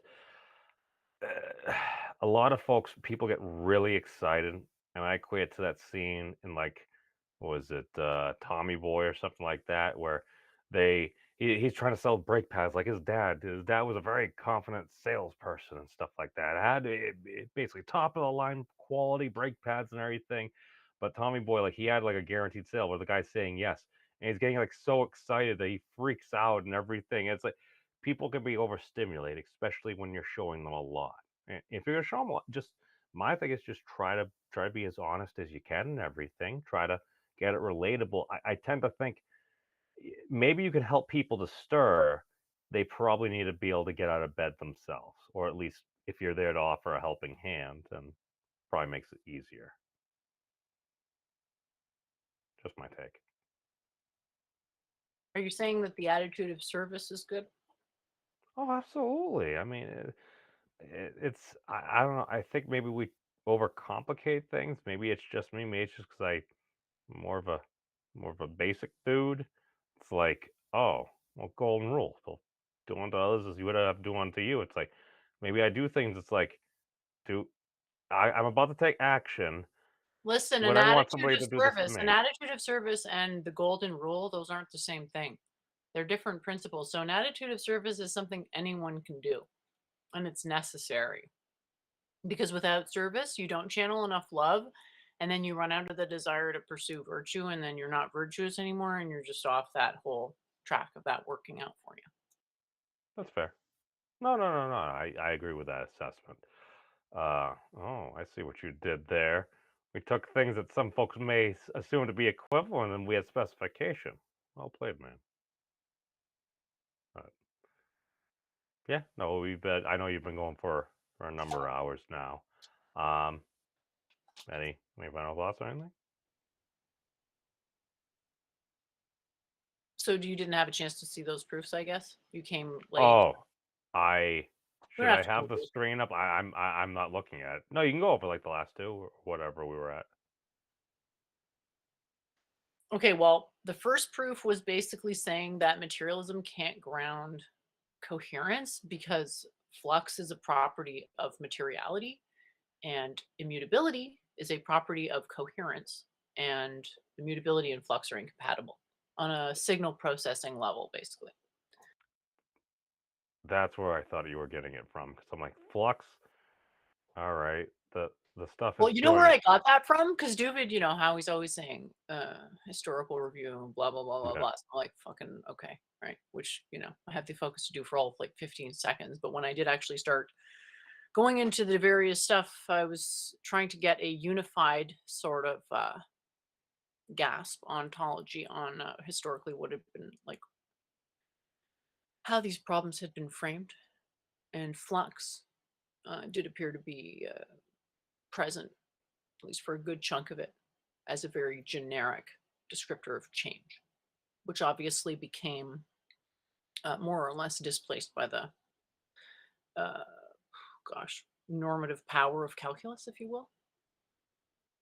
Like in a way, calculus revolutionized what's considered normative in mathematics. I don't know if you'd agree with that description, but feel it's efficacious. I'm not gonna lie. I heard most of that, and a lot of it sounded good. Um, I'm sorry, didn't have the computational ability. I was It's trying to okay. Listen, find a how about list or this? something. Calculus, as if we're looking at math, understanding of math as some type of a grand historical narrative, calculus as being an important sort of like turn of the story, that things basically Mhm. changed, and that calculus became, in a sense, normative, dictating norms of mathematical practice, as well as several others, including the concept of a rotation matrix, an eigenvector. So it's not the only one. I'm just saying that like we can basically divide it up historically according to these I don't want to say cornerstones in understanding, but basically Yeah, conceptual leaps, maybe more conceptual conceptualized leaps, models. No, no, it's a method. complexity of models. Like, okay, I for example, the step, the we started with 1, 2, 3, 4, 5, then we included 0. And so we infer that there's a conceptual leap between 1, 2, 3, 4, 5, da da da, and 1 to 0. We infer that the 1 to 0 is actually bigger than the 1, 2, 3, 4, 5, da da da, in the sense that it's counterintuitive.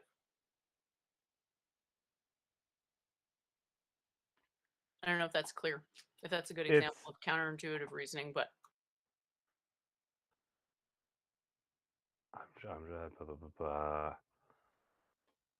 no, because I would. Where the heck did I see this? I'm just trying to think where these things are important. I just remember that Meg. the point is that the term flux, if we're dividing history up by pre and post calculus, flux is a term you would see a lot pre calculus. Post calculus, it was really more so framed in terms of derivatives, and flux became something that was still referred to, but in the context of fluids. So you can talk about a flux as in conservation of flux, whatever you have, but it's not like when I say flux, it means generalized motion. So what I'm basically doing is invoking a historical, quasi historical definition of the term flux as the most general, like flux is to motion what energy is to potential motion. You're basically I'm basically saying calculus is not that big enough to justify changing what we're talking about here. So I'm going back to what we said pre-calculus.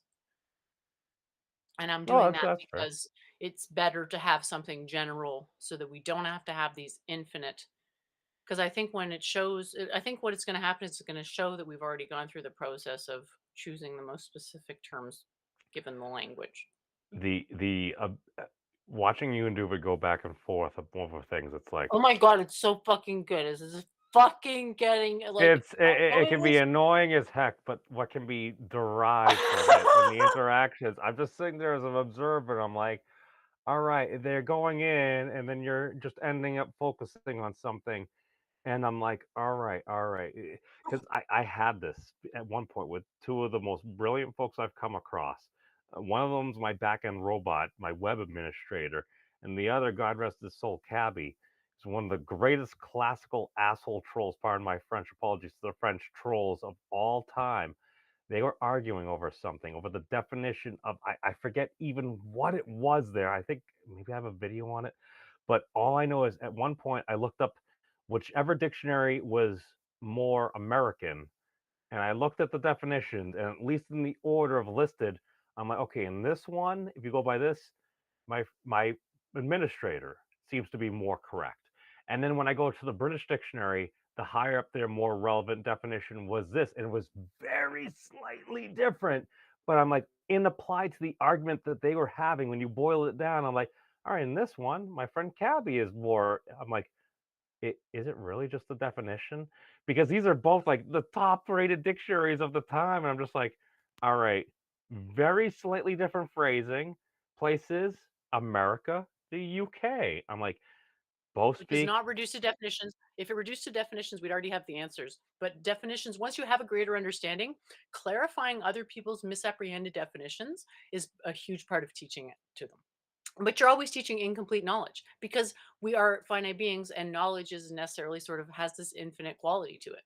So we're necessarily metaphorizing it or analogizing it somehow. We're chunking it off into a subset of its whole self. And the question is, well, how do we optimize that process?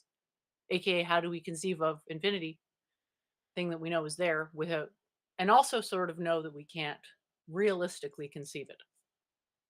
The sense in which we can is not grounded in anything other than what you might call like phenomenal awareness. Daryl says calculus is just the math of a changing function. Daryl! That's not the point. The point is. No, you gotta have fun with it. You gotta some levity. I mean, otherwise that people won't actually talk about it. If you're just yelling at people all the time, yeah, some folks like that. So I'm just saying. Daryl's that like annoying, lovable kid. It's just like, oh my gosh, he's at it again. Okay, great. Yeah, Respect that. Skyworks, the journey takes us down dead ends where we have to turn around and track back. That's part of learning the importance of the guru principle. Not that you got to go find some guru to devote your life to, but you have to embrace what it means to submit to the fact that you don't know something, what it means to take your best guess at what it would look like to know the thing you're after. Which is why I think what memes mentioned before about sort of the answer being very much dependent on how specific uh, the desire can be phrased is sort of key. And then realizing maybe I don't know how far you are in this, or realizing that people do get a bit triggered when you start to prod their desires, which is kind of understandable to sort of see it as that as being what you're doing. That's why I often basically just do some of the things that I do. It's like, all right, if this is getting awkward, okay. Well, if that person feels uncomfortable, that might elicit a negative response. Let me make myself look far more awkward. And all I know is at one point, some dude, I challenged him to sing a song. He's like, I can sing a song. It was like some old like blues or Elvis song where it's like it just had a very specific thing. The dude man completely nailed it. And I'm like, that was amazing. And then I followed up, were you a choir boy? And he responded, yes, I was. At that point, my level of trolling could have gone in several different directions. This man completely nailed a song. I'm like, okay, certain people that may be watching this right now may end up taking this to a potentially negative place with certain stuff and things going on through history. And I'm like, oh, well, you absolutely nailed it, man. I'm like, I started saying some nice things about him because I'm like, yeah, all right. And they're like, oh, what you talking about? I'm like, damn, I can do it.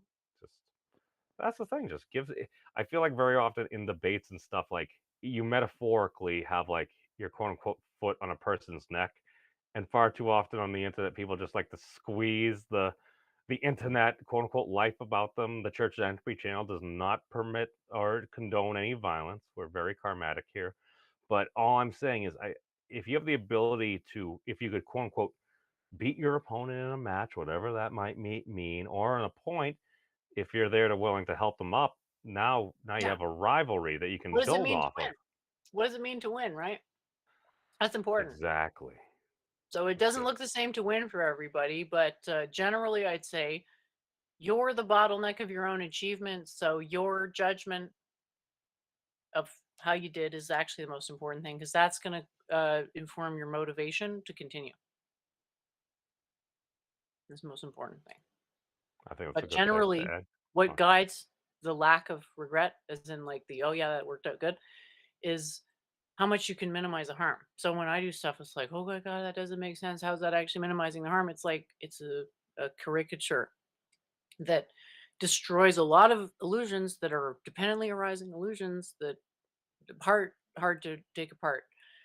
Together as a mighty conjunction of idiocy helps sort of it's the point is that yeah, language has limits, but traditional methodology always works. So Oh, yeah, I didn't find what I was looking for, but I found something else that I feel like I need to show you. Now, hold on, we can do that, and then, well, then we can but do you know what I'm wrap up. saying? Like, I really want to make sure this point I get it across is that what you said with like Thad's thing of persistence, that's the same as immutability. There's no essential difference in the properties of persistence and immutability. Like, unless you can think of one, What go is ahead. immutability? That's what I'm telling you is as far as I know, persistent and immutable, if you think of like immutable as something that's truly persistent, Unchanging truly over unchanging. time, or un oh, okay. But in which okay, his I think Doovid's thing was like, what reference frame are you talking about? For what? Immutable. Reference frame. I think that was the point of disagreement there because For I Doovid. don't Oh, think I'm it. not even sure if I'm not talking about Doovid because I don't think Doovid's looked at that stuff enough to talk about this, but you've looked at that stuff. I mean, are you talking about like the geometric? Because at least within, Hey, technically, there listen would to me. should Just be you need to shown. just chill out. You're overthinking this. Is it possible for the HF8 complement to change? I mean, it's essentially going to be doing the same thing over and over. As a Does form not. unto itself, stop, without any interactions, without consciousness, without any waveform reductions, what does that shape do? It just exists as itself unchangingly. And the proof of that is that the speed of light is unchanging. So the speed of light derives from that shape. It's immutable. Therefore, the shape is immutable. So you're using the energy momentum tensor, aren't you, or something akin to that? That is fascinating. My point is that you already understand what I'm saying in a way. It's just you don't recognize it as such, so it's unusable. But I'm just saying, like, yeah, So if we can establish a direct connection. my point is that Oh, when I that's say fascinating. Okay. immutable, as far as I can tell, when I say immutable, I'm really not saying anything different than what I think that is saying when he says persistence. Because to me, immutable is unchanging, and persistent would be a property of an unchanging thing. But you could say that some persistent things are not immutable. I think immutable would be a higher bar because you could say that, like, a pimple is persistent, but is it permanent? No. So it's the Ew. distinction. So immutable I has a permanence to it, whereas persistence, I would ask that, I guess, like, what's the difference between permanent and persistent? Because I don't really know that there is one. Because as far as I can understand, like that shape is truly immutable as itself. to be that actually is a good question Yeah, and the thing because about I want to at least comment real quick before you go ahead, and I want to hear everything you have to say. But as regards to his opinion, it doesn't matter. I mean, if here's the way I look at it, it's like he's entitled to his opinion. I don't agree about the laughter thing per se, There's some truth to it. I don't agree, but I don't feel like I have to change his mind and that it's wrong that he disagrees with me. And I think it's good to have that sort of tolerance to. It's like if language doesn't convey meaning, we ought not expect to all agree on things, and to compel agreement also highly unrealistic. Anyway, go ahead, mute. Well, yeah, if everybody agreed on everything, then where's the contrast? That's that's I think that's one of the things that makes humanity beautiful. To be fair to do it, I can respect a man that lives by his values, and he's going a really hardcore stoic thing. I can respect that man, and there's been times where I listen to some things he says, and I'm like, let me take this to heart and apply it for maybe a week, and I'm like, oh my god, that was Really? extraordinarily useful. Yeah, yeah, Really? no, he's got wisdom. He's got wisdom. Do I agree with him on everything? No. But I mean, I love laughing and stuff like that too. But it's like I also enjoy kind of the dry humor, and just rather than just like yell at people, it's like just ask questions, and maybe they're naive questions, but depending on the level of analysis, it's like and that's one of the things I love about Stephen Wolfram, because it's like I'll ask what some may say, it's like, oh, well, that's just a naive question there. And then he'll elaborate for like 10 or 15 minutes. I'm like, that was amazing. I never considered or knew these particular people that I could look into, or different reasons. And actually, one of the things I love about Doovid is because he's focused very much on history. It's like he'll tell you about certain things. I'm like, every once in a while, I'm like, oh, type in, okay, bookmark that. I'll take a look at that later. But no, it's fascinating. Oh, I had the thing. Daryl, that's the whole point. Mutable is subject to flux. That's the whole point. No, we didn't talk about laughing again. This is just sort of expected. As you want me to full screen you there? Yeah, yeah, if you want. Okay, let me Sure. see. All right, so we have this. This is basically the whole Thad's thing is basically this is the scaling factor stuff they uses. So basically, Planck mass times Planck length divided by Planck charge squared brings us to, oh, what's this number? 10 to the negative 7 kilograms meters per second squared. That equates out to one 1 amp. It's very interesting. And so that's one of the main things. And then it has permeability. And then the other thing is I just take that whole same concept, and I'm pretty sure he's done this. I need to double check, but I plug these into I don't know, was this a fine structure constant or say no, maybe no, I think it was a Boltzmann equation. And it's like, all right, so you take what was it? Planck mass, you take was it length, Planck length, and that was squared in that one. And take the Planck time, and that was also squared in this. And then Planck temperature, and you get one Boltzmann constant. That's pretty cool. Oh yeah, and then it came up when I was going through this. It came up as absolute entropy. So basically, mass, length, time. That it's. Okay.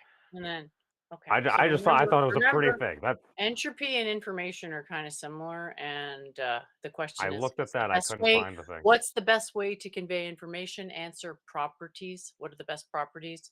Depends on your system. So I appreciate this, but absolute entropy is like there's an infinity number of absolute entropies we could have, and that's great. It's just a question of like which is the most coherent for a particular purpose. And that's the part where it gets really interesting because some of these things have already been solved, as far as I'm concerned, but they haven't all been solved. And the interest sort of get to a point where we could solve them because we agreed on the basic premise. And just full screening you real quick. Go No, no, ahead. So no. looks like you had something This to say. no, no, no, no. This is why I'm just like, okay. At this point, I'm looking at this. I'm like, okay.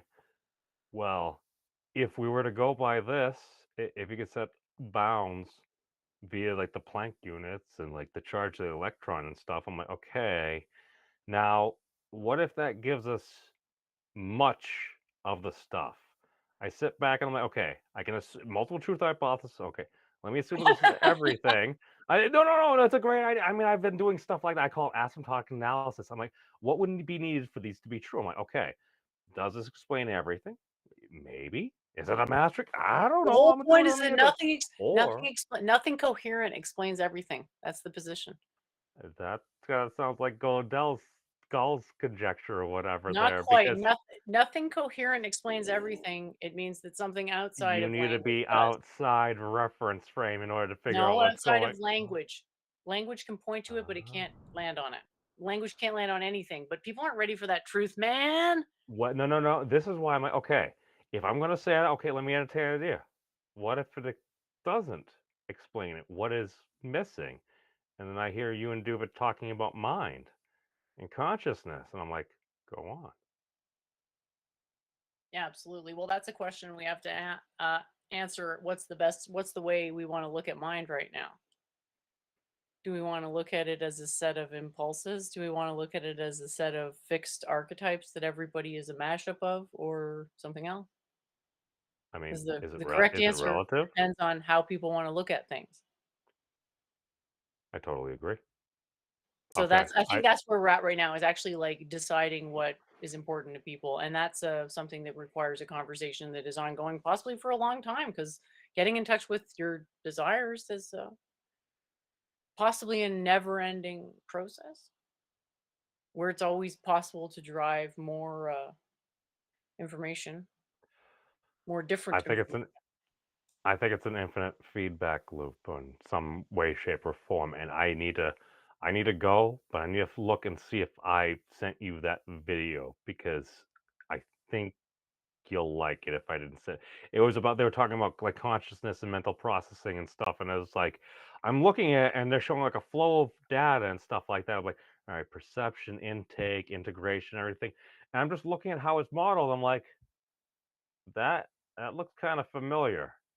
And I feel like it was one of those things where I'm looking at that, I'm like, this seems like the most obvious thing in the world. I'm pretty sure Jen's basically showed me pictures that look at this. And I think this is from the Royal Institution. Pretty recently too. I think I saw Jen's pictures first, but I'm gonna pop out and thank you for having me on and talk again soon. Thanks for joining, and we'll talk to you soon. All right. We'll see y'all. Peace out, everybody.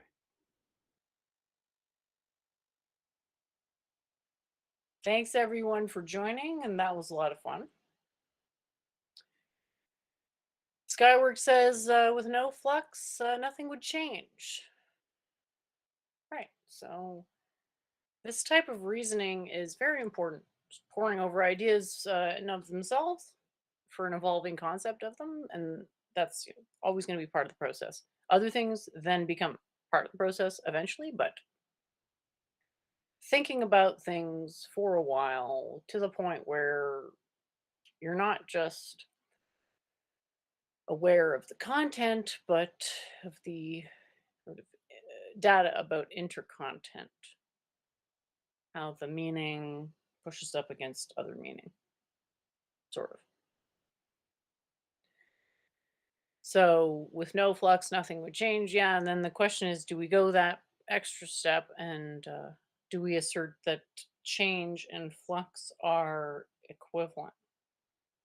And then we're saying, okay, well, the substance and the process are in some sense interchangeable, and there's a value to equating substance and process, because when you're doing experiments you only have access to a limited uh, number of axes of data, and if you're doing repeated measurements you're not really sure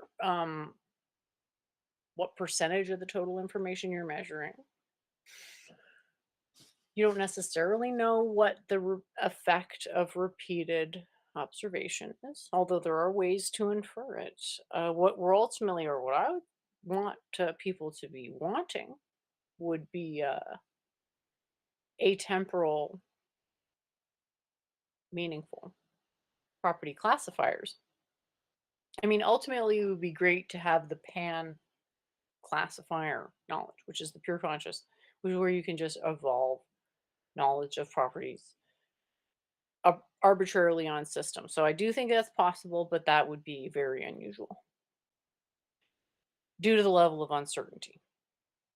And that tends to engender a discomfort, which was part of my plan with these proofs that I was putting up before, that hopefully I'll get to go over several times. But whatever. Many things are sort of meant to be gleaned from them. They aren't meant to be ends in themselves or final word on anything. There is a sense in which materiality grounds meaning. For those who are actually following the meaning of what I'm saying, there's an obvious answer to how you could pin me with my own argument and say, well, don't you claim that all the information we have access to is purely the material 3 plus 1? But no.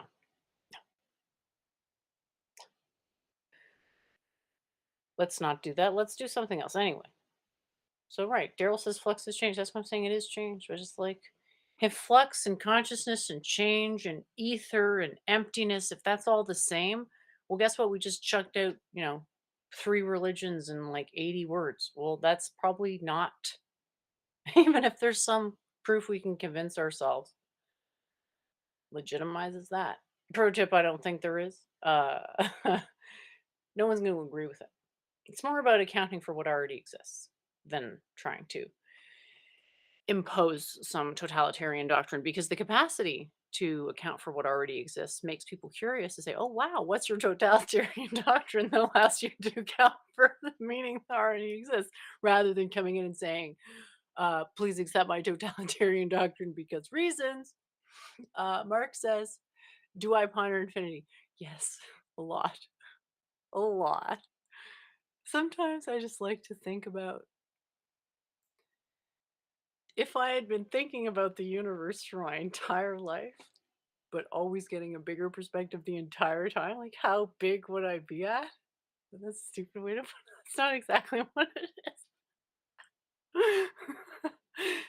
Anyway, it's more like kind of like what I was saying before with this y equals Doovid's example of y equals sin x. It's a little bit like that. Like when I was younger and I used to ponder infinity, I would think of like a sinusoidal type flux in the cosmos.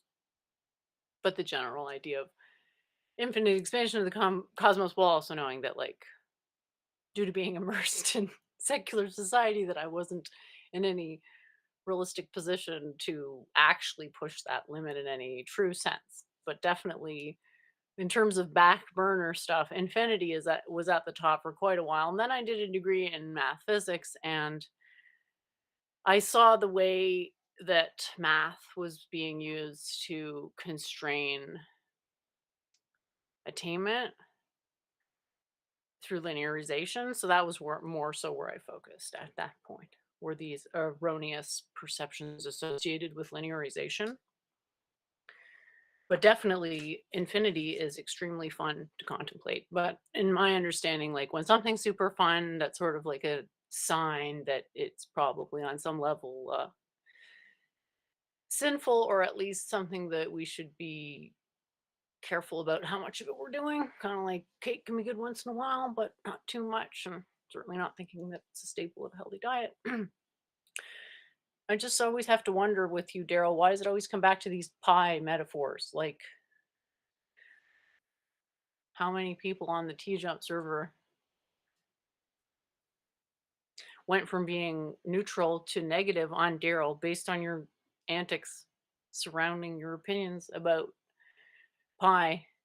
And it's fine to have what may be described as unorthodox opinions about numerology, but to then expect that to be, self-evident somehow just by you repeating it, well, it's like, okay, can you understand why people would be remiss to endorse what appears to be a leading question, given how much what appears to be um, bad faith reasoning that happens on a regular basis? So that's all I'm saying. That's all I'm saying. So yeah, you know what, Daryl? I can tell you like pie. I also like it, and I like infinity too, and that's why I categorize them as not sinful, but not really virtuous in the sense of like how virtuous something could be as an object of conceptualization. So math is pretty good. in a lot of ways, but it's still not supreme in the sense that it doesn't undercut its own flub ups. Math has serious limitations in what it says, and that can be evidenced easily because of the, you know, how easy it is to sort of point to something and say, well, that's a math reification fallacy. I don't think invoking an example that necessitates contemplating whether pi can be meaningfully truncated, like if you're going to go into abstractions, especially like paradox adjacent, what we're calling paradox now, or really needs to be broken down to something else. What's the point? Because in and of itself, it's not really virtuous. I don't want to say it's a vice because it's sort of a sliding scale. Like it's less of a vice than a lot of things, and I don't think people need to be 100% occupied with virtue. I think it's just good to know the difference so that you can make an an educated guess. Because ultimately, I don't think the whole imposing a bunch of positive stuff superficially without dealing with the underlying dissonance and cleaning that out on a regular basis, because like it kind of accumulates. It's like you never stop having to, brush your teeth or scrape your tongue or something like that. It's a regular process. And then over time you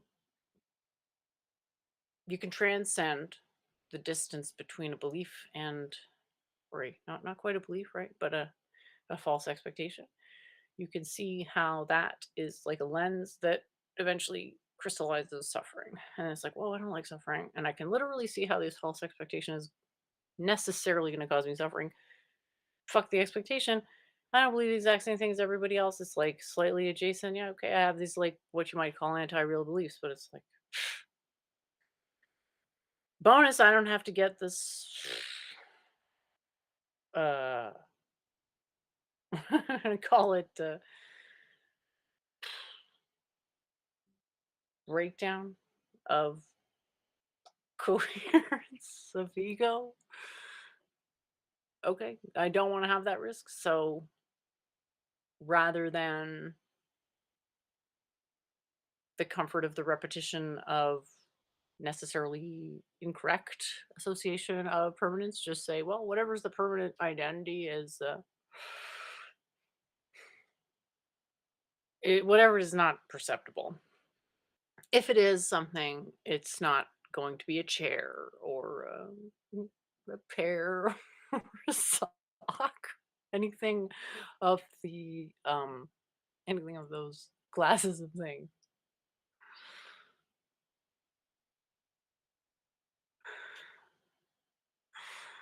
All right, so Skyworks says the content and the container. The container is not necessarily conscious in itself, but contains consciousness within. Okay, so we're two different things. Okay, when we're talking about a thing as being like we're just talking about ourselves as being conscious. That's a complex entity because that's got to remember there's a photonic entity which is entangled and it animates your body. That's what most people think of as conscious. Now, when I say conscious, that's not what I'm saying. I'm saying it's the process of waveform reduction, aka it's the definition that makes panpsychism true. If conscious is what we are, i.e., this huge like apparatus of a light body that necessitates extremely specific conditions of equilibrium, no, right? So the commonality is that the mechanism by which we amplify thoughts is also waveform reduction. It's a different waveform. It's a much more complicated waveform. We've seen it a million times. It's the chakras. I'm not going to load it up again, but everyone knows it. It's that waveform it's reducing. So that's obviously extremely complicated and the result of many, many millennia of evolution. Whereas just generically, the waveform reduction that generic inanimate matter, i.e., non living matter, can undergo is extremely limited. It is basically 3 plus 1. That's it. That's the only existence that it has is 3 dimensions, and it has some sort of a localization in what we're calling time. So, consciousness, when I say consciousness, I'm talking about the property of occupying variable 3 plus oneness within a small interval. That's consciousness. And consciousness is the mechanism by which entropy increases. Well, there's always an increase in entropy. How does the universe, quote, know how to increase the entropy? Well, consciousness is what's mapping out this perpetual increase in what we're calling entropy. But I think eventually we're going to call probably more information because we're going to have some more specific metric that will diagnose it in a more intuitive way. So content and container, we're sort of at a pre of that existing type of thing. We're on more the level of acknowledging that a boundary doesn't even exist between our consciousness and the universe. So we're a finite entity with no boundary. And so in a way we're infinite because there's no boundary. And infinity is something that's like everything else, just a list of properties and with fuzzy boundaries. So it's like, okay, well, the property of being without a boundary, you could look at it as a property of infinity. So let's go to the chat here. I really appreciate you guys talking because I really wouldn't know what to say otherwise. Uh, Gerald says if there was no suffering, you would not know when things are going good. Well, yeah, I mean, it's easy to explain why suffering arises and it's basically necessitated by life and what T-Jump explains as like overfitting. Like if you're going to perceive something as a danger versus not a danger, it's better to it's you're selected for always perceiving a danger. And suffering is a sign of like danger. And so anything that didn't perceive danger optimally is sort of evolutionarily selected against. Luckily, we have access to something I like to call logic, where we realize that that doesn't actually matter because properties of consciousness allow us to overcome these, what one may call vestigial limitations. So I take your point and I appreciate it. Yeah, so Mark, point to the sky, there's no end, it goes on and on. Absolutely. And that's sort of the thing is like, how do we work with, we need to figure out a way to work with mechanics that don't have well defined boundaries. But that doesn't matter because we just integrate the fact that the boundary is variable. That's the new boundary, right? We're talking about stacking properties, right? It's like, well, we want to conceive it as a boundary, but we have a fuzzy boundary. Fuck it. Sorry about that. We'll redefine it as there is, you know, definitionally a fuzziness, which can then be inverted to actually a much higher level of certainty. So, can non biological matter think? Asks Skyworks. Again, it's like I have not actually defined the process of thinking because there's only one process and it's called consciousness. So, in my system, thinking is an ironically not defined because thoughts, only thought is defined. And that is the irreducibly complex unit of mind. And so thinking wouldn't wouldn't exist past a particular, which could be variable to some extent, definitions. So what biological matter can do is observe. And observe is waveform reduction, and everything's a waveform, and always undergoing state transitions, and they're all called reductions, even though in some cases, and maybe all cases, the information increases because entropy is always increasing. So we want to have something in the language that reflects the unilaterality of entropy. So there's this enormous degree of symmetry, but also a perpetual breaking of symmetry in the sense that time's unilateral. So the The challenge is reconciling the unilaterality of time and all these perceived symmetries. So can non-biological matter think?